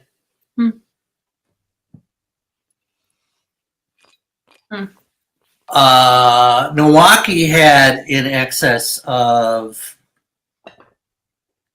At least in excess of 100,000. Oh yeah. votes. Like That they- Milwaukee's vote was huge. Like Yeah. it was massive. I mean, like It was like 60% of the voting population in the city use vote Yeah. by mail. did vote by mail, and that's what they're counting right now. Mhm. Voter turnout seems to be fine. Yeah, like maybe best even. Yeah, and that's probably That's the That's- catch. Is that's that probably 80%. That's the upside of democracy. That's what we experienced here in fucking Austria when 2017 the far right party took over. I mean, they didn't lead the government, but they were for the first time, for the second time, to be honest, in the government. But when they like killed themselves 2 years later, I know it's not interesting to you because you're a fucking little country and who cares. But yeah, just stick with me for like a half a minute. I'm listening, man. I'm listening. But the great part about that was when they killed their own government because they're fucking Nazis and don't understand how to govern. We had a backlash, and that's fine, and that's how it is, and that's what is probably going to happen after Trump. Yeah. When you lash out so much into one direction, it's a good chance that there's a backlash in the other direction, and Right. Yep. so you know, if like for example, there's the census has happened, right? but they're gonna do like the gerrymandering now in I don't know 2 or 3 months or something like that. Yeah. That could cement the Democrats for another 10 years. Yeah, if they win in the states, yes. Mm-hmm. Yeah, of course. I mean, Or there are movements in states to go toward nonpartisan commissions to do the.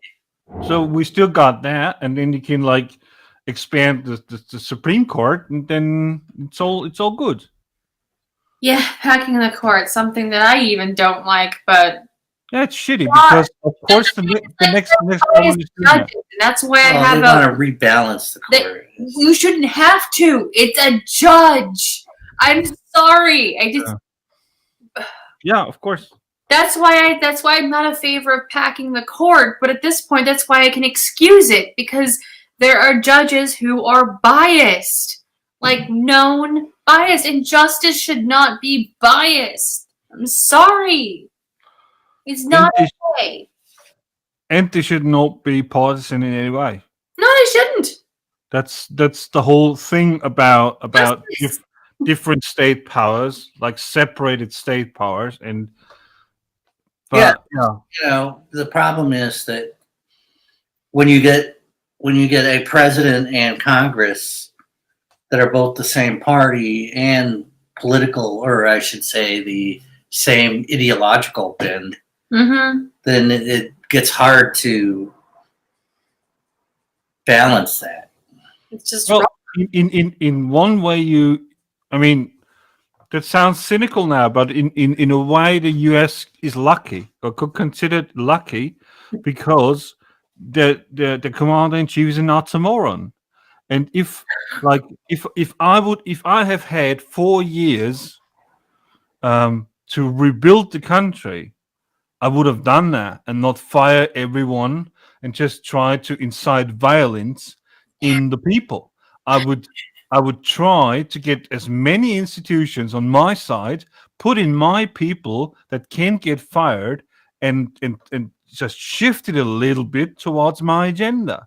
Instead of fucking everything up, being an utter cunt, and then putting it all on one card. It's not the smart move to do. Yeah, it's not. It's really not. I mean, you know. Well, their agenda was to control the courts. Yeah, GOP. the agenda is control the courts, control a woman's body and everyone else's body. Fuck. Yeah. I can't do this, man. I really can't. Well, you don't need to. I mean, just stay inside.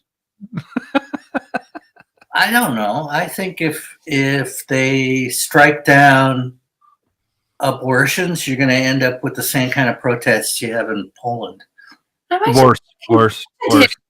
Yeah. Like, I really might just freaking punch a dude. If there was some... I mean, look at the Women's March. That was fucking huge. Yeah. Yes! Like, I mean, I've dealt with people who were like, you know, prudy Christian Catholics. I mean, I was born and raised Catholic. I almost became a fucking nun. Okay, so there's a lot in that statement when I mean, like, I know. Handmaid's Tale, yeah. But it's just... Yeah. Religion needs to be separate from any law you make. Yeah. You need secularism. Yeah. And if your fucking president says we're going on a crusade, then a fucking million people need to stand outside of the Washington Monument and tell him to fuck off. Yeah, basically. And at this point, they called Florida. Yeah. They did like 10 minutes ago. Oh, yeah, 4 minutes ago, I see the update. Sorry, it's popped up in the thing, and I'm just like... Biden doesn't need Florida. I don't care. Would have liked it better to have it. Well... I'm sorry. I really understand. All the well-off old farts vote Trump. I mean, we never, in any progressive agenda, could count on those people. We never could. It's, All we have is time. yeah, that's really what we have to do. Time, and the one of the other things you only get to do in life besides pay taxes, die. Yeah. It's like the only lovely other thing you can expect. Everyone expects it all. Death. And I cannot wait until these old fuckers are done. Yeah. You know? Same here. Same story. It's so weird. Destruction of this country just because, my morals are this way because I was raised. Oh, bullshit. So bullshit.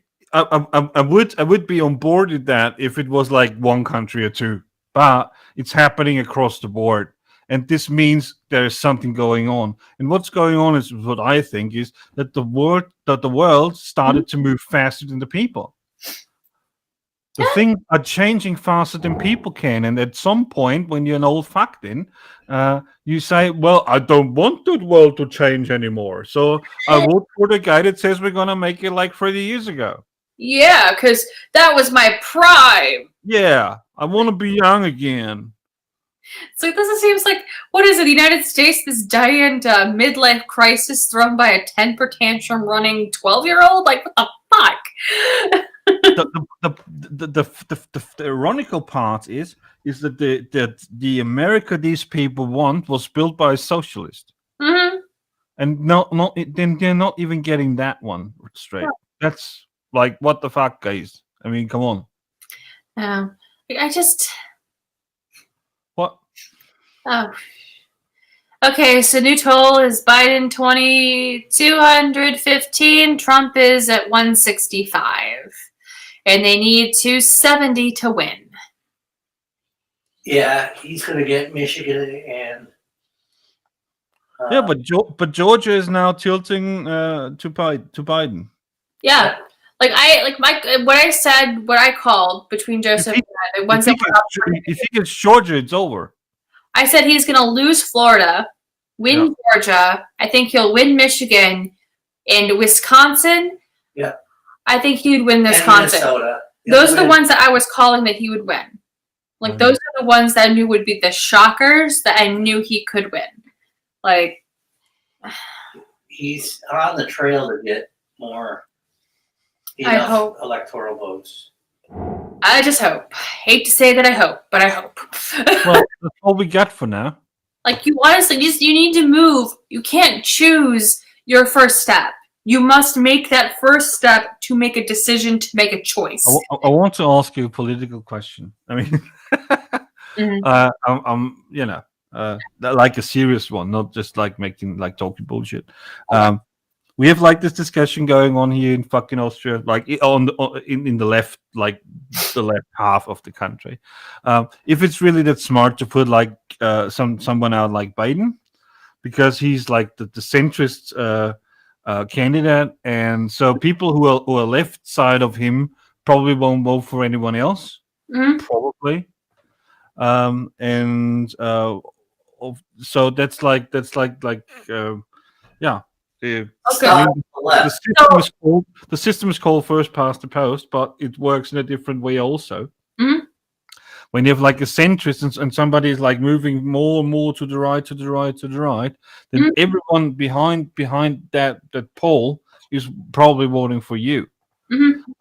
And the discussion is, I mean, as far as as far as that makes sense, we have a strong opinion here and a strong understanding here that you need to be more progressive and that you need to move out more and actually stand for something and fight the constant moving to the right, like what do you call it, like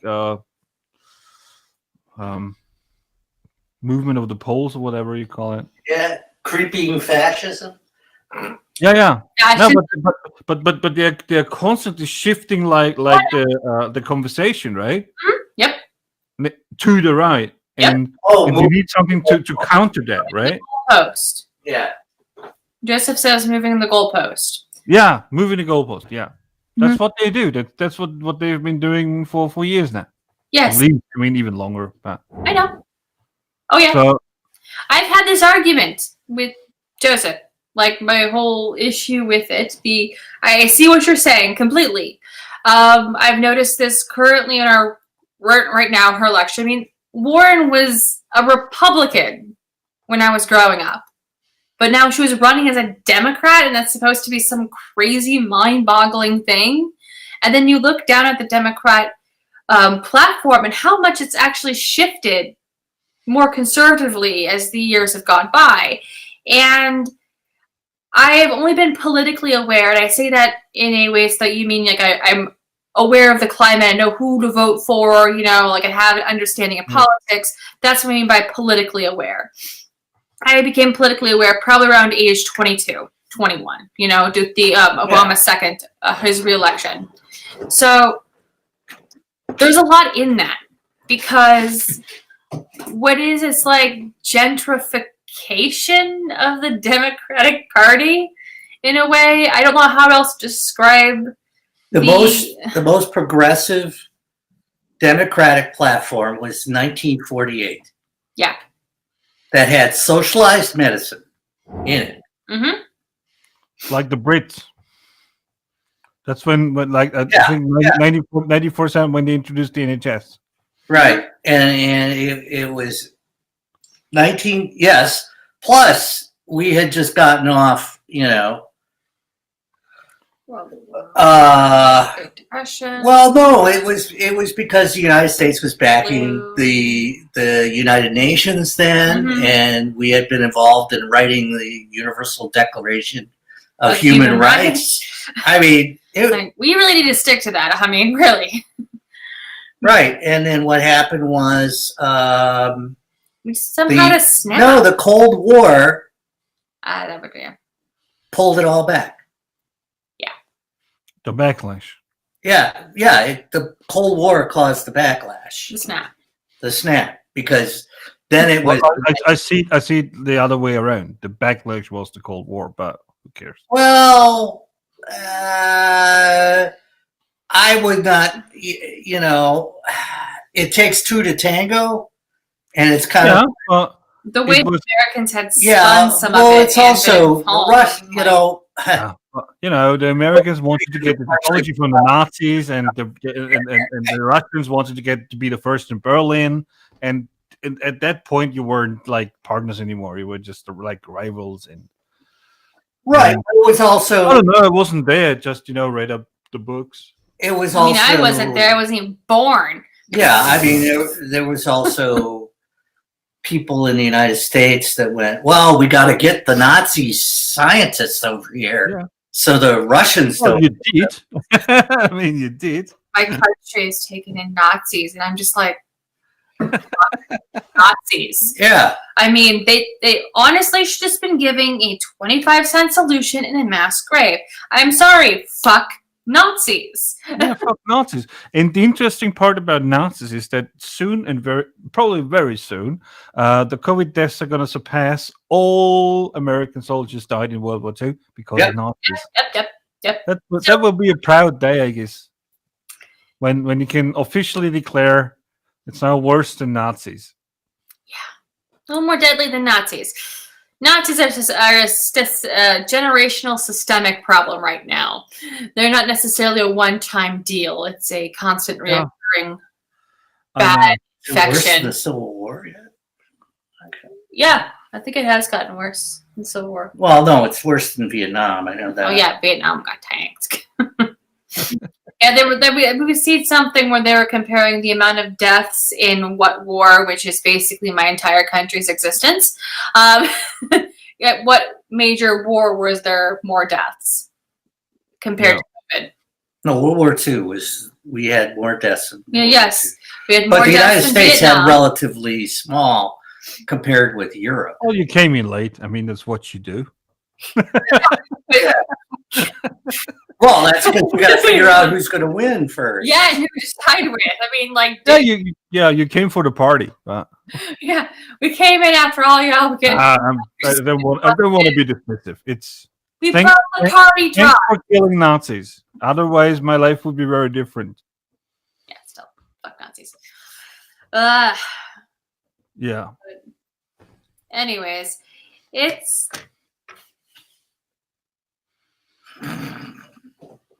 It's Georgia time. Oh, is Georgia moving? Yeah, Sorry, a little bit. and I am a very sleepy and Yeah. So so we're killing it. We're Sometime killing we have it. to turn this off. yeah, I don't want to have nightmares. Gonna have nightmares. Well, let's see. Nightmares. It's almost midnight. Why the hell is it almost midnight? Because it is. Eh. Oh well. Yeah, Pennsylvania, Michigan, Wisconsin, Georgia, Arizona, and Nevada are going to decide the race. God damn it. Oh, I just wrote into the chat that we're leaving or are about to leave. So if somebody wants to come in, it's now the time or never. Yep. Yeah, I think we're going to call it a night, pull the plug, Mm-hmm. and we Yeah, should I'm see. talking about that chat, not about you. Of course you. Oh, no, us. We should probably pull the plug soon. Yeah, like Who else go. is there? Yeah. Hmm. Rovens, Kirill Mueller, Samuel. I can't even What? read. It's too tiny.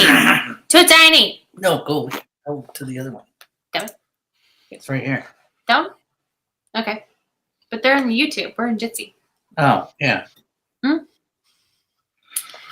right. Well, I will- wonder how Rose is doing. I'm just gonna Who? hop off. Oh, Nice. You guys, I'm going. yeah. Bye. We have a member who is like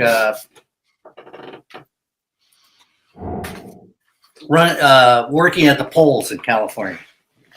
So she's probably counting votes right now. Yeah, probably. And good for us. Yeah. Come on, let's win this fucking thing. The world is tired. I mean, 2020. Come on, guys. The world is tired of Donald Trump. Of Trump and all the bullshit, and we really, I mean, we like a year ago, we decided to just like save the world from climate change, right? And then. Yes. Then it all went downhill, and now we're talking about whether to elect the moron again. So it's really it's a toughie. I mean, I know that you have your own opinions, and like as U.S. citizens, not you, but of course you have, but whatever. But the world is like we're just like stunned. We're just like, what the fuck, guys? There's like shit to do. There's shit to do. Come on. I think our president's a bit of a buffoon. Well, that's very mildly put. Okay, he's a a fucking wannabe. He's a wannabe dictator. Yeah, as you said, he's a con man. That's like, I think that's fine to say. Yeah, he's definitely a con man. I mean, he's a real estate agent, you know. Yeah, and he probably never built like one house ever, like with his hands, like ever. I mean, how can you like be like? I don't think he's ever done any like trade labor, if that's what you mean. Manual labor is like totally something. No, his father was rich, and he managed apartments for his father. Yeah. But that's like how what he thinks is work, like telling others what to do. Calling people on the phone and getting your loans forgiven. That's what no we would consider work. No. Yeah, I consider work getting beer every day. It's like harsh. Well, making beer every day would be work too. That would be great, but I can't afford it. Like a small flat. Can't do it. No, it's all I do is like I'm making booze when it's winter, because you can just like put it out on the window, and then it just like freezes down to high volume alcohol. That's a good trick if you want to get like really drunk for like very cheaply. Mm-hmm. Okay, just say you're not a drink, obviously. But. Yeah, I think we're gonna. If Wisconsin and Michigan do this, there's a chance. So Well, the chance is still alive. Yes, it is. yes, and as I said, late votes. Biden was just gave a speech to his file. His Yeah. You wanna watch it? no. I don't watch it. Oh, I can bring it up, can I? I don't Yeah, know. probably. I guess you can like put in like a YouTube thing or whatever. Mm. But I don't know. If you want to go to sleep, it's fine. Then and we're good. If you want to hang out, it's fine with me too. But then I need to get myself another beer. Otherwise, I won't Oh, function. get another beer. Do not let me stop you from. Well, then take here for another 2 minutes. I'll be back. Okay. I was gonna say, sit here. Man. Let's just... Well, I'm on the schedule until 1 a.m. We'll just, that's an hour.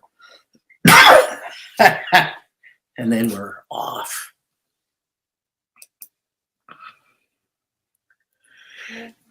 Here I am yawning. Yeah. Okay, how in the world can I get states up here? I don't know.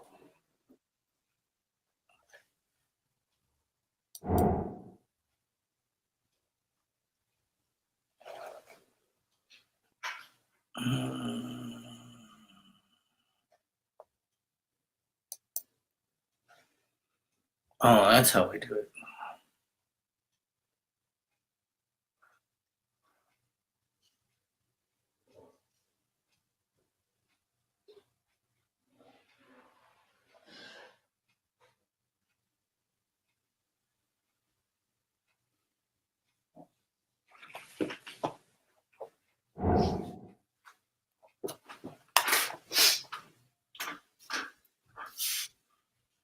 A beautiful view of the park.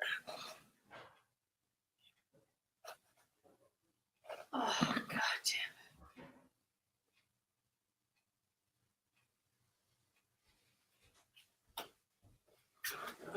damn. Oh, great. What? Trump claimed that the remaining votes should not be counted. Yeah, of course. The shenanigans are beginning. Yeah. Expectedly. Midnight. He's gonna make the argument that it's midnight. Yeah, right. Actually, it's 1 a.m. in DC.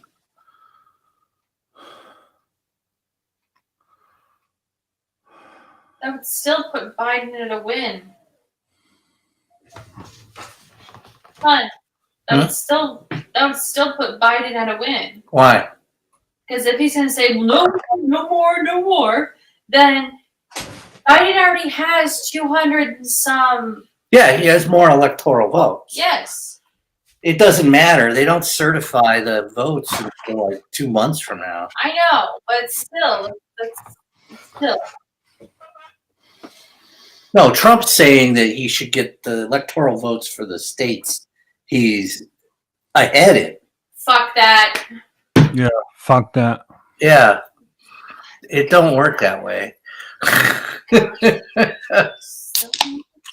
Who cares what he says? What he thinks he should get? Fuck that. Well, nobody cares. I don't think that the institutions in DC would even let him do that.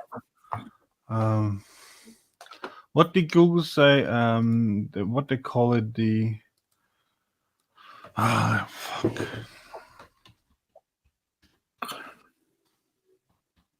I need to look it up. I'm sorry. The Associated Press. What is that? The Associated Press is it's a national press organization. It's Like a press council, like all the major outlets or whatever. It's one of them. There's like two of them. There's Associated Press and there's United Press International or whatever. I think are the two. But yeah, the Associated Press is more or less the organization that's been calling elections for the last 80 years or something like that. Okay. So what they say is kind of, not kind of, but that is what it is. That's how.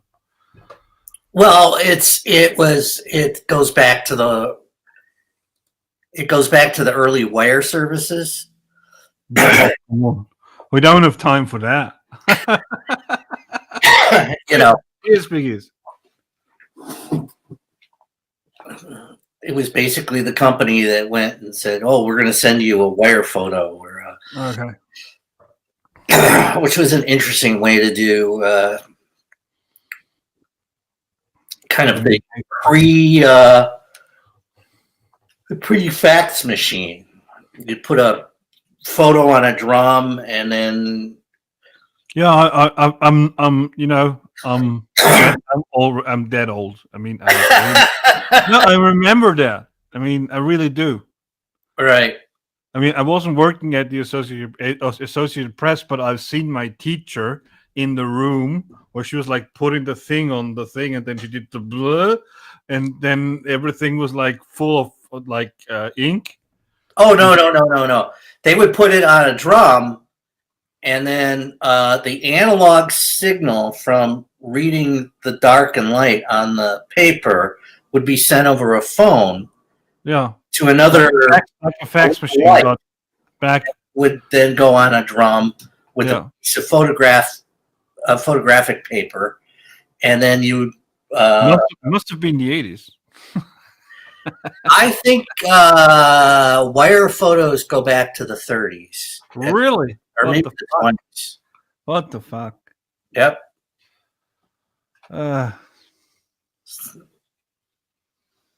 Yeah, why not? I don't know. It's amazing how old technology works. Yeah, I mean, I'm seeing all these Nazi docus, like documentaries. You know, like they're running like 24 hours here, and I'm always like fascinated. What did they invented? What did they come up with? And it's like, yeah, we basically had the Blackbird 30 years before you, but yeah, it's amazing. It's amazing. And I like it because I'm a kind of a nerd. So yeah. Of course I am. Why else would I be here right now if I wasn't? Talking on this chat in the middle of the night waiting for election results. People like 1,600 miles away. Did they call another state yet? What's going on? I mean, you really need to be a fucking nerd to be awake at 7 a.m. in Austria and watch still this fucking election. And be on the chat about it. That's kind of drinking at the same time. Well, that's a different problem. we all do what we love. Genetics, right? Yeah, I'm coming from a long line of alcoholics. And yeah, I mean it. When I was 6 years old, my grandmother started to feed like secretly alcohol to me. Not telling my parents. So that's and I absolutely fended it off fiercely until I got like 14 or 14 years old. And then like you get in puberty and you wanna meet women, and then alcohol becomes very handy. Well, CNN called it for Minnesota for Biden. Yeah, that's good. Ohio is gone. Pennsylvania is gone. Ah, shit. I suppose I need to see what the map. Michigan is also gone, probably. Wisconsin. Wisconsin will go for Biden. Hopefully. MSNBC called Texas for Trump. Yeah. The PBS also. New York Times also. Oh, but that was still like 2 hours ago.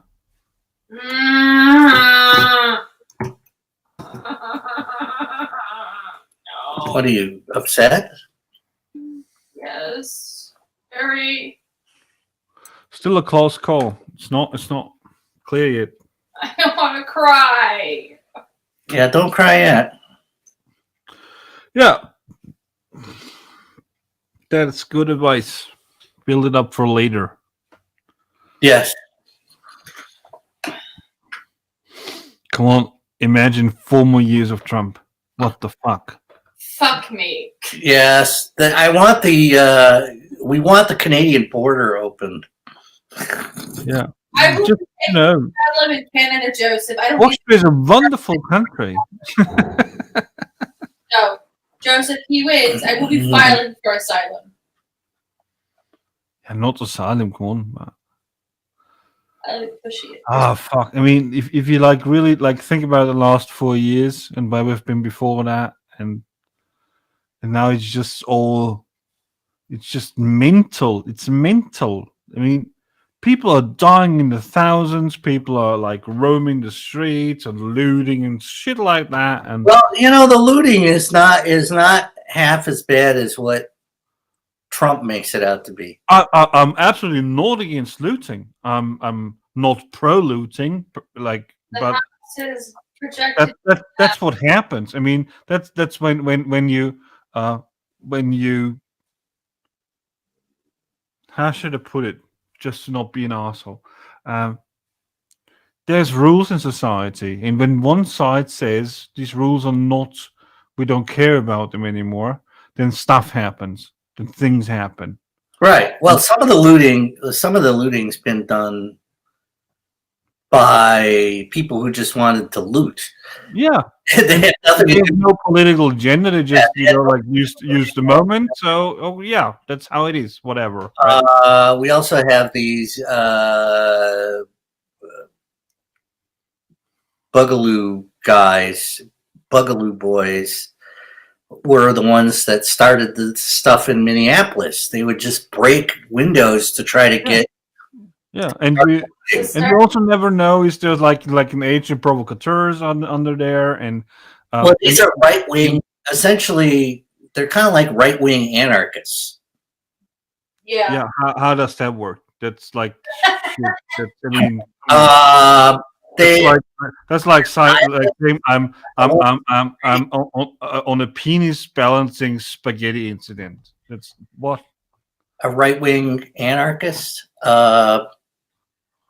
They're nihilist, I guess, as you put. Then why are they right then? If they're like nihilists, if there's yeah, because they tend to. I don't know. I would call them right wing because they associate with the militia groups. Yeah, fuck them. I mean, we like, for example, I don't know if you know, but we had at Monday we had like an Islamistic shooter here in the city.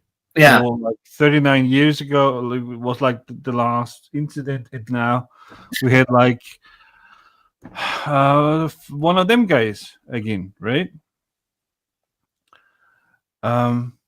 And well, I just lost the point. Just to see, I can't now. I can't say I can't make fun of it. It's just like, what the fuck, man. Oh, was that a school incident? No, a what? A shooter. You had a shooter. Yeah, we had like an jihadistic shooter here in Vienna. A jihad. Who shot like 4 dead by the counts of now, and 15 injured or something like that. I don't have like the actual number, right? Mm-hmm. But that was on Monday, and we didn't have like any shooter for like almost 40 years now. Almost 40 years. We a neutral country. Who fucking attacks us? We're a neutral country. Yeah. We're not doing shit. We just like sell us some shit. That's like what we do in the world, right? So why attack us? That's but whatever. So that happened. And the weird part is that there was like 2 guys who helped like a policeman who got shot, and they dragged him like over to the rescue car, and now they're like heroes here now because they're like they come like from another country, like the parents come from another country. Now they're living here, and now they're like these huge heroes and whatever. And that's kind of weird because if you look them up on the internet, they're fucking fascists, you know. Yeah. You can look them up on their own profiles on fucking Instagram where they pose like with the Turkish flag and like the Grey Wolf signs. I don't know if you know what the Grey Wolves are, but this is a fascist organization. And yeah, that's what they posted like a year and like 2 years ago. Now we portray them like these are like the huge saviors of the bad day that we had, and it's what the fuck. I mean, things are not working as they used to, right? Back in the day, we had like the Nazis; those were the shitty guys, and then we had like the Democrats, that were the good guys, and maybe somewhere there were the religious guys, which we never were really sure. But if they had a turban, then they're probably one of the bad guys, something like that. And now it's like it's switching. People don't know anymore who's the real enemy. Heard this? Everyone is. Mm-hmm. I'm telling you right now, red, white, blue is sus. What is? Red, white, and blue is sus. Oh. Oh, shit. This looks so terrifying. Did District 2 in Nebraska went for Biden, right? I don't know. I mean, the thing I'm saying is, even like in the US, the guys that are now going on the streets, like roaming the streets, like they are armed, they are the militias and whatever. Mm-hmm. They truly believe they're fighting for freedom. 3. You truly believe that. Yeah, that's right. Yeah, but what in fact they are doing is legitimizing a fascist government. Yeah. So we agree on it, right? Yeah. So it's fucked up. It's the other way around. It's not how it should be. Yeah, right. Yeah, that's what I was trying to say with the story before that. It's cognitive dissonance, as people put it. That's what we call a barbed wire in your head. Yeah. But the one part is not talking to the other anymore. Right. Yes, there is. It doesn't make a lot of sense. But why don't they get it? If you look up this Boogaloo Boys, yeah, that's a weird group. They wear Hawaiian shirts to mark themselves. Yeah, for the tiki torches or whatever. No, that's just the No, those are just the neo-Nazis. Okay. The Boogaloo Boys do Hawaiian shirts. Yeah, And I'm reading. Boogaloo Boys do Hawaiian shirts, and Joseph, I'm reading the closed captions, and they're saying that if no state flips in its current setting, yeah, Trump will win. It is the exact repeat snap from 2016. yeah. If there are no flips, But they'll flip. Arizona is still up. In a flip yet. Yeah, but both Michigan and Wisconsin are going to flip. I don't like it. Arizona, Biden is leading in Arizona with 6%. Yeah, Arizona's going to flip. But it's fucking close, yeah. Yes. I'm scared. Yeah, don't be scared, woman. I don't know why I said the woman there, but it just like. Well, it's because she is woman. Yeah. Yeah, but you're not supposed to like point out the gender if it's not important. Oh, yeah, right. That's what I learned as a man. I'm scared. It's that important because that's why I'm scared. Yeah. Yeah, but you're scared because of the circumstances, not because you have a vagina. That's the difference. Yes, but that's what they want to regulate. Yeah, well, that maybe should be done. I don't know. Maybe let's just let women decide on that. That would be like a smart move, wouldn't it? Let's just say whenever any law is about to be discussed or whatever, if you don't have the parts, shut the fuck up, get out of this. Right. Like, well, or we could have. What if like an all-women government took over? yeah, fuck that. I'm not now to regulate The penises. Yes. Yeah, To have sure. back to me at the age of 14. The one thing my penis needs is another woman telling it what to do. Yes.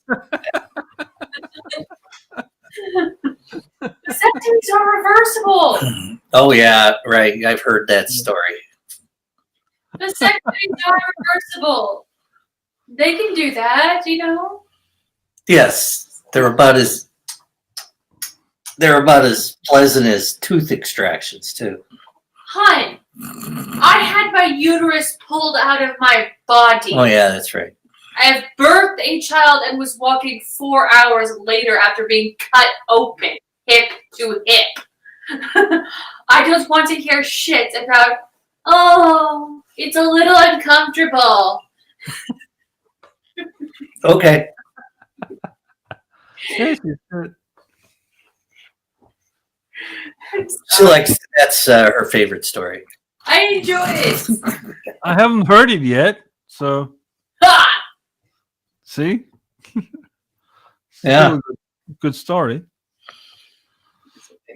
Oh, she was. How long were you in labor?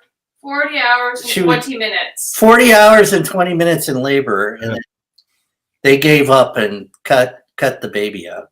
Yeah, Okay. that's what I would have done also.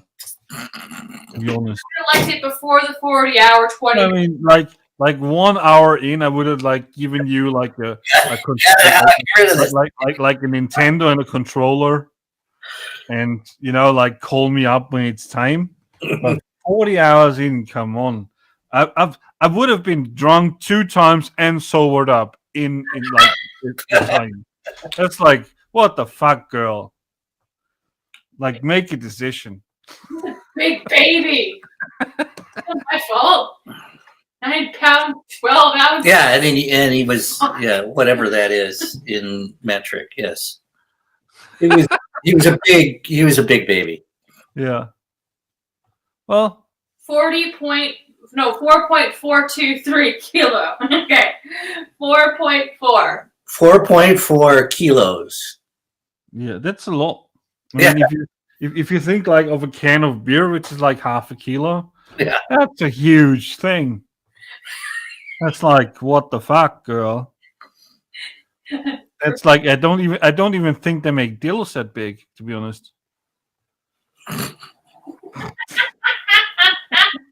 And he was 52 centimeters long. Yeah, and he was 52 centimeters. Well, length is debatable.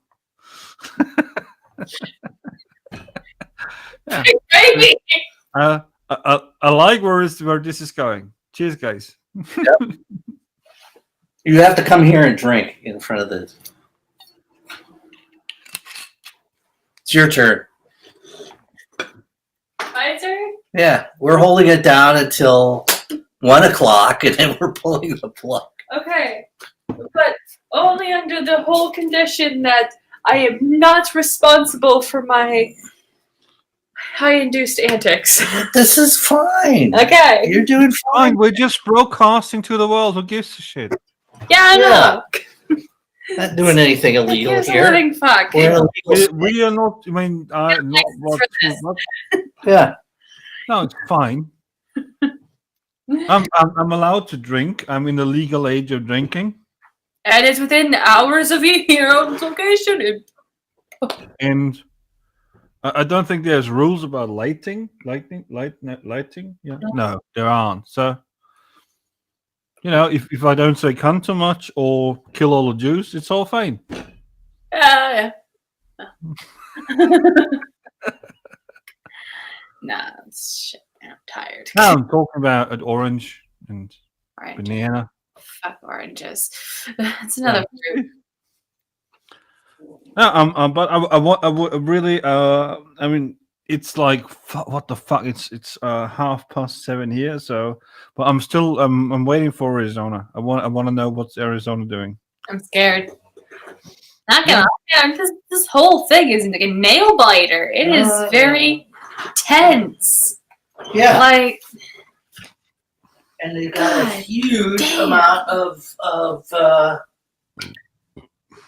absentee votes or early votes that are going to come in. I'm gonna be so shit off my rocker tomorrow. God. What shit of your rocker? What does it mean? Going to Be very, very, very noodly, very stoned tomorrow. Yeah, of course you're gonna be fucking stoned. You drank like a shit ton of weed. Like, Yes. of course you're gonna sleep. You're gonna think of Prince Harry and dream of Prince Harry and being like the queen, and then you wake up and then you're still gonna be fucking stoned for 12 hours. You know, she's Prince just, Harry is this the is how she cuter of the two. relieves her Yeah. election anxiety.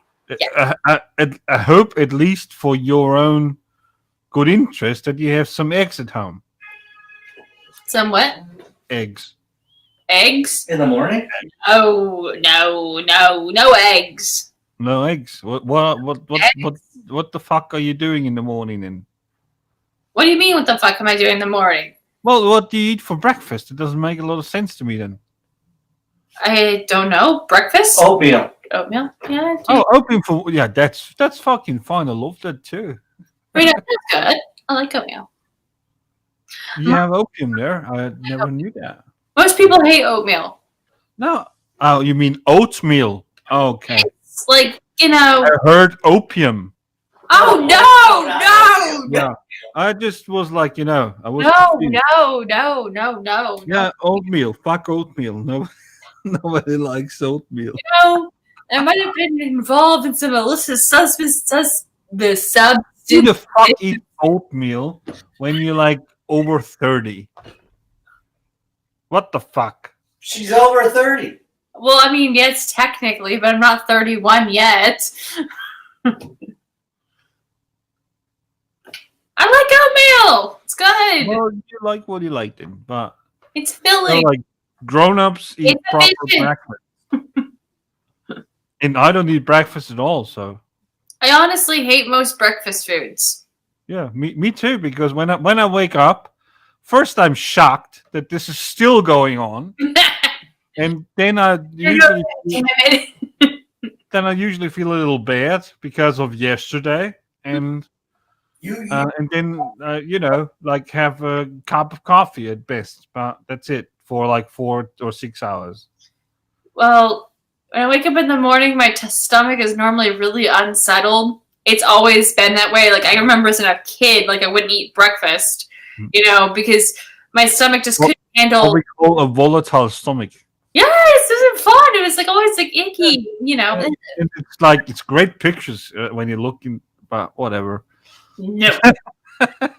No, we're good. So yeah, I would basically skip breakfast and try to drag my ass through like all of school until noon and then eat. Fuck, I hated that.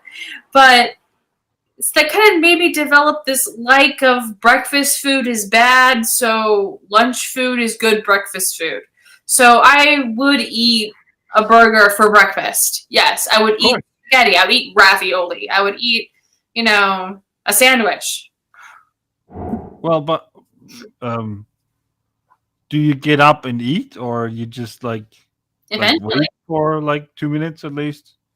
Oh, I wake and bake. I mean, yeah, that's a given. But I do eat in the morning. It just takes. So you do a wake and bake.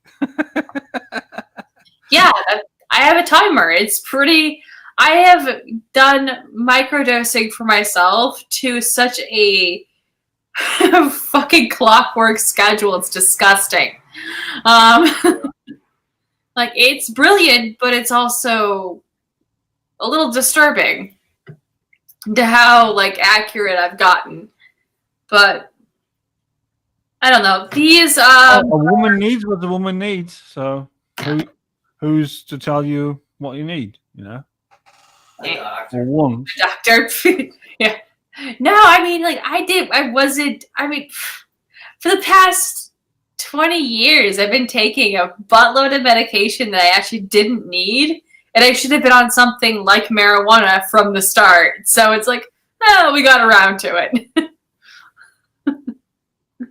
So I get that. I get that. to me, at this point, it's funny. To me, it's also funny because you're funny. Okay. It's obviously doing you good. Yeah. And you feel fine, and you know, Mhm. your liver is not saying "fuck you," I'm gonna like put you apart or whatever. So Yeah. Which is really funny. I'm surprised my liver hasn't said fuck you yet. I mean, there's been a couple of times I've really should not have been drinking, but well, I mean, come I on. filled off a liter of vodka for Christmas Eve and I woke up the next morning fine. The great thing about alcohol is that when we were chimpanzees, we were already getting drunk. So we had like 30,000 years to adjust our digestive system and our liver, by the way, to not can die regenerate. because of alcohol. What? It can regenerate. Your liver can fix itself. Yeah, you have to stop drinking. Yeah. Well, you could stop drinking, but then all the problems come back. Oh, yeah. And who wants that? That's like, Okay. what the fuck, man? 220 for Biden and Trump is 210. Is that what you see, Joseph? No, it's 210 for Biden, 213 for Trump. Okay. I don't like this. That's because Georgia is still out for Biden. Carolina is coming back a little bit at least. yeah, so is Georgia. I do not like.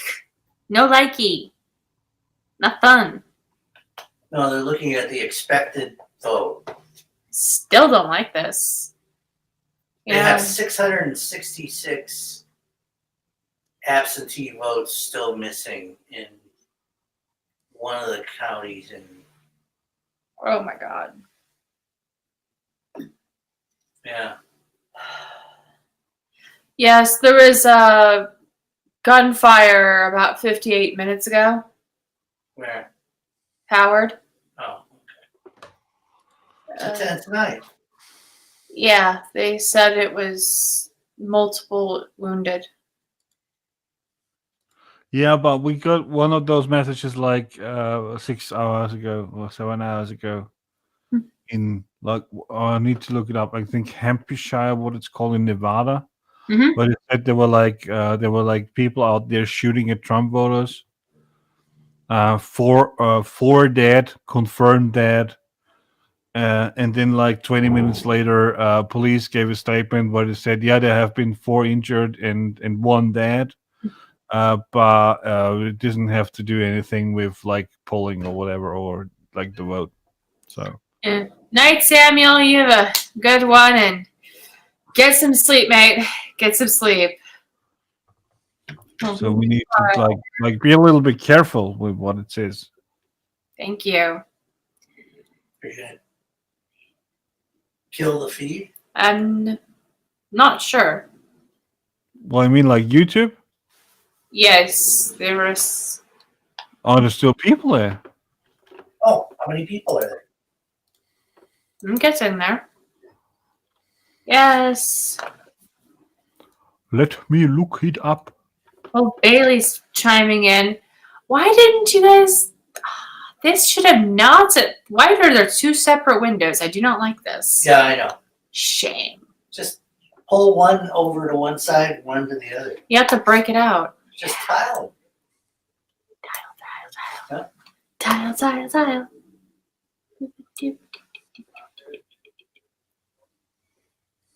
Okay. I can see this now. This is kind of cool. Yeah, and now I'm reading up on the chat in YouTube. Yeah, that's what I'm doing.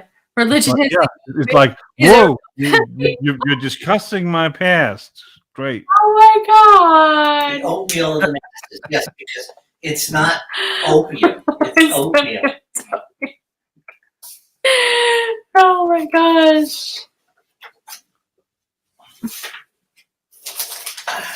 Well, yeah, there's obviously 10 people watching. It's what it's, Who wrote that? Was Yeah. that Marx or Engels that wrote opium is the, I'm sorry, religion is the opium of the masses? yeah. I have no idea if those Marx or Engels. Don't ask. I have no idea. Oh. Yeah, we have nothing to lose but our brains. Or all livers. All livers go to die this night. This is No, that's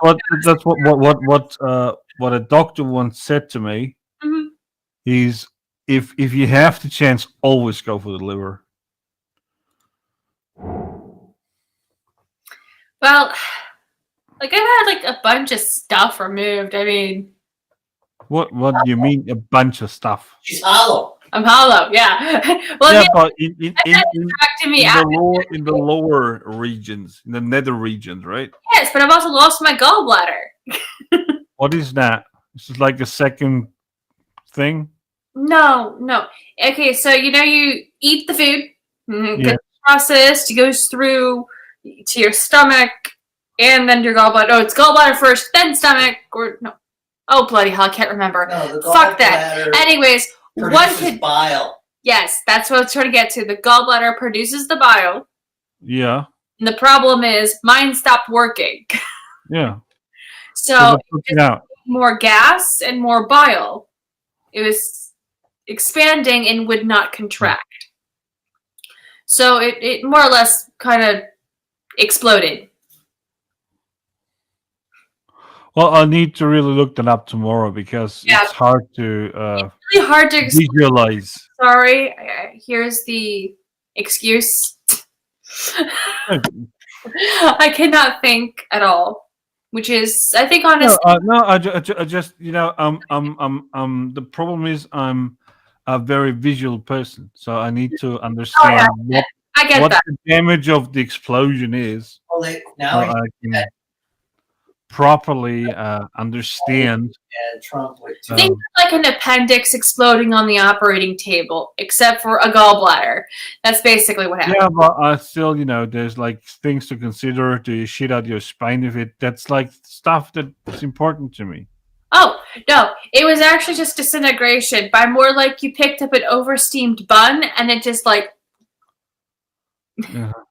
That's the whole concept of rupture on the table. At least that's just what the doctor described. Because I was a nerd like that. I enjoy gross things. I'm sorry. Well, I don't trust doctors. But anyways,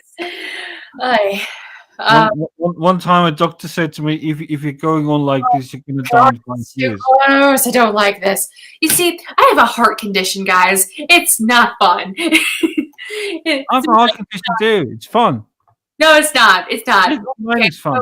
It's called WPW. It's the most weirdest effing heart condition I've ever heard in my life. It's like, oh, wow. That's kind of shocking. And so right now, my heart's going into double mode, and it's just kind of like, yikes. So with WPW, you have, like, your heart, consider it just like an electric circuit. There's like, it goes through, it's like a light of electricity that goes straight through you in a way. Just work with me. Right? And there's one contraction of the whole heart. The problem is with WPW, you have an extra node or multiple extra nodes inside your heart, causing a speed circuit. Offbeat or speed. It's basically a speed circuit. What's mind Oh, going? you got some jazz in your heart. Yes, lots and lots of it. It's like, or Hot Wheels. Where you guys had the little spin thing that speed up the car as it goes around in the circle? Yeah, I don't know. I don't have a driver's license. It's not a driver's license, it's a toy. I know, it was a joke. Oh. Move on.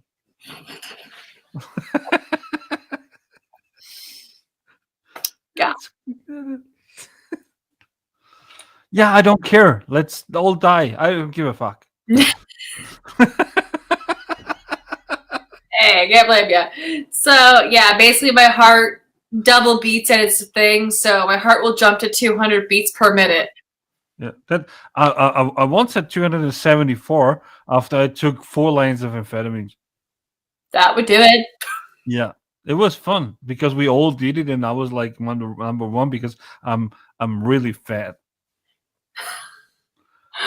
Dude, that is very dangerous and not good. Yeah, that's like life, you know. You Either- want to have a heart attack? That's not fun. That's exactly how you get heart attacks. That's not good. That's not good, dude. It is fun. Let's come on. No, come on. No, don't give me that. I mean, dying is not fun, and like, I don't know, having a heart attack and then being like a moron for the last, like a retard for the rest of life is not fun. But until then, it's pretty fun. Yeah. Can we agree on that? Can we agree that we are not like boring farts that tell anyone to Yeah. not do anything dangerous? People that their like daughter OD'd on the couch on accident. Well, don't inject like substances in your body. I mean, that's like really easy. But that's literally what you're doing with amphetamines. You're No, snorting. snorted it. What the fuck? It's going in you one way or another. No, there's different ways of in your body. Come on, girl. It's not the same. And just saying, that's a dangerous game anyone to play, and that's not. I was playing when I was younger, and then now I don't do that anymore. No, It's I fucking- just do the proper way of in my mouth. Mhm. But what do we see in the sky? God, I don't like this. I'm like peeking over. I'm looking at Wisconsin's projection, and right now Milwaukee is like thrashing. No, but we can't be too moral. Come on, you agree with me on that, right? Too moral? Yeah, I mean, people do what people do, and Yeah, they will. I'm not gonna. they need to learn the lessons, right? And of course, maybe they don't need to make every mistake that you made. Yeah. Maybe, but apart from that, we're all idiots. Look, my half sister is just insane. She's getting involved with scammy cult shit and flat earther and oh yeah, Kamala Harris apparently isn't black. Yeah, I mean, she's basically Satan. vote. No, she even And she's a man. No, dude. She decided not to vote. And her reasoning, her whole reasoning, is that the votes don't matter because it's some organization that chooses who will win. It doesn't even matter. And which organization chooses? I to win? don't effing know, dude. I yeeted out of that conversation. I really don't Who talk. chooses to I win? am not getting involved in that. Now, come on, now give it like it's not the 13th. like- Who chooses to win? The Illuminati. The Illuminati, fine. I don't Like know. the fucking Jews. Come on, guys, work with me here. I'm just saying it is very, very, very I think it's funny that our Crazy. boyfriend is a flat earther. Yeah, it's I know. No, that was really fucking weird though, because her boyfriend is a flat earther. I have actually someone in a relative social circle distance away who's a flat earther. Yeah, I've experienced this also, by the way. But I don't want to get into details. But I just the content, like just the amount of stupidity involved. yeah, the point is when you're not looking at what is the truth anymore, and when we're not even believing in the method anymore to find truth, then all you have is empathy. That's all you have. The emotion is not something to decide someone's content. No, that's not what I meant. Empathy is the only thing that you have to get her back, or to get her back into this world of understanding how it is. You know, like because a person like that needs to understand when she decides to go that pathway. Nobody will ever like take a full full. Nobody will ever like. No, I know. You see, my family has a horrible reputation of making some catastrophic error that turns you into adults. Dude, I got kidnapped in 2008. All right, I think I could say Okay. I'm sorry, but that was a good sentence. Like, no, it's actually kind of funny at this point. Like, we've all had one massive, oh, oops, all berries kind of fuck up moment, One sibling got stranded in another country, and then Katie is more like, I really think this is going to be her fuck up. She's going to get tied down to a dude who's off the walls insane and is going to get scammed out of thousands of dollars and potentially get caught with a felony. That's really what I predict, and that's going to be her oops all berries moment. The problem is she lives such a privileged life. Well, maybe it's not the worst thing that she's like falling on her nose. Smoking weed. Like behind the wheel. Smoking weed. But in a suburban neighborhood in Indiana. And what happened? The cop just let her go home. Yeah. She didn't go to jail, she went home and then had to go down to the police station in the morning for something. And I'm just kind of like, it's mind-blowing, the amount of privilege for that. I mean, seriously. Yeah, be white, be young, be nice, be a woman. Sometimes with policemen being a woman is a good thing. Yeah. Well, otherwise, it's not a very good thing. The, undressing with their eyes, then yes. But, no, it's... The thing, I'm just kind of shocked because the very concept of not wanting to vote, it's just... Why? Well, I'm fine if flat earthers decide they're not going to vote because it doesn't change a thing. That's fine with me. But I don't mind the flat earth is just how? That's more of a how. How could you get to this point? It makes it hard to put up your satellite dish if you're a flat earther. Well, it's very, very easy to prove to them that they are full of shit, and all you need to do, all you need to have is a piece of wood or a pencil, whatever, and then you do the sundial thing. Mm-hmm. And I can send you the thing. It's really easy. You can that's like the proof. That's like whatever. Right? Accept science for that point. They have to first accept the fact the sun doesn't actually have. Yeah, but that's what that's the point. The whole thing is not about that. I mean, the best thing I ever read was when the flat earthers sent an invitation for a global like what we are doing now here for a global online meeting. What the fuck, guys? Global. Yeah, we're doing a global online meeting. Global. Yeah, you really figured that one out. It is definitely. It's all about elitism. That's all it is. Well, now, be part of a group that is more enlightened than the other one. I think the internet's done some good things, but I think it has allowed echo chambers to exist over long distances. That's true. That's fucking true.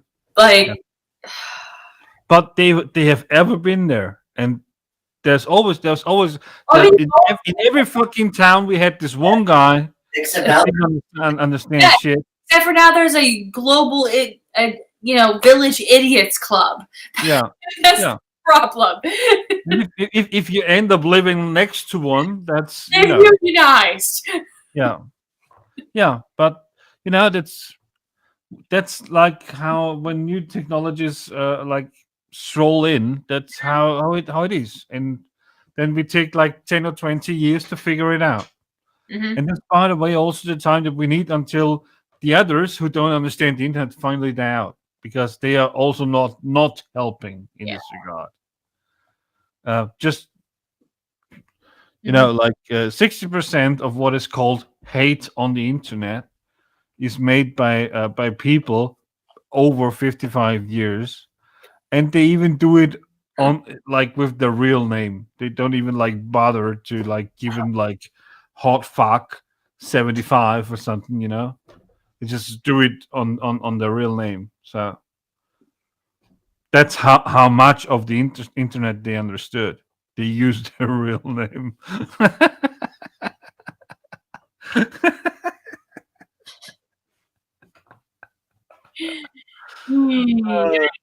Old people. Yikes, man. Aren't they fun? Oh man. But I just oh my god. That's why we call it the boomer remover. That's like also nice. Like COVID. COVID. Yeah, that's pretty bad. Yeah, that's like not fun anymore, right? Well, I mean, yes, it's fun for a short bit, but the thing is, I need to say this. I think this needs to be like worldly addressed here. Not all boomers are idiots. Of course not. The only boomers that are the loud ones. Not in no. I don't even think that. But when boomers end up in conversations for whatever reason, because they stayed up too long, or because they like wanted to talk with the friends of their child or whatever, like the children, they seem so unresponsive and not able to understand what people are talking to them, or change their understanding of things. They as far as I can know, they just think that their opinion is like the correct thing to say, and so they try to explain it to others, which they understood of the internet, that you need to explain stuff just to people. But you also need to receipt stuff. You need to understand what people are talking to you. Well, I think you're talking about like what people even address as boomer, right? What they're actually addressing is more of a social mental phenomenon, not necessarily an age group. And I think that's a distinction that really needs to be made. Because I do think there are people who could easily be like 23 years old and be so set in their ways, they cannot deviate from it. Like moving from this, I've always done it this way, my family's done it this way, my family's done it this way, I will not change my ways. And that normally happens with age, but it could easily happen in tight generational families. Agreed. And I know people who are like beyond 60 who are like more flexible and more interested in the world than I ever have been. Mm-hmm. I've also met people who are not a lot, but one or two. Grade A level Karens at the ripe age of 18. So, what the fuck, girl? I don't know. I've worked retail. I've worked food service. I've done help desk. I have worked in a nursing home. I've seen all sorts of people, and I swear to fucking God, Karens have been there since the dawn of time, and they forever will be. And there knows no bounds. Karens are? I know Karens. I'm related. I know Karens, and we don't even have like this term here. So. Oh, the fun part is when you get the international Karens, because Karen is different. The stereotype of Karen is different in every country, but every country has a Karen. Absolutely. That's the funniest thing, that I honestly love the international translation of that Karen does exist in every country. She just has a different slang name and other... Yeah, different boundaries. It's not like in every country is different also. But yeah, I mean... But she's out there, and she's out for you. Has people cause stupid problems for the sake of entertainment and betterment of herself. You know. I need to hit the loo for a bit. Can we check up on the state of how much the world has died? Yes. Since we were talking. Mm-hmm. Please be right back. Oh my gosh. This. Yes, it's nail biting. Oh, I don't like this. Ugh, I don't like this. I do not like this. No. Well, I'm gonna Oh switch man, stations. Bailey, are you still popping over there? Is she working night shift? I don't know. Yeah, she does work night shift. In Hiko, let's see, Wisconsin will announce the winner tonight. Yes, that is true. Michigan needs until Friday, and Pennsylvania isn't coming out anytime soon. Yes, they're taking their time. Yeah. Oh boy. This is going to be a week-long problem. Right. It appears I don't have enough in my stash to produce a week-long chill fest. Right. And then the president will be bombing those places with lawyers. Yeah.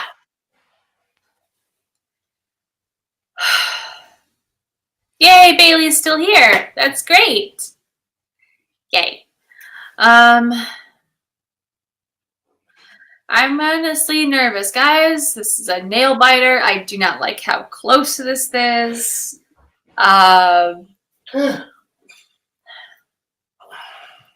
really don't. We either, and I don't care what the result is, we still need to fight. Don't care if Biden wins. We still need to fight for a betterment of the country. Crazy barking country. It's a horrible country. This dirt. I was at London. Yeah.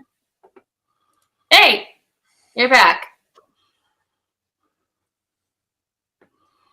Yeah, I'm back. If you were talking to me. Oh, she's talking to anybody. Yep. Bailey is still listening in or what? I don't know if Bailey's here. Oh, it's probably going to be worse than Florida and Bush. Oh, man. Yeah, fuck Florida. Yeah, I know you don't even live here and you're nervous. I know. It's for me, it's nerve-wracking because Yeah, you should. I have many family members, and some are LGBTQ. I mean, I am, but I'm less obvious. I have family members who are old, I have family members who are young, and I have friends who are at risk now. I've had friends who've lost family members because of Trump's, bull. Oh, I don't. His bull. It's a lot of shit, man. I mean, dude, we've separated children from breastfeeding moms at the border. Like, I mean, we have babies in cages. Oh no. Yeah. I don't know. We're sterilizing women who come into the country, give birth, and we sterilize them. I mean, Canada was doing that with their indigenous population, and now we're doing that just women. I'm like, why? Well, don't do it then. There's a lot running on this election. It's not now. Come on. I don't buy that. I don't buy that. I know it's so freaking weird, but it's happening. Yeah, it's happening. That's true. I'm not arguing that. But the thing that this can happen is because people are not talking to each other anymore, and because people are not having the conversations they should have. Because I think, and I even think if you go like back into Trump country, and you ask the people, would you like your child to be taken away from you, and would you like to be like sterilized because you move over to Ohio or whatever? And then everybody would understand it.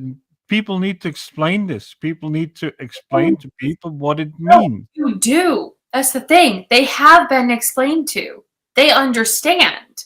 No, they don't. They're okay with it. No, they don't. Yeah, they do. Well, you say that, but they do. Okay, well, how is this possible then? Then you explain to me how this is possible.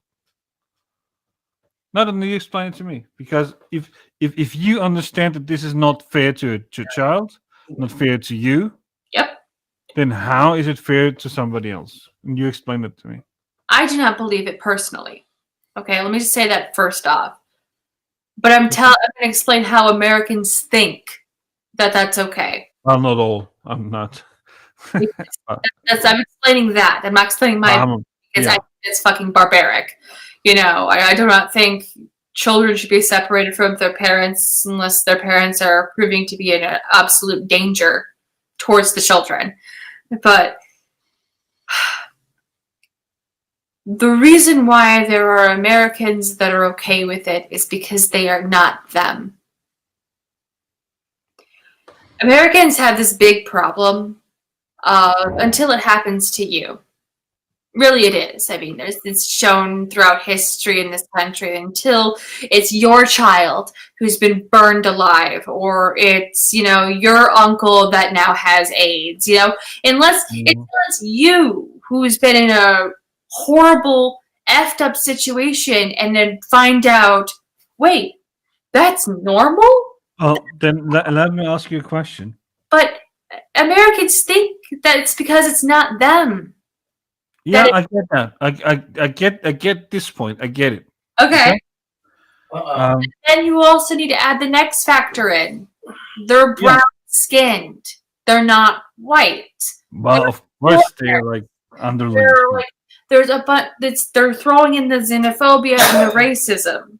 That's the next layer. Well, I think I really do understand because I'm from Austria, so you know we have like kind of history that. Austrians got a fine record, I know. Yeah, I think we really did well. Well, I think the Americans just stepped in it this time, so I think. Yeah. Speaking of which, we have to listen to Trump's statement. Oh. Really? What does it say? What is he saying? No, I'm looking at it. I'm bigger than your dick. I'm agreeing with Bailey. I'm gonna go drink. Joseph, you're taking over. No. I need to step off camera, y'all. I'm gonna listen to this though. You take over, please. Oh, okay. What? What's going on? What's going on?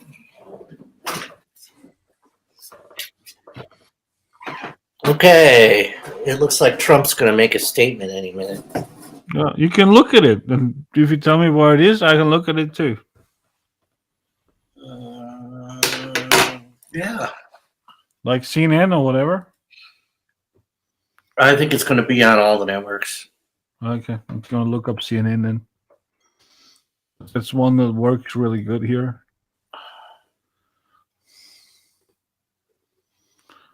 Race enters crucial stretch. Yeah. Really? I don't know. Maybe not. Watch Biden's speech. Yeah, not so much. He's a good entertainer. That's like, I mean, nobody cares watching a Biden speech. I mean, that's like applying. Yeah, kind of like whole wheat. Like Band-Aid to your penis. Nobody wants to do that.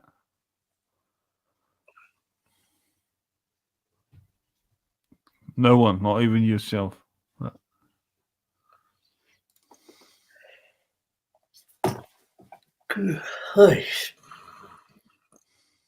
hope you're right. I don't know when Trump's making this statement. With you, Any minute. Why is the full-breasted brown woman saying, "I'm not want to sleep with you" when I enter the stream? What the fuck? Yeah, fuck it. You must be watching a different news feed than I am. No, I'm looking at CNN right now. Oh. We don't have so many options here to watch American TV. You have like CNN, ABC, and Fox News. That's pretty much it. MSNBC. And the other now it's like locked here, so you need like to buy stuff, and I'm not going to do that, of course. Not. Well, Fox. A very, very great. I mean, the greatest of stations there is, of course. Yeah, we love it very much. Sometimes we just get drunk and laugh at it. But yeah, the point is the point that I don't understand, and the point we will never understand here is that Americans watch so much TV, and that all of this is like their life. This is like you have like the difference to an European, I think, is TV is like your soundtrack to your life, like the thing that's always like in the background. And we don't have that. We just, we listen to Mozart. No, we don't do that. But we, it's like a different kind of living. It's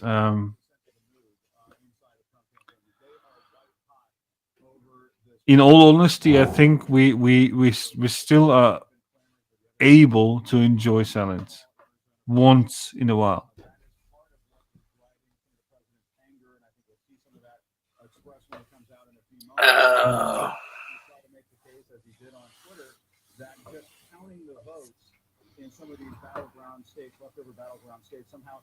Which doesn't mean shit. I'm just saying that. I mean it, but yeah, it doesn't mean that you're better or worse or whatever. I mean, Americans drink a lot less, for example. We drink a lot of bad beer. Yeah, because you are making bad beer, but then drink good beer. I mean, I drink good beer too. But some of it's bad.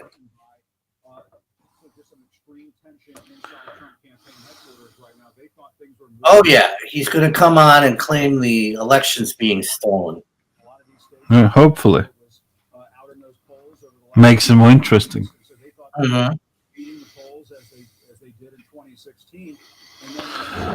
Ah, good lord.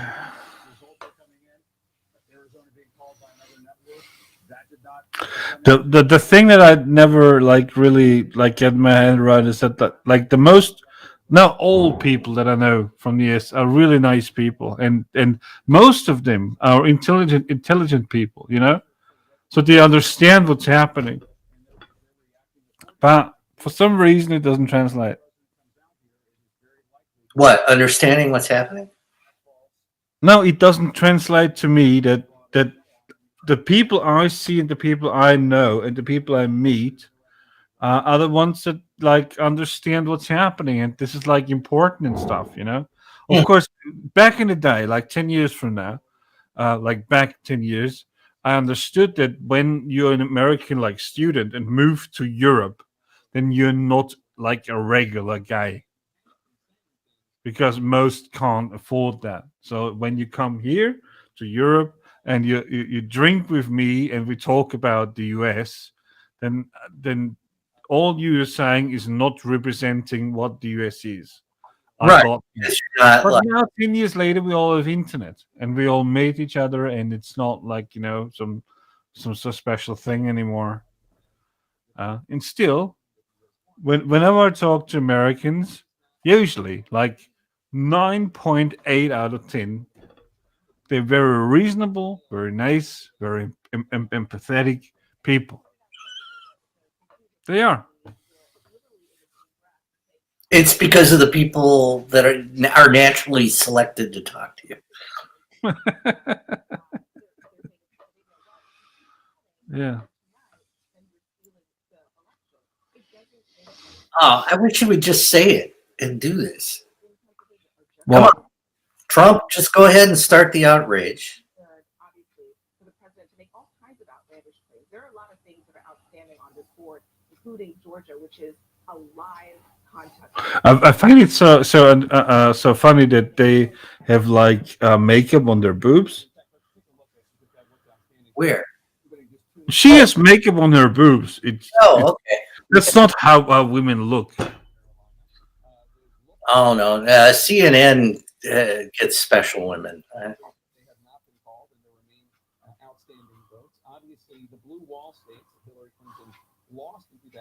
It's funny. I can hear Jack Tapper through your feed. Oh, should I turn it down a little bit? No, it's fine. I hope you didn't hear it because I have a good microphone.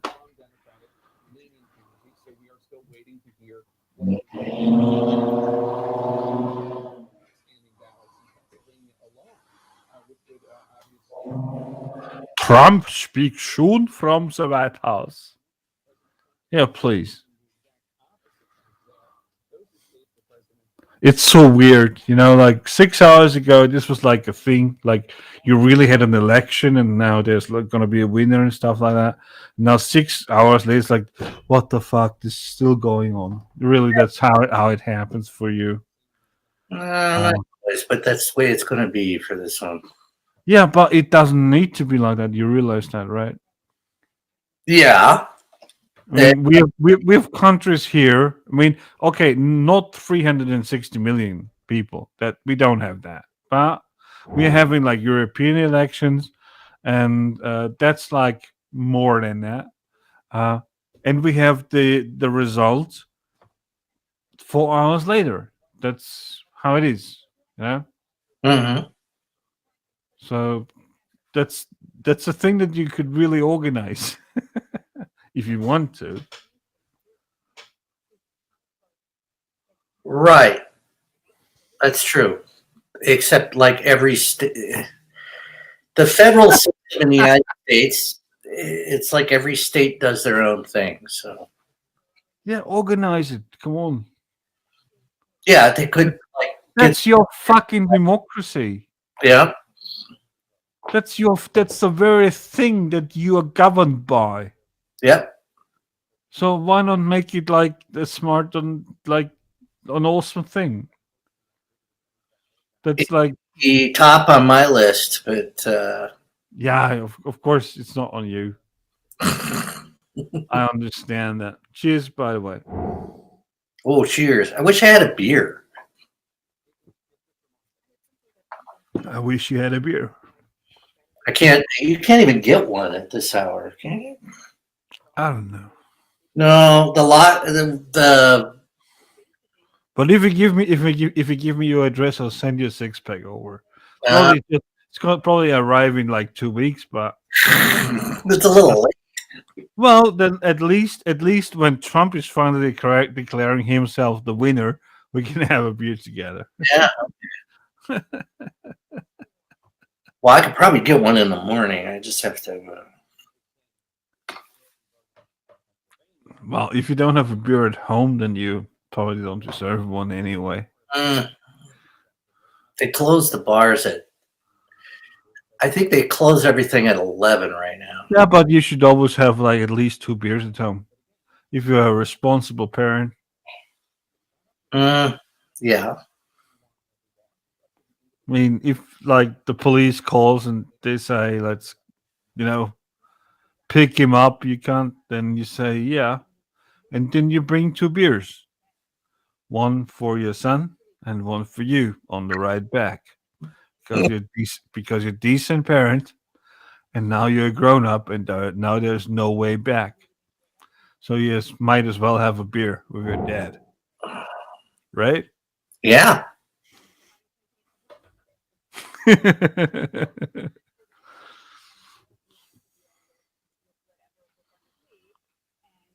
Oh, who needs food?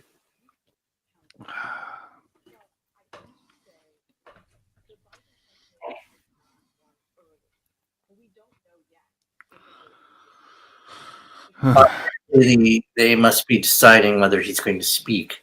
Speak soon. What does that mean? Well, that means we need to wait for him so that everyone knows that what he says is important. Yeah. That's what Hitler did back in the day. Oh, what? He show up late all the time? Yeah. Like for example, I just give you like a regular example. Hitler was put on for like 4 p.m., right? Yeah. So people showed up like 30 minutes early. Then they like let them all in. And at 4 p.m. the show didn't start, but they started to uh zone them up in tiles. Mhm. That took like half an hour until everyone was like in line, and then they let them wait for like 10 or 15 minutes even more until like the whole room was like calmed down. I mean, there was like some chattering going on, but Mhm. then when Hitler like moved on stage, the whole room was quiet. Of course, they were waiting like 50 minutes for him. That's what he did. This was like one of his signature jokes, as we would call it nowadays. Yeah. Signature moves. Sorry, signature moves. Yes. You know, like you make people wait. Supposedly,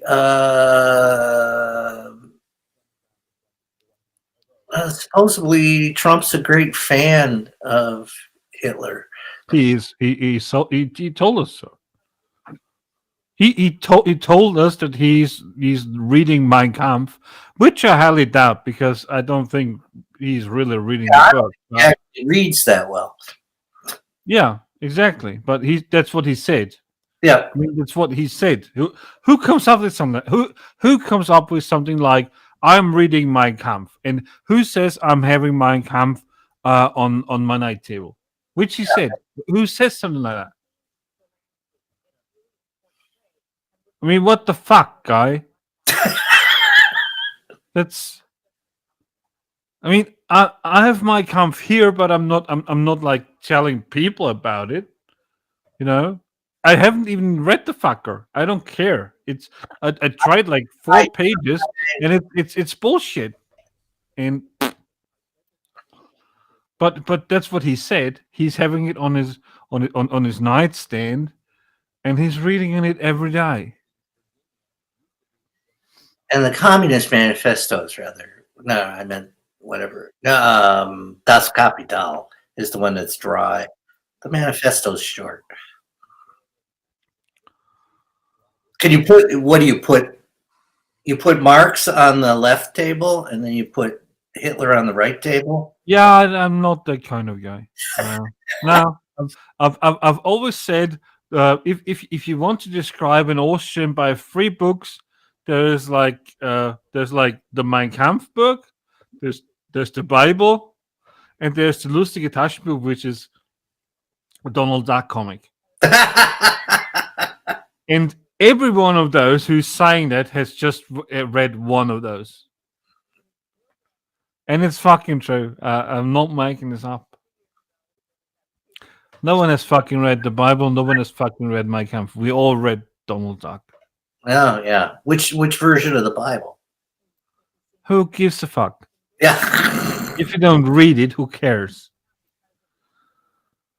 And we don't. And it's not like in America. We don't have that here. We have like, there's only 2 versions of the Bible, and the one is the regular that everyone has, and the other one is like the childish version. So there's like, we don't have to. We are not as a religious country as the US is, in parts at least. We don't have that here. We don't have that. The English translations are all strange for the Bible. So, because it doesn't matter to us. It's not sects that like put certain versions of the Bible in front of them, and then they treat it like it's the Bible or something. Yeah, as I said, we don't have that here. It's like not important to us. That's a thing that's also like in another regard is very revealing. I think we all have constitutions. We all have constitutions. No one in Europe knows their constitution. Yeah. Yeah. If like something is wrong, we look it up. It's fine. That's how we do that. We don't care. It's not part of the thing we do. Like if you go like to Walmart and you buy like a lawnmower, and someone says, "Well, that's my right because or whatever," so it says in the Constitution. Yeah, we don't have this here. We have constitutions, Constitution but it's not an argument. Does not give you special instructions on which lawnmower to buy. No, it's not in there, but it also doesn't tell us how to behave in front of other people. No, that's true. Because in Europe it is usually, it depends on the country, it differs, but it used like the land of the law of the land is don't be a fucking cunt. That's how it is. There's differences, you know. If you like in France, you can be like 50% of a cunt and you're fine, and if you like in Austria, then maybe just 40%. But so there's different levels of, but it's never about the Constitution. It's about please try to be a decent person at times, at least. Yeah, I we're fine. A lot of the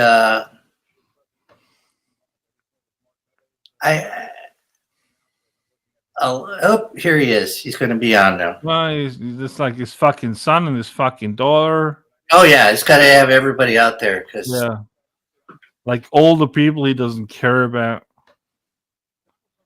Fucking Tiffany. Whatever. Who cares about that? And that's part of the problem, that we're just so focused on him, what he says, what he means. That's his fucking government didn't achieve nothing. Well, then we're going to see. Let me ask you a question. Is this instead of the dictatorship? Nah, you're not there yet. Not there yet. But have you seen the documentary Totally Under Control? Have you seen the movie? No. You should watch it. It's free. You can watch it for free. I suppose we should watch this. Yeah. Okay, let's watch it. Can I raise the volume? Tell me if it's wrong for you. Oh no, go ahead. Raise high. I appreciate it very much, and I want to thank the American people for their tremendous support. Millions and millions of people voted for us tonight, and a very sad group of people is trying to disenfranchise that group of people, and we won't stand for it. We will not stand for it. I want to thank the First Lady, my entire family, and Vice President Pence, Mrs. Pence, for being with us. Yep. And we were getting ready for a big celebration. We were winning everything, and all of a sudden it was just hauled off. The results tonight have been phenomenal, and we are getting ready. I mean, literally, we were just all set to get outside and just celebrate. Yeah, who cares? Beautiful, so good. You were right for the party. Fuck you. The citizens of this country have come out. No, I'm gonna try this. Good.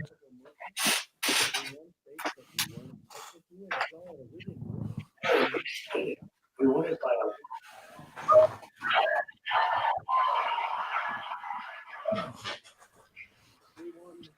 We won the great state of Ohio, Texas. We won Texas. We won Texas by 700,000 votes, and they don't even in the tabulations. There that we have won Georgia.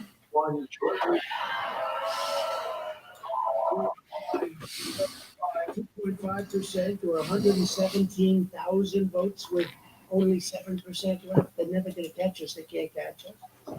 Likewise, we've clearly won.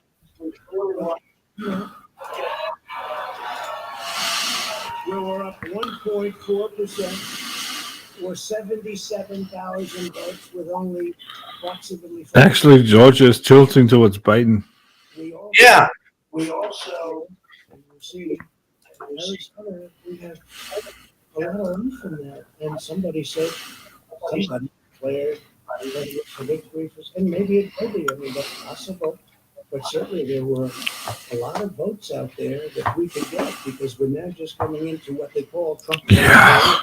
Blah, blah, blah. He's declaring victory. Well, then let's let him make him do it. But He said, well, it's really unlikely. You don't even need it. You don't need it. That was just what we would have got. It would have been, but there's a possibility, maybe even a good possibility. In fact, since I said that originally, it's been changed and the numbers are substantial. I think there's even the word in America. It's called schwaveling. Stay in play. Most importantly, we're That's what it does.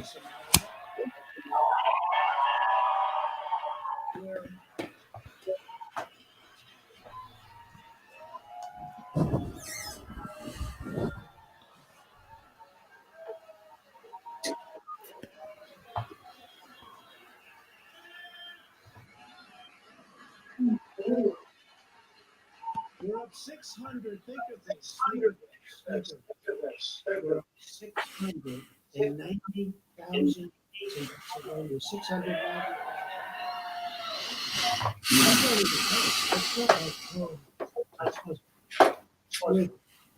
With 64% of the vote, votes going to be almost impossible to catch. And we're coming into good Pennsylvania areas where they happen to like your president. So we'll probably expand that. We're winning Michigan, but I'll tell you, I looked at the numbers. I said, whoa. I said, You're not gonna win even Georgia, you fucking cunt. that's almost 300,000 votes. And 65% of the voters in. And we're winning Wisconsin. They said, well, we don't need all of them. We need Texas, which wasn't added. The really wonderful governor of Texas just a little while ago. And he said, congratulations. He told me to congratulate me on winning Texas. I mean, we won Texas. I don't think they finished quite the tabulation, but there's no way. And it's almost complete, but he congratulated me.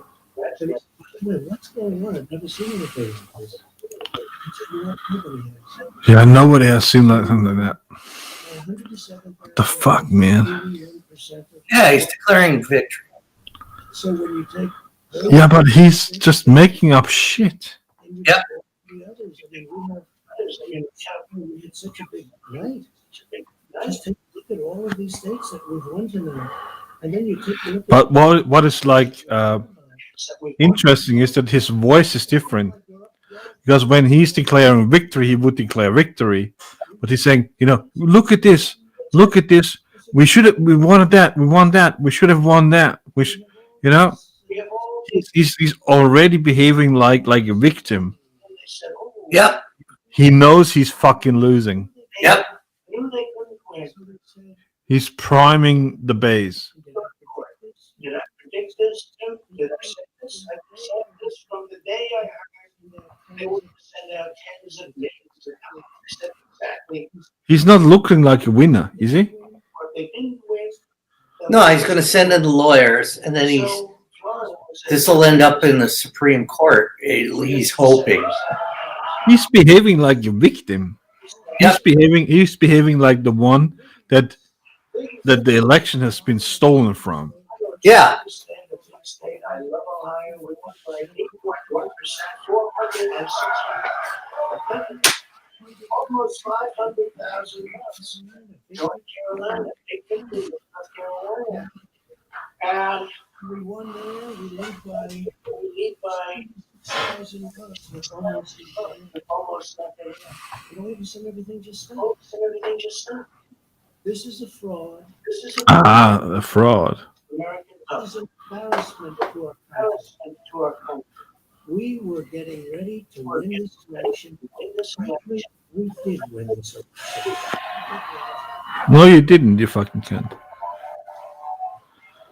So our goal now is to ensure the integrity for the good of this nation. This is a great moment.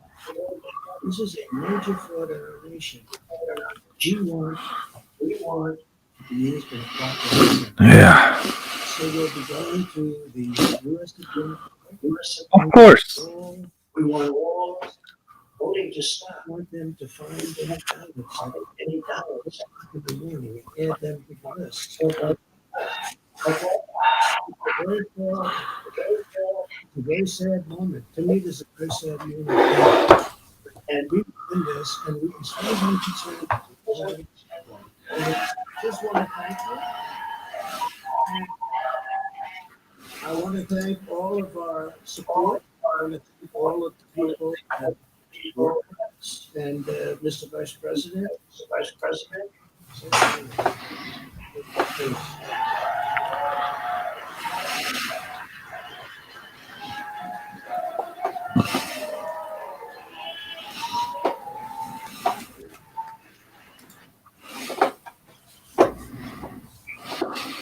President, I want to join you in thanking who have already cast their vote for 4 more years for President Donald Trump in the White House. And while the votes continue to be counted, we're going to remain vigilant. The right to vote has been at the center of our democracy since the founding of this nation, and we're going to protect the integrity of the vote. But I really believe with all my heart, with the extraordinary margins, Mr. President, that you've inspired in the states that you just described, and the way that you launched this movement across the country to make America great again. I truly do believe, as you do, that we are on the road to victory, and we will make America great again. Thank you, Mr. President.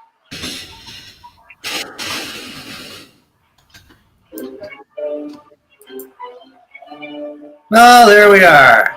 Yes. That's exactly what everyone feared. Yep.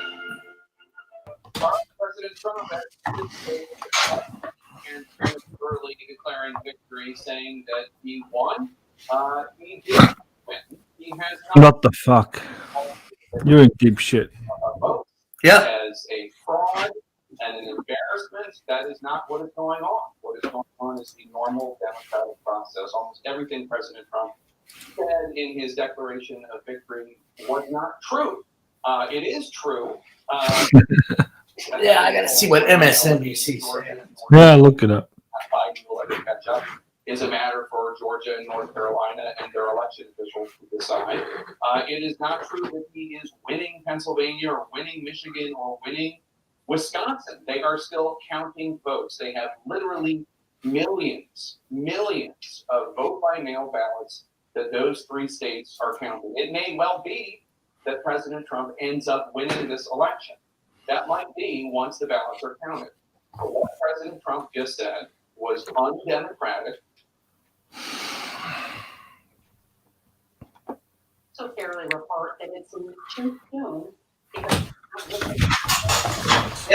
Yes is saying it's full of shit. Pennsylvania, Michigan, Okay. Wisconsin, Georgia, and North Carolina. And you know why this is so disturbing is because the message that it sends to his supporters.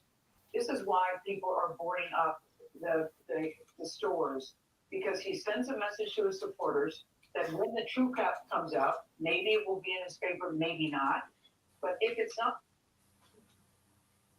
his votes have not been counted. He mentioned wins in Florida, Texas, and Ohio, all of which are true. He said he won Georgia. He may have. The votes in Georgia have not yet been counted. And we said there's no room for them to catch up. The truth is, some of those votes are from counties right around Atlanta. And the decision desk here, and for that matter, all the others, realize that it's not knowable yet because all of the votes have not been counted. The president says this is a fraud, that they're trying to convey, they're trying to disenfranchise his voters, and that he's going to the Supreme Court. In other words, What the president? Well, he's being denounced by all of the news networks. Challenger, the former Vice President Biden had to say. We knew because of the unprecedented early vote and mail-in vote.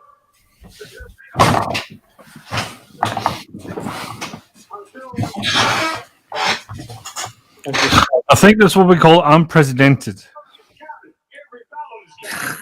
Yeah. I knew it would take time because the unprecedented nature with the pandemic. It was going to take I'm just time. waiting for the. We have to count all the votes, and we have to be patient. All of that is true. The riots. It will be counted, and then we'll have a winner. And whether this sowing of discord works is another matter. Eamon, after a series of things we've never seen before, another in a series of things we've never seen before. What happened? Stage never witnessed before. Yeah, Chef, that's absolutely right. The president did say it after the White House suggested that he would not claim victory before the division was officially tallied.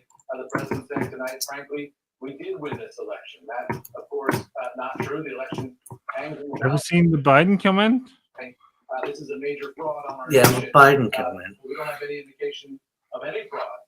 Oh, I thought there was one. At this point, the president, I do say, Oh, he's oh. going to take this fight to the Supreme Court. I imagine Biden's going to say something. Voting booths, and into the courtroom, and we'll see whether the legal wrangling ensues after this. But what I was struck by here, Chef, was the difference in tone between what the president said and what the vice president said. The president, Georgia is now 33% tilting toward Biden. the president said, we are on the road to victory. And that is a more traditional politician speak way of talking about an election. Georgia was way in Trump land, but it's not now anymore. If you lose Arizona and Georgia, the thing is done. Yep. Critic in chief, upset at some of the coverage he's seen tonight, clearly wanting to argue straight out with the decisions at all the networks, and alleging, saying that he has won a number of states that the states themselves don't say he has won yet, and the networks haven't said that he won yet. Georgia and North Carolina in particular, the president saying he thinks he's won those. He thinks he's doing better in Arizona than some of the pundits he sees on TV think he's doing there. The president clearly frustrated tonight, criticizing the media, and a claim of victory here when there is no victory, at least not yet. Still counting. Eamon Javers, thank you. Let's turn to Scott Wapner, Melissa Lee, and CNBC contributor Ben White joins us as well. There's a process to all of this, as all of us know, and I'm I confident. mean, we expected this, right? Putin's laughing. You're right. Then you count, and we're still in that second part. We are, and to your point, Chef, our colleague over at NBC News, Katie Tur, tweeted out a few moments ago that Steve Kornacki, who's a frequent guest on your evening program, The News with Shepard Smith, says upwards of 2 million Pennsylvania votes have not been counted, mostly in Democratic strongholds like Pittsburgh. He did say that. He said he wanted to freeze all counting at 4 a.m. Throughout the evening, there are still an awful lot of votes, and not just in Pennsylvania. Well, but he can't. I mean, that's not Oh, how he it can't works. do that. Tonight, Chef. I don't know what he's going to go to the Supreme Court and get an injunction. I think they'll laugh him out of the courthouse. To get a victory, and still done. And it was going to take No matter some time who appointed who. votes, which the president They're not stupid. from day one to get to that finish line. Well, As president can in fact get. I'm hoping you're right. It was a worst case scenario. There has been a fear for a long time that the count What? would take us to a place where neither candidate had enough votes. No. And Pennsylvania could end up in court. Yet this was something that really hadn't been anticipated, that there would be little fires everywhere, if you will, or that would be how they were described, when actually it's just slow counting all the votes. There was a pandemic, there's May, everything's a little different. Observers were noticing how smoothly everything went. No accusations of fraud, no complaints by county or city or state systems. Just that it's taking time, like we said it would. In fact, in Pennsylvania, like was mandated by the rules. So they're still counted, and we can all wait. The rest of it's just noise. The former governor telling us earlier tonight, Chef, that be expected Thursday evening. Friday perhaps would be the time when all the votes would be counted. But what President Trump just said at this, I don't know if you want to call it campaign rally of sorts, is basically he changed the narrative, changed the conversation. You know that there's going to be a fight. And that, as you mentioned, is a worst case scenario for this country. There's also a worst case scenario for the markets. And Ben, that's where I want to go with you. Biden is still ahead 5% in Arizona. The Treasury market. How do you think the markets will play? Yeah, Kavanaugh only ruled that stuff received after. Well, I mean, Melissa, you and I have talked about this in the past. I don't be the worst case scenario. It's any clarity. There's no election that happened where the votes haven't been counted. As Shep has pointed out very well, it's counted legally, counted the way it's always done. Take a look at where this given millions of ballots that were sent to the mail, providers dropped off. And as it's been suggested, Trump's going to come out and not declare victory, not say that there was fraud being perpetrated on the American public. And he couldn't help himself, and he did, which is what markets have been worried about this whole time, was not whether Trump won or Biden won, can accept either of those outcomes, but one in which there are accusations of fraud, and there's this bitter battle in the courts when we don't really need to be going there now. All we need to do is count the votes and do it in a legal way. And that's not the message that Trump just said, which is a remarkable thing for an American president to have done, to declare victory in an election that he hasn't done, where votes are still being counted. So this is a bad scenario for markets, and we're seeing it. Yeah, it's interesting, Melissa, as I'm looking at the futures as we speak. Journalist bubble is like on fire. Yep.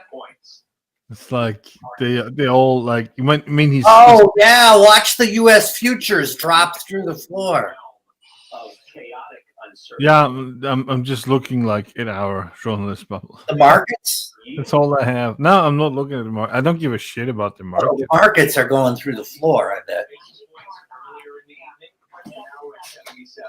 So that just gives you an idea of what the feeling inside the market among investors is as it tries to process what could be in store over the next several days at a minimum. And you look at the move in the Treasury market in the context of the move in the futures market, you wonder if this is not just a reversal of the anticipation of a blue wave, which would mean more spending, more debt issuance, higher yields, but maybe this is actually a bid for safety. At the same time, Scott, when you take a look at the futures board, you see that up by 1%. They're kind of thinking, what is going on in terms of how the markets are digesting this all? Yeah, no doubt. Let's bring in a couple more voices familiar to us. Yeah, let's bring a couple of more voices. They're both, of course, members of the Investment Committee on the Halftime Reports. Good to see you. Well, that's a mess. Appreciate you staying up, Degas. Yeah, it's a miss. With the other networks. But what should it change? I mean, Yeah. Well, best case scenario, you have a delayed. he can just say that from now on we're not counting votes anymore. That's not in his power. It's not even in the power of the High Court, the Supreme Court. Pricing from 94 basis points down to 77 basis points. I think we go back to the prior script where you look at mega cap technology and it acts as a bond proxy. I think that's one of the reasons why you see the NASDAQ higher. But let's kind of look past all of this and realize that something happened this evening that is very good for risk assets. And that's the formation of government that suggests gridlock moving forward. I think there's a surprise in the Senate. We can wave goodbye to any potential wave, and longer term, markets like that outcome. Yeah, unless Degas the best play for people because things can change so dramatically by the minute, the hour, the day, or who knows. Come on. Maybe the best advice is to sit on your hands. I don't know. What would you tell people to do tonight? Well, obviously, we'll tell them. Well, sitting on your thumb. Come on. And it's all of you. Watch this. Yeah, well. Tired of fumbling with your phone? Stupid ads. Find it? Uh-oh. Biden's gonna win. Cost a fortune to fix. Or when you leave it somewhere, what a nightmare. And now, it's more important than ever to keep your phone clean. Introducing the touchscreen Trump wouldn't have called it if Biden wouldn't have isn't like on the street to winning it. No, the reason they've got everything boarded up and yeah, they're afraid of militias coming out. Yeah, now the aftermath starts, but he is lost. Oh yeah, what? Who? Trump? Trump lost. Yes, lost. And now he's bringing on like all this like militia guys and all this like the Trump army, that what his son called it and whatever. They're not trying to speak. He is going to be ranked in American history with Benedict Arnold after this. Who's Benedict Arnold? Benedict Arnold was the guy who betrayed Washington during the Revolution. Oh, okay. I don't know about that. It's like he's like in American history, he's like the worst bad guy because he was a friend of George Washington. Yeah, and what he was given the command of West Point, which controlled a chain that went across the Hudson River and prevented the British ships from coming north into New York. And he offered the British that he was going to take down the chain, and then he when he was discovered, he was chased out of Washington's camp, and then went over to the British side and got a commission as a British officer. So Twitter just banned his tweet. They banned his tweet? Wow. They banned his tweet where he said he's winning. He has won. Twitter just banned that.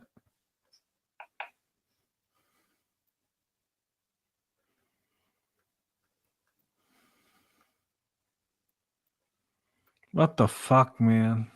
No, it just starts all. No, this is going to be a mess.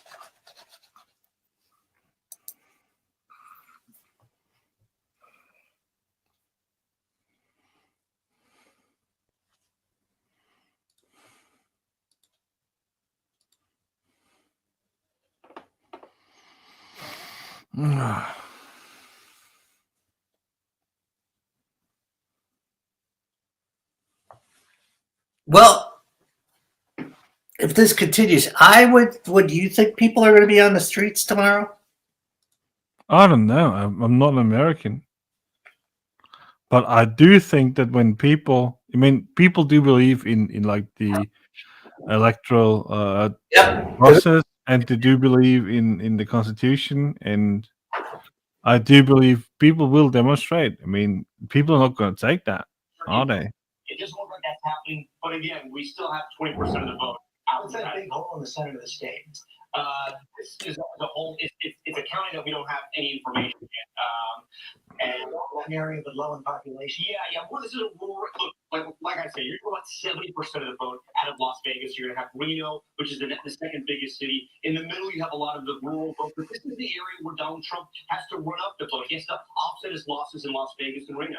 Okay, let's quickly take a look at Georgia and North Carolina as well. Let's pick those up. As well, see what's happening in those states right now. Georgia's 91% of the expected vote in. Donald Trump holding on. So, George, here's the story here. We were talking about a 300,000 vote spread, and it turned into a 200,000 vote spread. Now we're about a 100,000 vote spread. So Joe Biden is catching up little by little. But we heard TJ Holmes reporting earlier about some of these counties. Cobb County, 90% of the vote essentially in, and he's doing well. He's overperforming there. But some of these other counties, like DeKalb County, we're still waiting on 20% of the vote. Joe Biden's doing really well. If he can expand his voter base in Atlanta and the metro area, he's going to win Georgia. But it is so close right now, and several counties We're still waiting for the vote to come in. 95% in Gwinnett, but that extra 5%, those likely are going to be Democratic votes, most likely because you can see the pace that they're going at here, and that's why Joe Biden needs those votes to come in. That's why we haven't called the statement. Just yeah, take you in there. We've been holding, like Georgia said, we're up against physics here. Let me bring this up for you. We've been at 95% for the last 2 hours or so. The spread I haven't seen in a while, so let me do a quick math. We're about 100,000 in the spread, a little under 100,000 in the spread, 80,000 votes right there. This was a state that President Trump won by +3 points 4 years ago, so this is not a position he wants to be in right now. We've been looking at the cities, Wake County, Raleigh, Joe Biden overperforming there. In Charlotte, Mecklenburg, this is the biggest county right there, and you can see he's overperforming, but George, I was telling you this. Wir müssen hier noch warten, was die Staatsmedien nach dem Ergebnis hier berichten. Wenn man mit den Leuten hier spricht, dann kommt man zu der halb die Meinung, dass auf seiner Seite Präsident Biden besser wäre, weil er berechenbar wäre, nicht so I was just looking at our national, our national channel. Yeah, and they're still like they don't even understand what's happening here. So funny. No one can make anything out of the situation right now. It's probably a little shocking.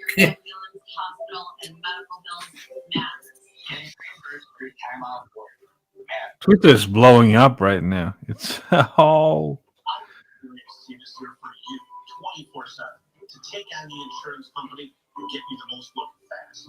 Having a team that focuses on auto injuries matters. Yeah, everybody knows what's going to happen, and that's what's happening right now.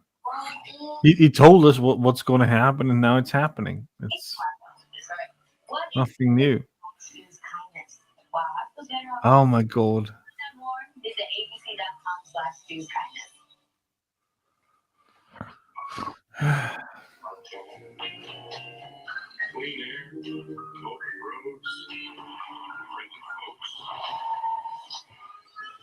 What a fucking cunt.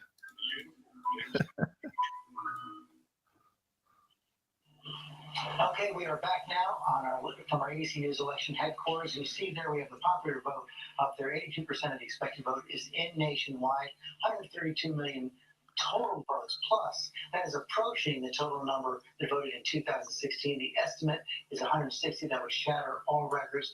Rick Klein, our political director, this helps underscore how much outstanding vote there still is left to be counted. Yeah, we're talking about hundreds of thousands of votes in a series of states, including Georgia, including Pennsylvania, including Wisconsin, including Michigan.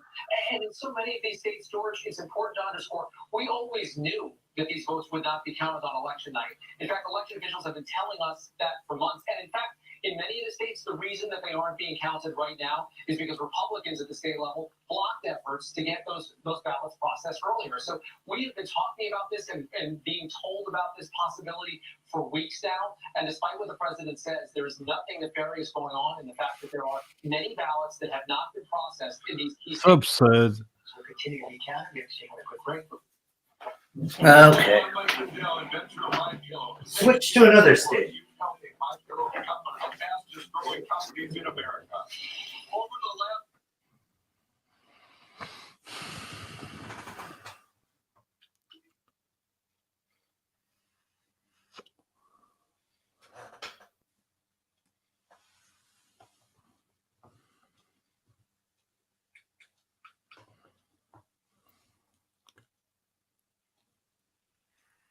Right now, this is going to anger Democrats.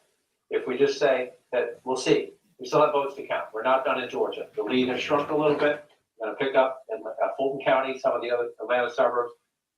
North Carolina also has tightened a little bit as the night has gone on. Last time I looked, it was around 45,000 votes. It's 78,000 now looking across the room, so that's a little bit bigger. So let's leave those right there for now. That gets you to 248 to 244, and that would have just these three left. Again, at this point, you're into 2 out of 3, right? So if Joe Biden can do these two, he wins the presidency with 270. If for some reason, let's just say Donald Trump got this one and this one, Donald Trump wins the presidency. If Joe Biden came back in Pennsylvania, he would win the presidency. So if this plays out, if Georgia stays red, North Carolina stays red, and the rest of it goes as we think, it's 2 out of 3 in the blue wall state. Let's take a look at Pennsylvania. Pamela Brown's got some new reporting on what's going on in Pennsylvania. What are you thinking of, Pamela? Yeah, absolutely. We're seeing how tight of a race it is there and how many outstanding mail-in ballots are. According to official numbers from the Pennsylvania website, there are still 1.4 million, more than 1.4 million mail-in ballots that have not been counted. So those ballots, those outstanding ballots, are not in the account right now. They are working there in several counties through the night. In fact, in Philadelphia alone, the Democratic stronghold, they still have 270,000 mail-in ballots to count. 200,000 mail-in ballots to count in the Philadelphia stronghold there. And so we're told that the officials are working through the night in many places in Pennsylvania because, as we have been pointing out, they started at the morning of the election. This takes a while. It's a process. Deep breaths as it comes to Pennsylvania.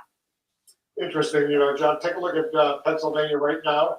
They're still counting votes. It's not over with by any.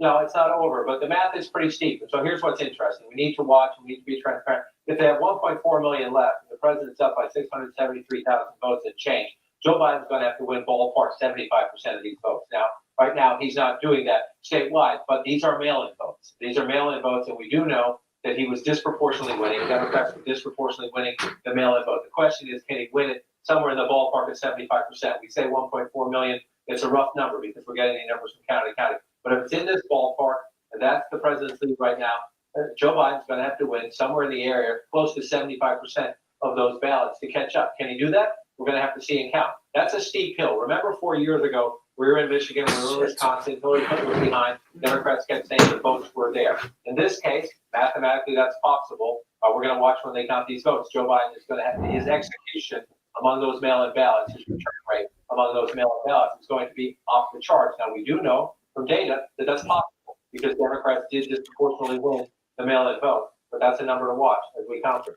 And most of that counting will continue through the night. I suspect it will be They're counting Wisconsin right now as well. Right, and so let's just go through and look at the president's lead. Again, the president looks 307,000 right there as we count, and in Wisconsin, 116,000. Again, all right, stand by. We're going to continue our special coverage right after a quick.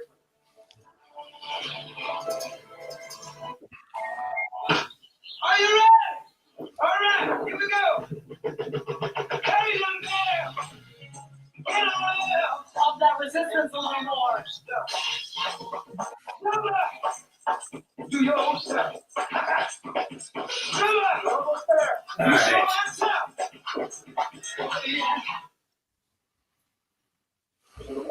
Sometimes we wait days, sometimes weeks.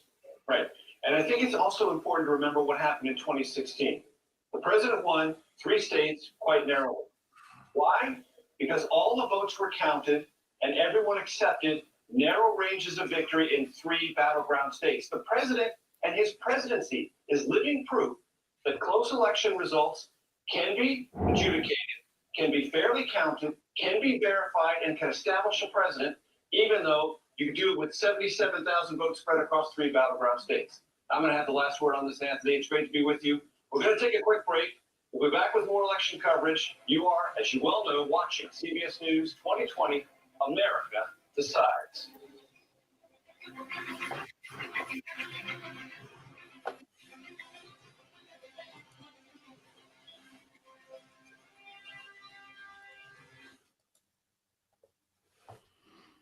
But I'll tell you here, I've noticed even as Joe Biden's lead has increased, it's all come from that first district in Portland. Looks like Trump's going to get that district. Okay, so we'll take a brother break now. We're back with more Decision 2020 election night coverage. We're still going in just a moment.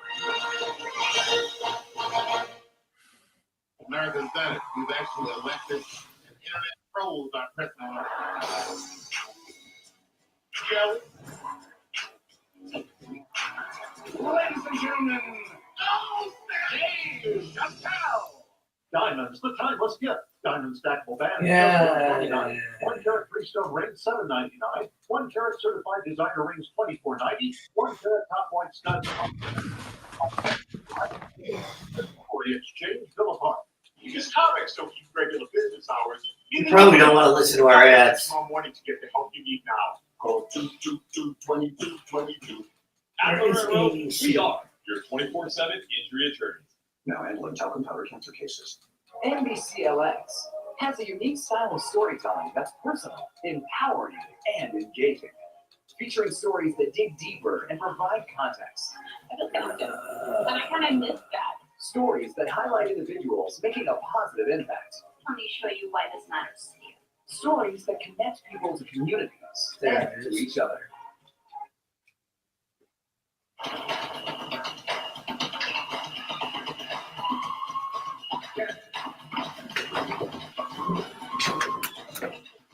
Okay.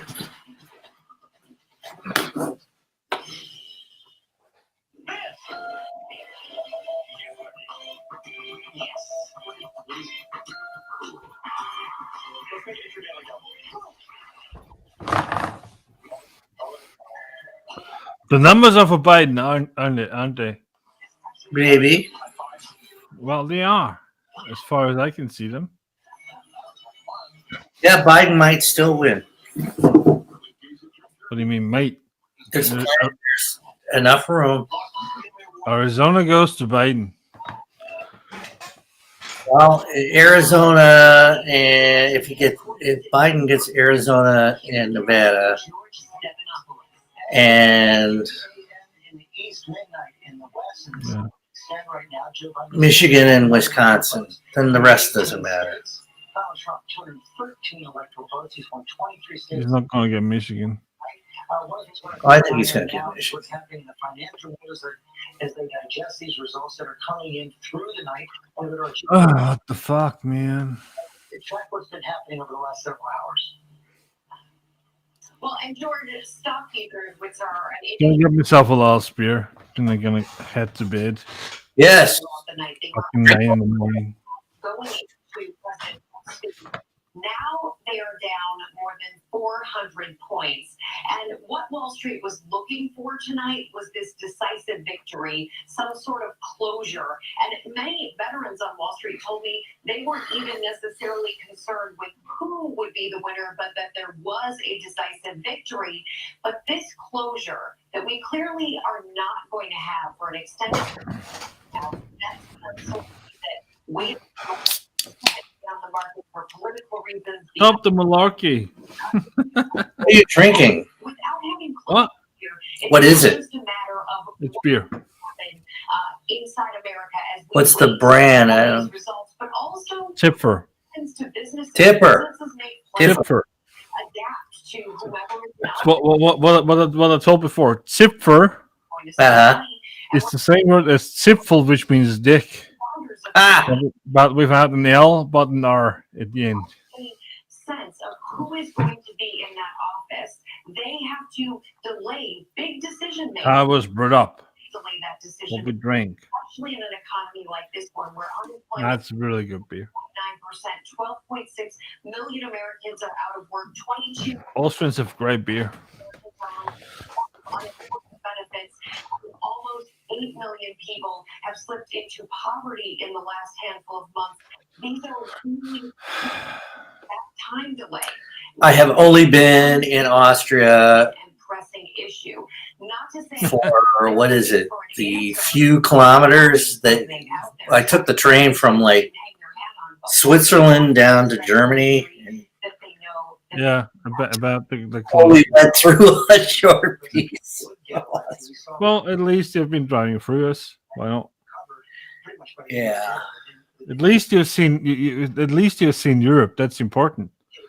I think that's really important. That like many U.S. citizens think that the whole world is like the U.S., which it isn't, of course. And then you see like another country or like another country like Europe. You see, okay, there's like people too, and they have like their own culture and they have like their understanding of stuff. I think it's very important to do so. Yeah. Just to see that there's different people out there, and I mean one of the upsides of Europe is that we have been fighting each other for like 800 years. Trump took office. So, and then we just kind of figure out that it's not like that great to fight each other all the time, you know? Facing re-election. Or maybe you just killed off all the aggressive ones. Nah, I really don't think that, to be honest. I mean, that would be nice to think that. Wow. Permanently closed. No, people didn't fight because they believed it, but just because someone told them to. Where the onus lies, where small businesses. Yeah, well, nationalism tends to do that. Yeah, and I think there's no continent like Europe that knows about nationalism Right. like any other. Kings were pretty good at messing it up too. Absolutely. Yeah. Monarchy is shit. Don't do that. No, yes, monarchy is shit. Yeah. I mean, fascism is also shit. We tried that too. We got rid of our kings, and we traded it for fascism. That's what we did. It didn't turn out too well too. So Joe Biden still has a few Yeah, but rounds to victory. fascists more or less argue that they're going to win because of fate, right? No, not fate. No. Fate? Why fate? Argue that God was behind it. No. That's not true. No. No? Monarchists didn't win by any stretch anyway. I mean, they said they've been like descendants from God or whatever, right? Mhm. But they didn't win shit, basically. Ruled by divine right. And fascists, not even close to that. 1 in 10 chance or something. So, I mean, there was like Hitler. You need to like give us that, okay? We had like one good stretch, but we fucked it up. Yeah, it doesn't work with that. What? Said Hitler was a disaster. Well, yeah. I mean, for everyone, but yes, for it's all about it's all about what does to you as a society and how you perceive it and what it does to you in the long run, right?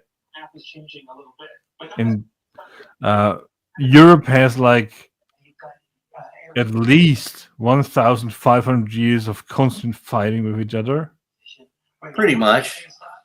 And the US, you fought each other one time, but then that's that. Well, yeah, we also fought our indigenous populations. Well, you just murdered them. Or sent them blankets that had. Yeah. I mean, that's not called. That's what we call a fight. That's.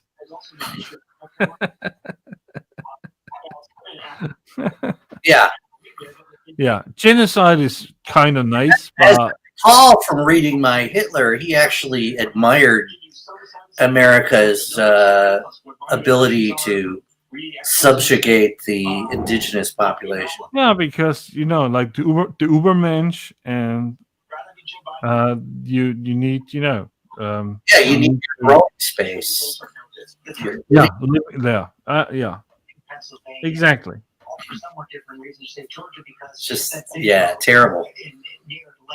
Well, terrible. I mean, it's understandable from one point, but on the other hand, I think it's pretty shitty to just assume that you're the better person.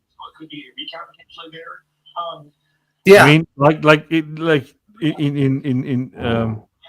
in all seriousness, let's think of the Romans. The Romans conquered other folks out there.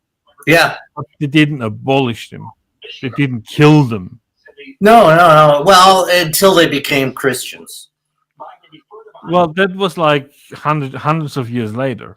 Yeah, hundreds of years. I mean, if you lost the battle against the Romans, then they brought you wine, they brought you like canalization, they brought you voting rights. So this wasn't like entirely a bunch of people that would just fuck you over. Right, and they would protect your commerce, and they would trade with you, and Yeah. So that's how you build a Reich. That's like a Reich, right?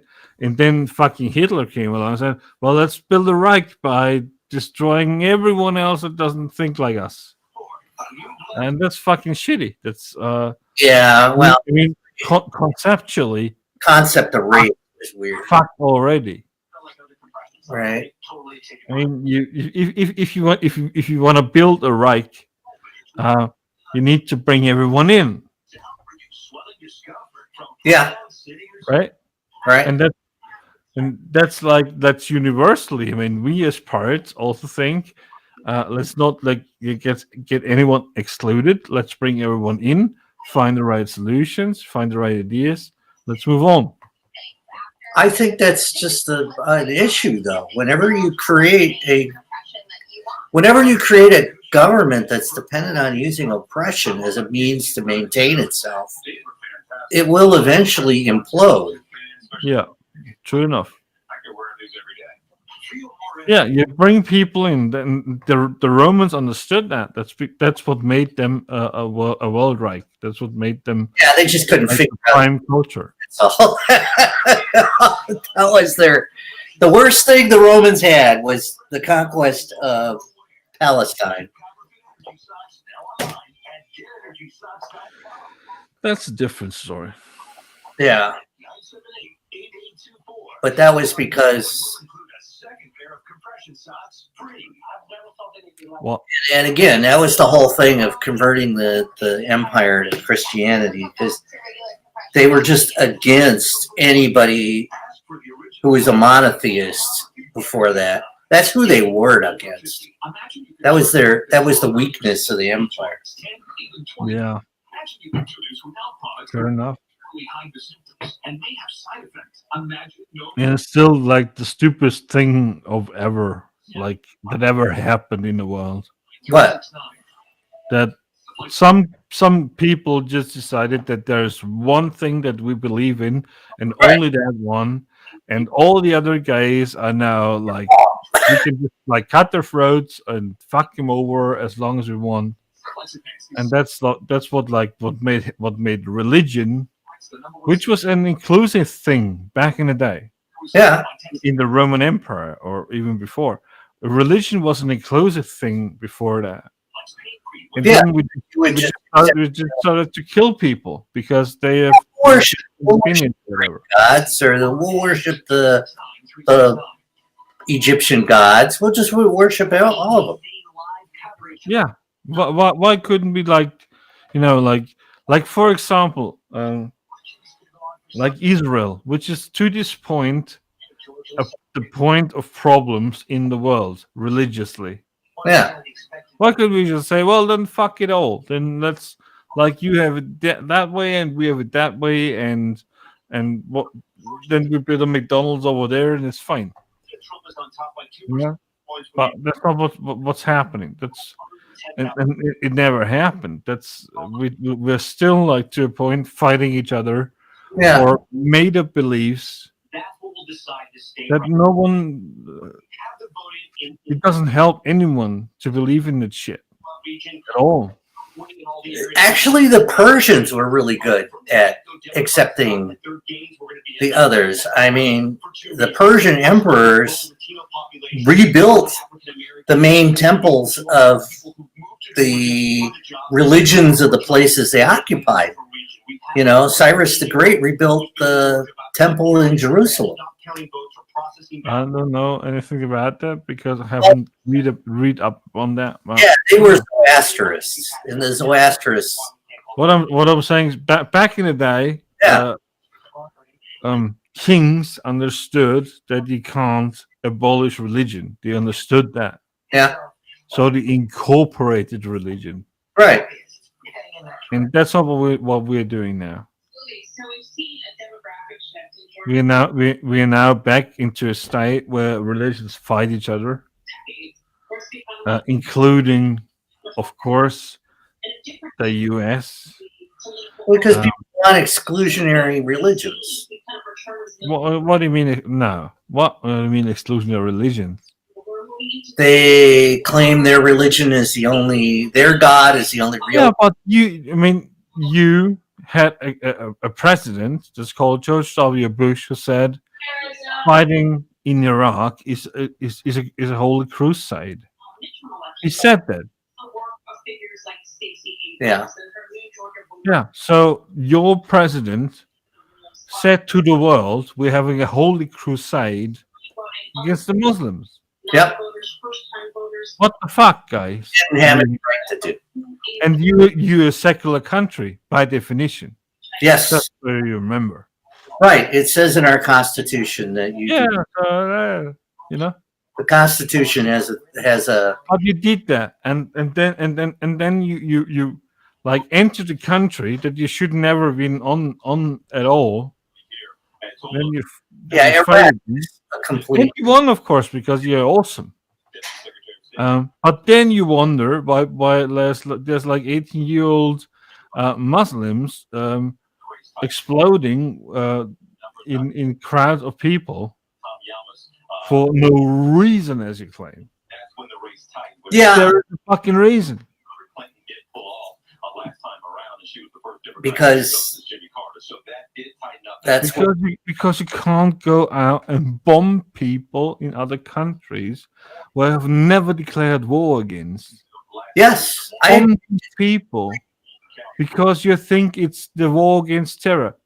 Yeah, it's not a cool thing to do. No, the war against terror is like we took international law, ripped it in half, and threw. Yeah, exactly. I see we are on the same side, brother. Yeah. No, that's why I think But you agree with me? That's we did the right thing and established an immense amount of bullshit. Yeah, that you are every day perpetrating against others, and there's no difference between George W. Bush or Barack Obama or Trump. That's why I was really disappointed with Barack Obama. Because, like, why aren't we stopping this stuff? We should. Yeah, stop it. But stop it, man. I mean, yeah.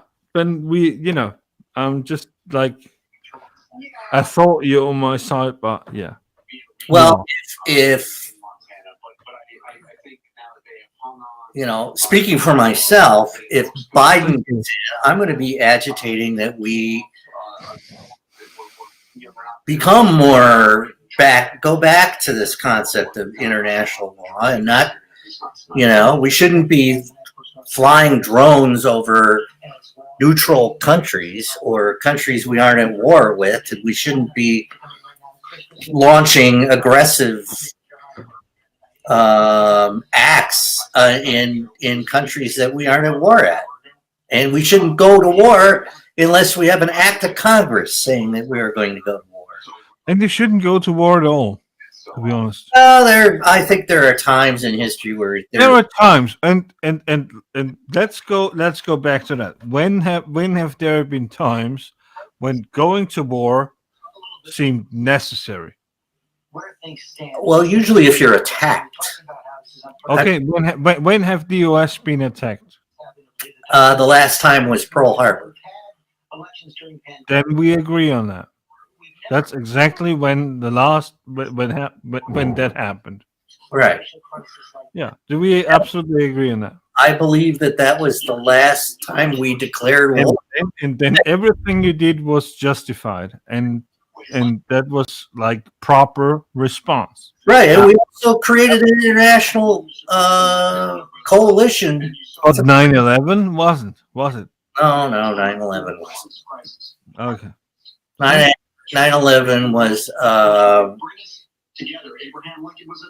a big. 9/11, whatever happened, I can't tell you what happened, but 9/11 was the reason why, for some reason, whatever, the U.S. decided that the war on terror is going to happen, and everyone that is not on our side is a fucking dick. Hi. Hello. Good evening. Or morning or whatever. Hello. Yeah, it's morning here. Yeah. 9 a.m. It's morning here. than we did in 2016. That shows the health of our Uh-oh. democracy. So yeah, that's what happened. One of the things, the victim of all this. And I think that's important to understand that just because something happened, that doesn't mean that you have an enemy and that you need to go over and kill these guys. I mean, This is all happening. Yeah. like for example, when we talked about the Iraq War, which was totally made up, which we know by now. Yeah, I mean, it was, you know, even Colin Powell, Second, that was embarrassing. Yeah, yeah. And the Germans said, "We are not going to go into war with you because we don't believe in your truth." Right? It's justified. Yes. So Yeah. then the Americans were fed up with us and did it anyway. Well, So the French did the same thing, right? And then Congress banned French fries. yeah, and called them freedom fries. Yeah. that's a fucking great part of history.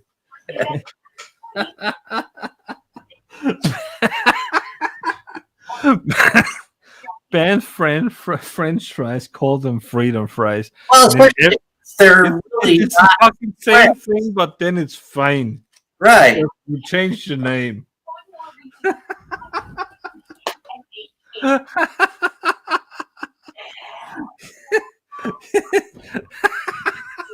It's such a bunch of morons sometimes. Well, after World War One, the Americans that had gone over and fought in France came back to the United States and kind of talked how, you know, the French was, everything French was exotic. So you see, after World War One, all these products and things started getting named French, right? Yeah. Oh, you kiss weird. Well, that's a French kiss. You got a weird hairdo. That's a French Yeah. grade. You got so, or You know what a French kiss also means? no. What is A French kiss also means giving a girl a kiss on her vagina. Oh, okay. Not in the United States. Okay. Tongue in the United States. Uh-oh. Are we like causing consternation here? No. No, it's okay. Pennsylvania, in the southeast, North Carolina, and Georgia, and the state. Nah, we're grown ups. We can talk straight up. Yeah. Now, in this presidential election, let's Sure. popular vote. Otherwise, we wouldn't be pirates, and this is a pirate shit. Insulting Remy. By the way, we have American in Czech party too.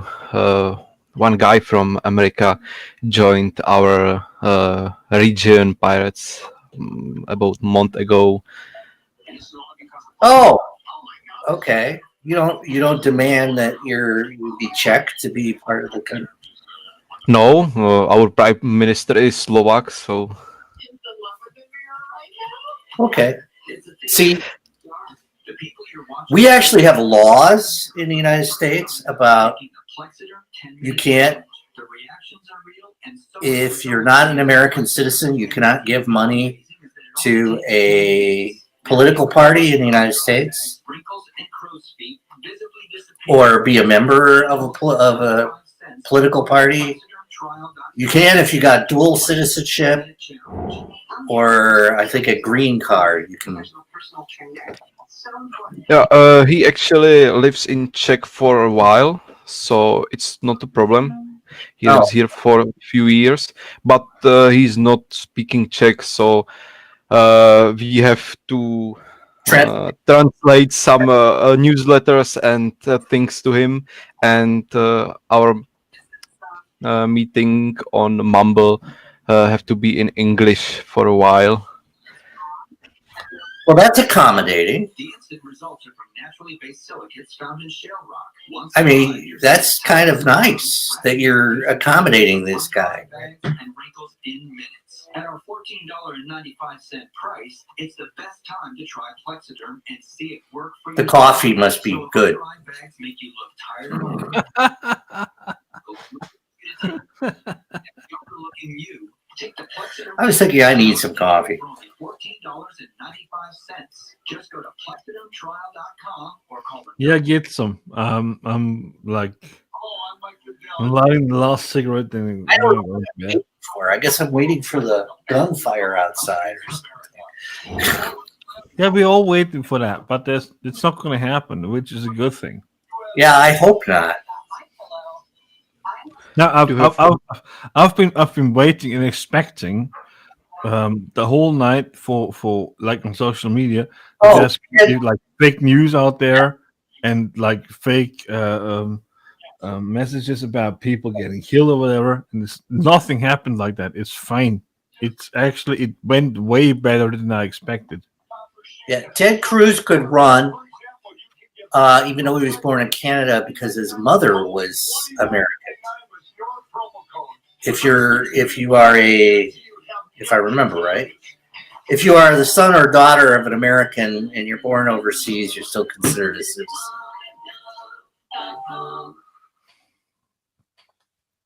In fact, and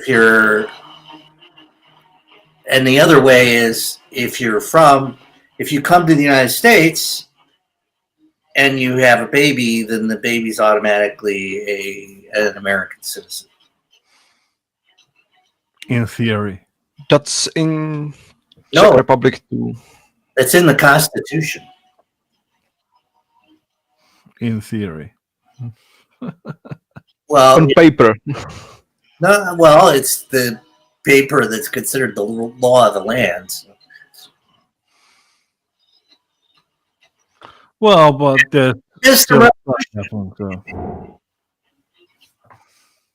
well, whatever. I'm kind of tired of discussing American policy because I think it's in parts really hypocritical, and on the other hand, who cares? So. Well, there are people who would like to make citizenship very exclusionary. Yes. They don't like people. They call them anchor babies because people supposedly come over and drop a baby so they can be American citizens. I quite frankly think the majority of people in the world are not concerned about going to the United States to have a baby.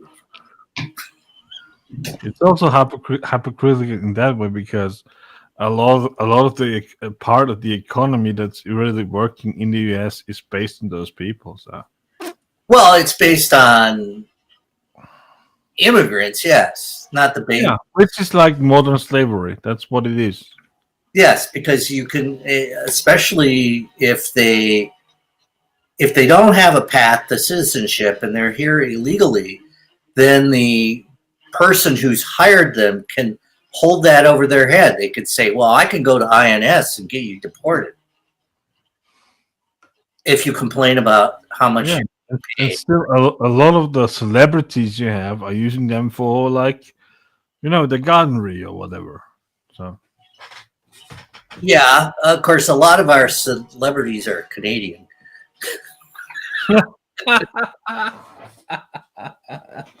Yeah. That stuff.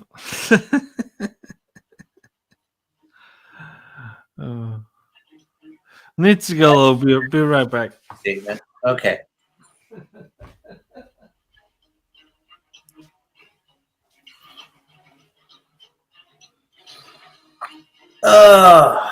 So what are we?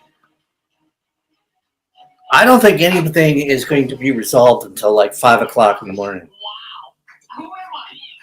Wow, is that really me? They are some of the hottest videos on social media. Those videos claiming to instantly get rid of bags under your eyes. Well, this Thanksgiving, you can celebrate. Let's get rid of this. You look your best with Plexiderm. There we go.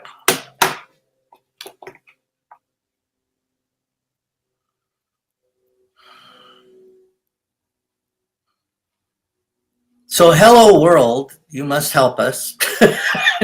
we now have a very confusing situation in the United States. We have a president who's declared victory when all the votes aren't counted. How many? Well, it's not enough. well, these things. I expect that from Trump. So Right. we will. Twitter has banned his tweets saying that he is the president. And I haven't looked at Fox News, but the rest of the networks have said, no, he's not elected.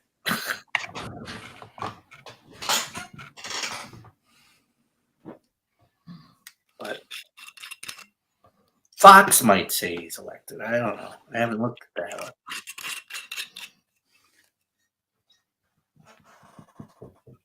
So what do you think? Is this going to be a pickle for us, or a bad thing? That what Trump said, or I have no idea how this is going to play out. Me either. If it's going to, I'm afraid of the militia people that, the guys with guns that want to come in and. Well, I'll say one good thing about tonight. I think we all expected, or at least I did, that in election night, what they called the Trump army, which was Donald Trump Jr. addressing a lot of the times in the last 3 weeks. Yeah. They didn't do shit. There was like a lot of expectations that they would do like voter suppression, and they would like be at the polling places and trying to keep people off and so on, which didn't happen, obviously. Otherwise, we would have like. It happened in some places, but it was very small. It wasn't. Yeah. It was a lot less than I expected to be. In Czech, in Czech, we have some radical parties or members of some parties, because we don't have just two parties, and they are more like nationalist.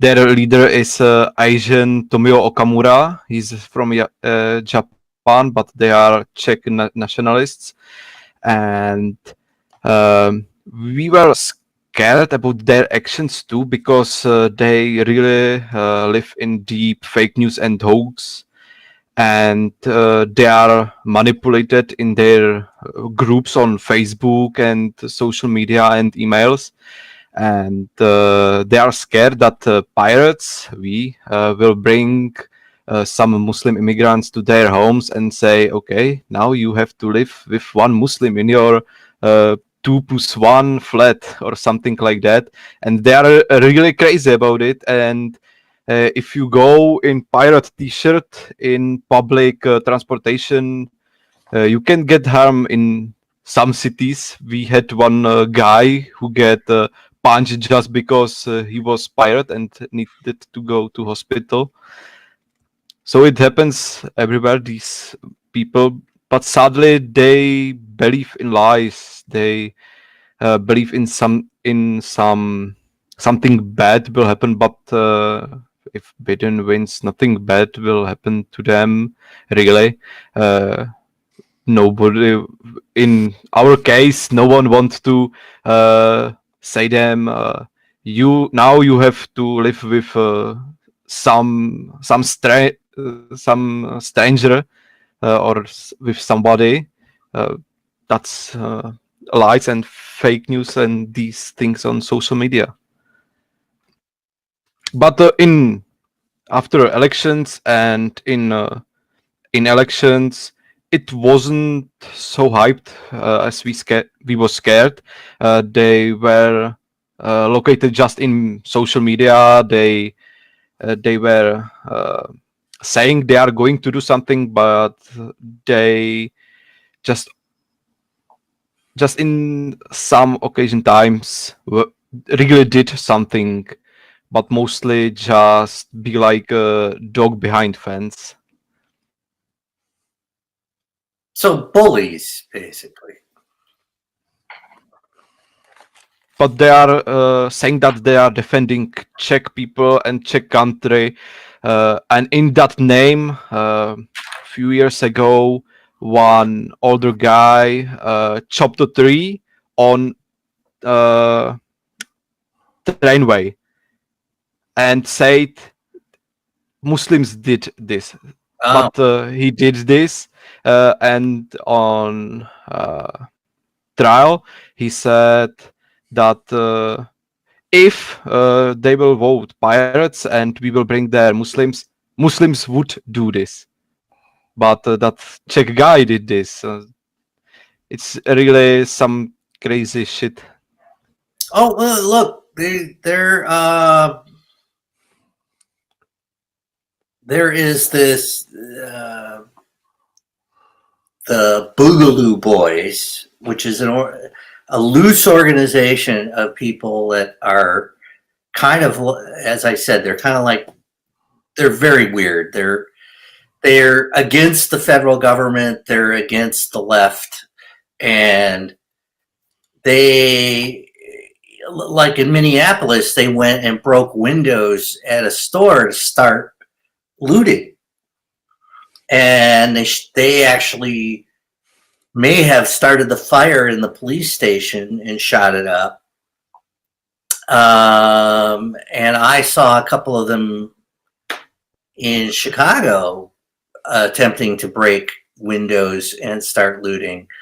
So there's this like they're instigating things, and then they blame, Antifa, right? They say, "Oh, it's the Antifa. It's the ones doing that, or it's the left doing it, or Black Lives Matters." So they purposely are trying to engage in creating a violent situation and blaming people who are peacefully demonstrating for looting and rioting when they're actually starting it. Yeah, we had a demonstration against the COVID situation because our government stopped sport match and stopped them to canceled all trainings and matches, tournaments. So people weren't happy about this. So they did a demonstration in Prague, in capital city, and it was okay. But then there was too many people on one place, and that's not good because coronavirus. So they stopped it and said, okay, we stopped this demonstration. You have to go home. A lot of people tried, but there was some group. It was Czech hooligans, and they just created a conflict with police. But media with Czech nationalists are full of perfectly cutted scenes. So it looks like a police department provoked demonstrants to conflict or started a conflict, but they just were standing waiting, and these hooligans started really to conflict, and then it was big. It wasn't like in America. It was more peaceful.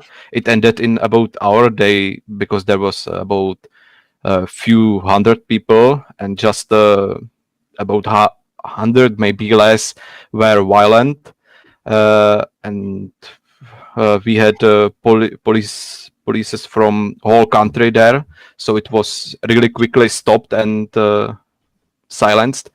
But these people who making troubles and violence and then trying to cut it and put on social media in specific groups to make it bad for another groups that weren't there, or they didn't do anything wrong. Yeah,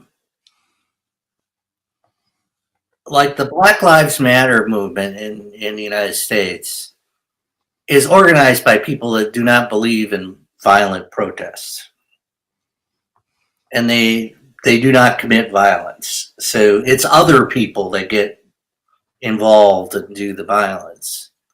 And yet we got a president who demonizes these people and treats them like, claims that they are violent and that they're burning down the city. But they're also not doing shit. I mean, come on. They aren't. Whoa, what? I mean, it's good. It's good to display your opinion. That's one thing, and that's fine, and it's good, and that moved stuff ahead. Yeah, I think we can all agree on that.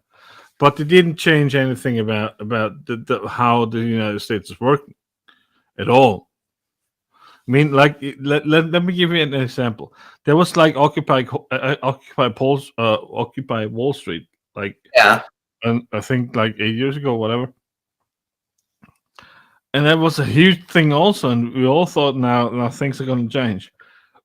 But of course it didn't, because it didn't address the whole problem. They didn't work the problem.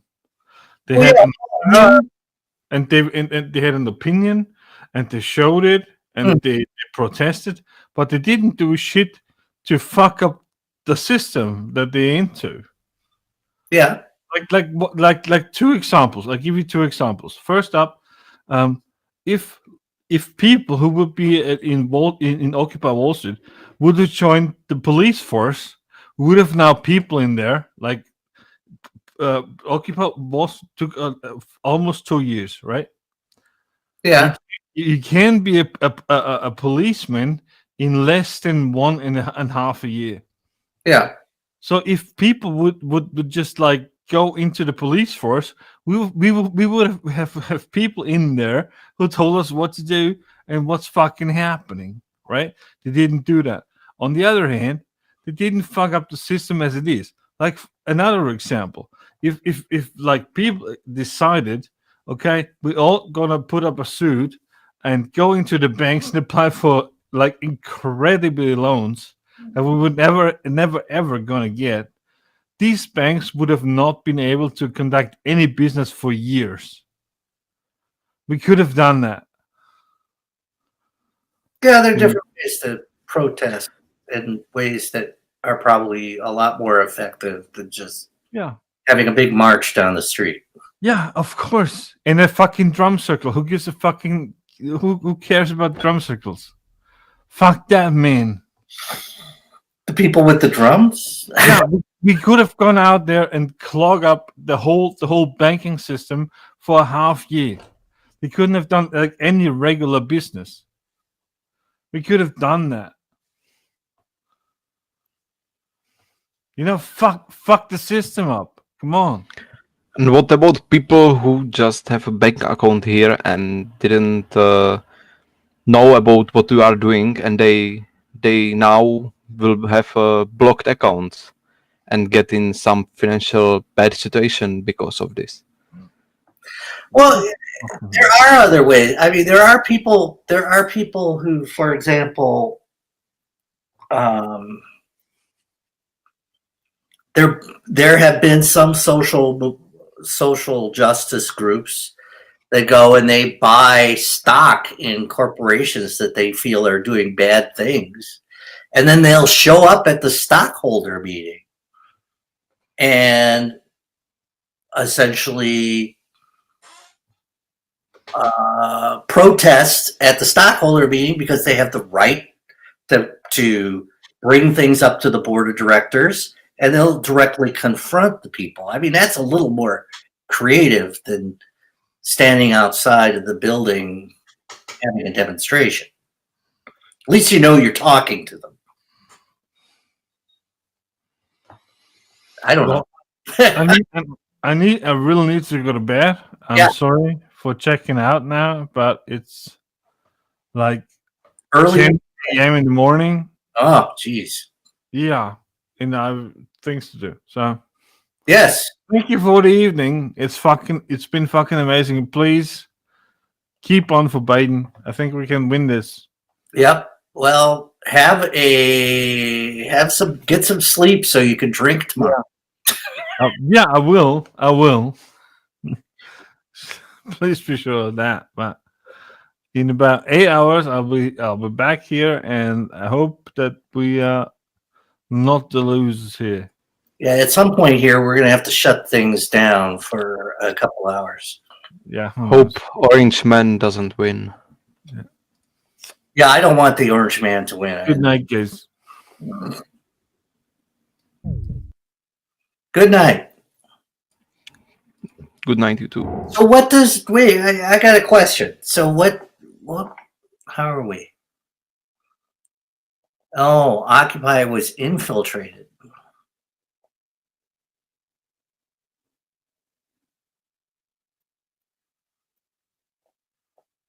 And about protest and more in America, I don't know how you can change in politics something, how you can join a party, or in Czech we have lots of parties. You can create one.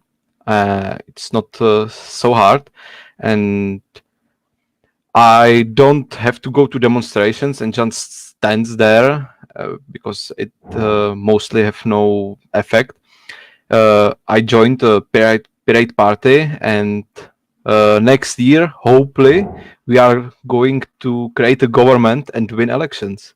So this is way how normal people in Czech country can change something wrong with system. They can join a party and go to elections and win. In Czech Republic, it's hard to join most of parties like Communist Party or actual ruling party, ANO, which is. How do they make it hard? What? How do they make it hard to join? How you join? No, how does you said it's hard to join these parties? They make it hard. Yes, because they have membership just for for families or for friends, and you are in these parties for benefits. They don't allow normal people to join them. You need to have some potential to join them, to be useful for them to win. And our current ruling party and our prime minister is really badly corrupted. He is richer than Trump. When he were to White House, he was the richest man in White House at the moment, and most of his surplus is from Czech and European donations. Actually, Czech country and European Union have some grants for small businesses, for small agricultures, so they can fight to big businesses, to big companies, and can live and be like a regional distributor for food or some product. But he have one big company that is cut to small companies, but they created one big group, so he can get a grant for every small company and then pump this money to big group, and he have every month he take few millions from that group as his surplus. Oh yeah. And he was in STB, that was a secret police in Soviet era. So he have some. So he's lots of money's. He know a lot of things on a lot of people. He know how to do things. He have contacts. So European Union says he is stealing money from Czech country and European Union, but Czech country is like, oh, we don't think so. It's okay. We will pay for him. He is okay because he have people on really important and good places, and if in justice or somewhere, is somebody against him, that guy is soon replaced. And this situation, I think we can solve this situation, because next year are elections and his party is going really down because he failed in coronavirus situation, and people are really pissed off. So Pirates possibly can win and create a new government next year. But in countries around us, like Hungary or Belarus and more, these situations are more bad than us. They have this system so rooted, it's hard to get rid of these. They are like they are really rich and powerful people that can be replaced. Right? Basically oligarchs. Yes. Yeah.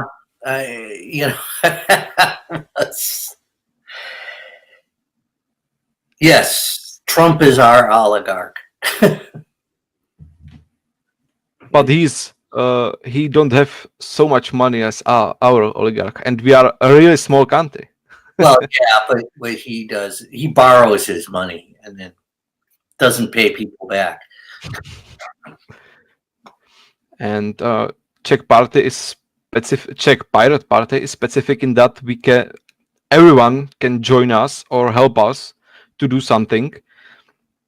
We have registered followers, so someone want help us with newspapers to get to people, or just in our expert teams, or just talking with us, so he can just register, and he's no a member of party, just a registered follower, and he can talk with us. We have all meetings public, all debates internal are public. We have public forum, so lots of people can join to talk, to discuss about our program, about our decisions.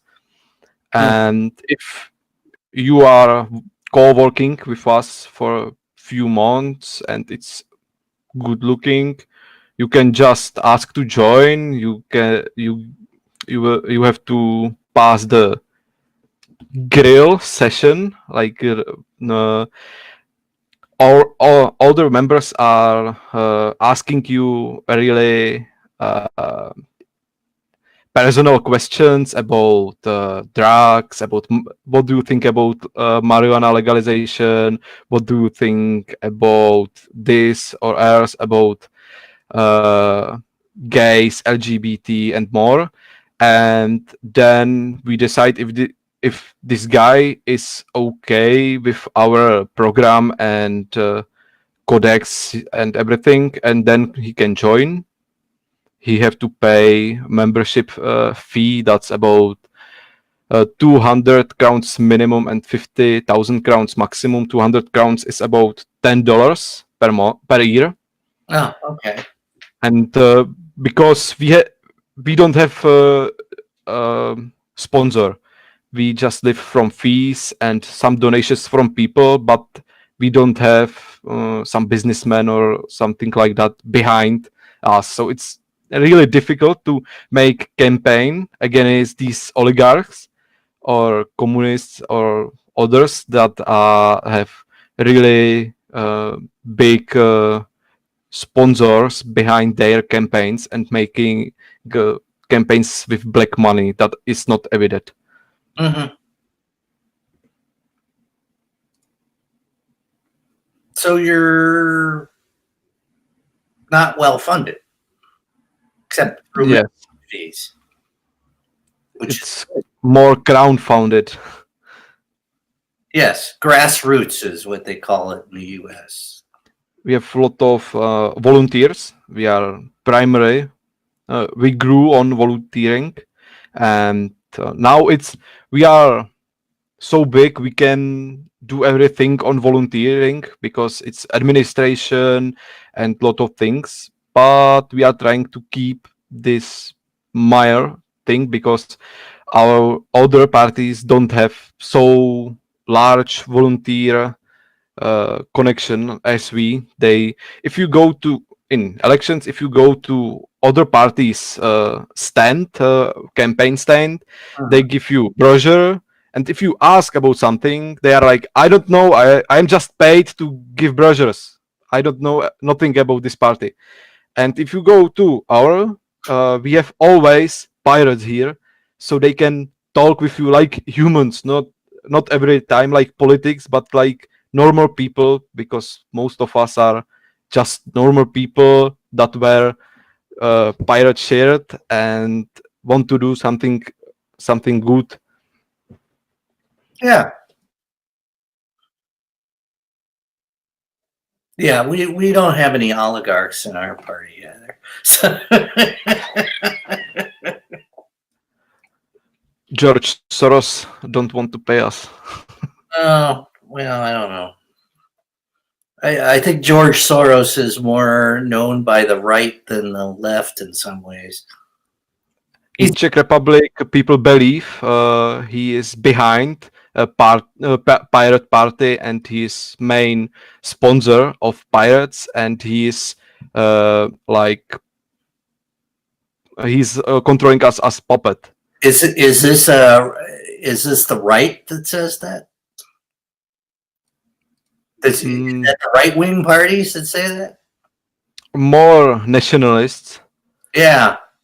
See, I think they all talk to each other. I think the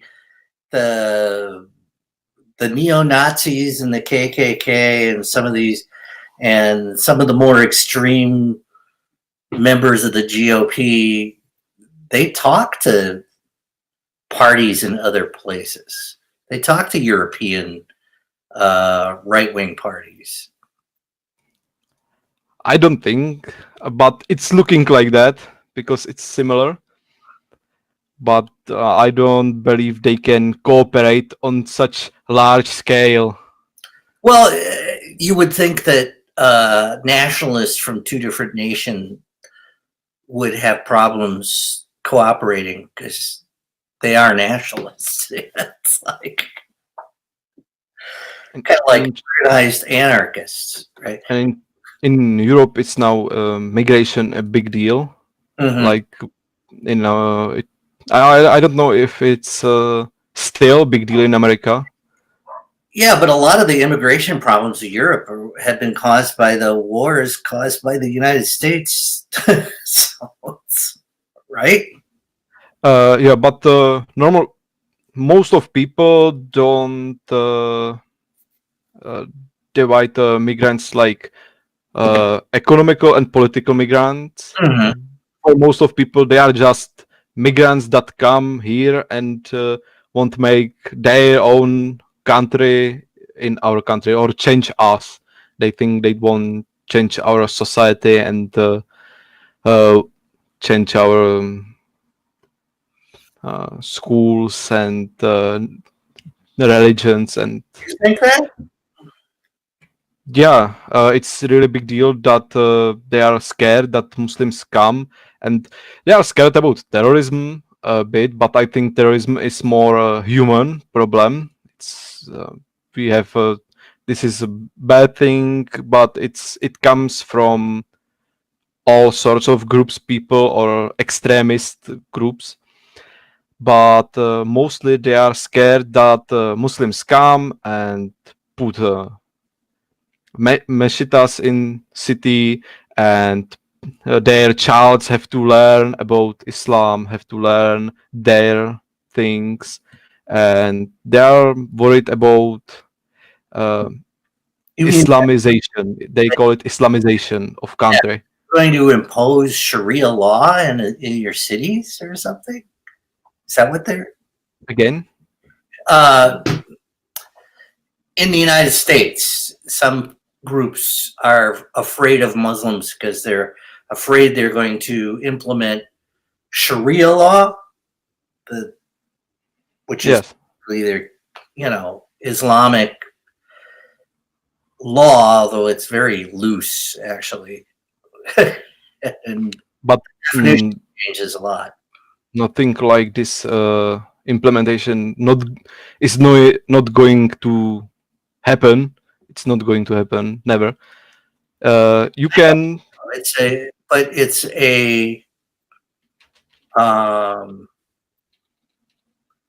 It's just a way to drum up fear. And what happens is the nationalist groups can expand their ranks through fear. Yes. This is thing that change their opinion about elections. They vote because of this decision. If they accept political migrants that, or in some quotes, in like we can accept some number because we have some facilities to accept them and integrate them into our nation, in our culture, not our culture to them. Because in Second World War, Czechs ran from Czech country too. We went to England, to Australia, to America. We have a lot of people from Czech in that time that ran away. In communism era too, they just emigrate from Czech and run to some liberal countries like America. And these people from Syria and more, they don't have a house or where to live, so they are looking for a place to live. Most of them are peaceful, and most of Syrian guys are actually Christian, because they are half Muslim or they have more religions there. They're ethnically Arab, but they're Christians. This is a reason why they have so much wars there too, because they have lots of religions, and so we accept some political migrants. We don't want to close our borders completely and not to help in people in need. For example, childs and but these people are scared. We are going to say, okay, we can now 2 million Muslims, you can come, but this is not how it works. It's about few people or families, like in tents. In here, it's about few hundred. We have these quotes on websites on Czech Republic. It's about our capacity to integrate them and work with them. But these people, imperial power, or like France had an empire and had overseas holdings and dominated portions of the Middle East. You're not a European power that had a big empire, right?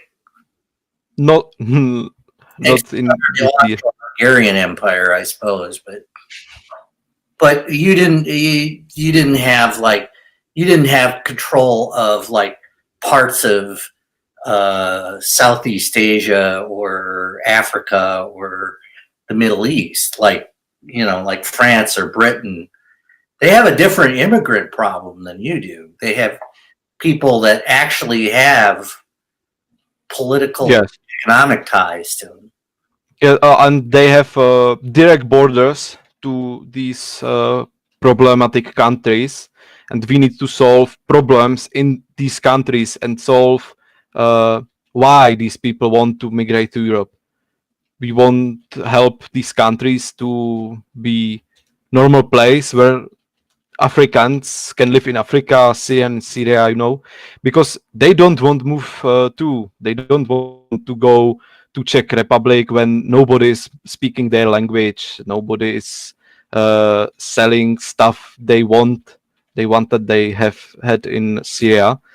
I knew a Syrian guy. He was born in Czech Republic. Then he went with his parents to Syria.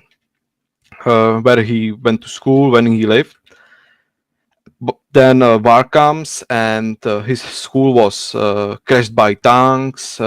He was wounded by a shot, and it was really bad. He have had some seminars about it, and his mother took him back to Czech Republic. He wasn't immigrant because he was born in Czech Republic, so it was easy to him to move. He could. They had some other members of family here, so it was easy for them, but not so easy for other part of their family that lives in Syria, and they had to separate from them because they cannot come here. Government wanted to see they have lots of money on Czech account, so they are not going to be poor in country if they emigrate to Czech country, because nobody wants migrant, right? Poor migrant, because this is not how integration works. But they their family put lots of money in one account and showed we can take care of them, we can help them to find a flat, a job, and integrate them. So it happened. And this guy went to high school with me, and now he's a very good programmer of websites, and he's making some Muslim explosive jokes with us, and he's okay with everything. And their nation or nations have same problem as our. They have some nationalist groups. They have lots of disinformation and fake news that is manipulating people and making them to do bad things, like in every other country. But in there, it's a more extremic and in bigger scale. In Czech, we have lots of extremists, but they are too scared to be extremic elsewhere than on internet or in pub. They are making problems just in pub or on internet and bullying on internet. But in other countries, they can take things to their hands and be extremic elsewhere. And this is mostly bad. We want to fight with disinformation and fake news more. Our Pirate Party member, Markéta Gregorová, she is in European Parliament and as pirate, and she want to have some anti-fake news and disinformation campaign to help people learn about disinformations, how they spread, and how you can validate these data that you are not manipulated but fake news. Yeah, I wish yes, that's not a bad thing to push for. How do you find the truth? I think there are a lot of people who just don't. There's a lack. Most of them don't want to know other truth than their own. Well, the problem is that the world is. The more you know about the world, the more you realize that things are uncertain. And religion and nationalism and things like that, they're clearly defined. They're like, there's a set order, and people are afraid of open societies. They're afraid of places where you don't know what's certain. Or maybe I should be listening to this other person because maybe I'm going to learn something. That scares some people. They kind of want to fit within their own space. So how do you take people and get them more interested in other people or other cultures or even their neighbors? I guess. Does that make sense? I don't know if I'm making sense. It's 3 o'clock in the morning here. So, o'clock a.m. oh well, and I see Nate Silver's on he's like a statistician who does a lot of projections. I should probably check out what's going on. I'm going to shut this thing down for at least a couple hours because we're at 3:09 in the morning, and I have a feeling my spouse is probably very mad at me for sitting out here talking till 3 o'clock in the morning. And I think we are the end of the stream here. So we will try to take this up sometime tomorrow when we know what's going on with the election, and invite everybody who is interested to come and join us and talk about stuff. Okay, I posted my private email here, so you can invite me on the email and write me. I'm sure I can join. Okay, thank you. Because it was really hard to me to find this group on Jitsi. Oh, okay. Well, I have you. I will save this as a draft. Okay. Okay. Have a nice night or morning. Well, good night, everybody. I'm going to work. I thank you all for listening or participating, and I really enjoy having conversations with people about, the more you learn about other countries, the more you feel like we're all part of the same community. Thank you, and good night, everybody. This is the end of the stream.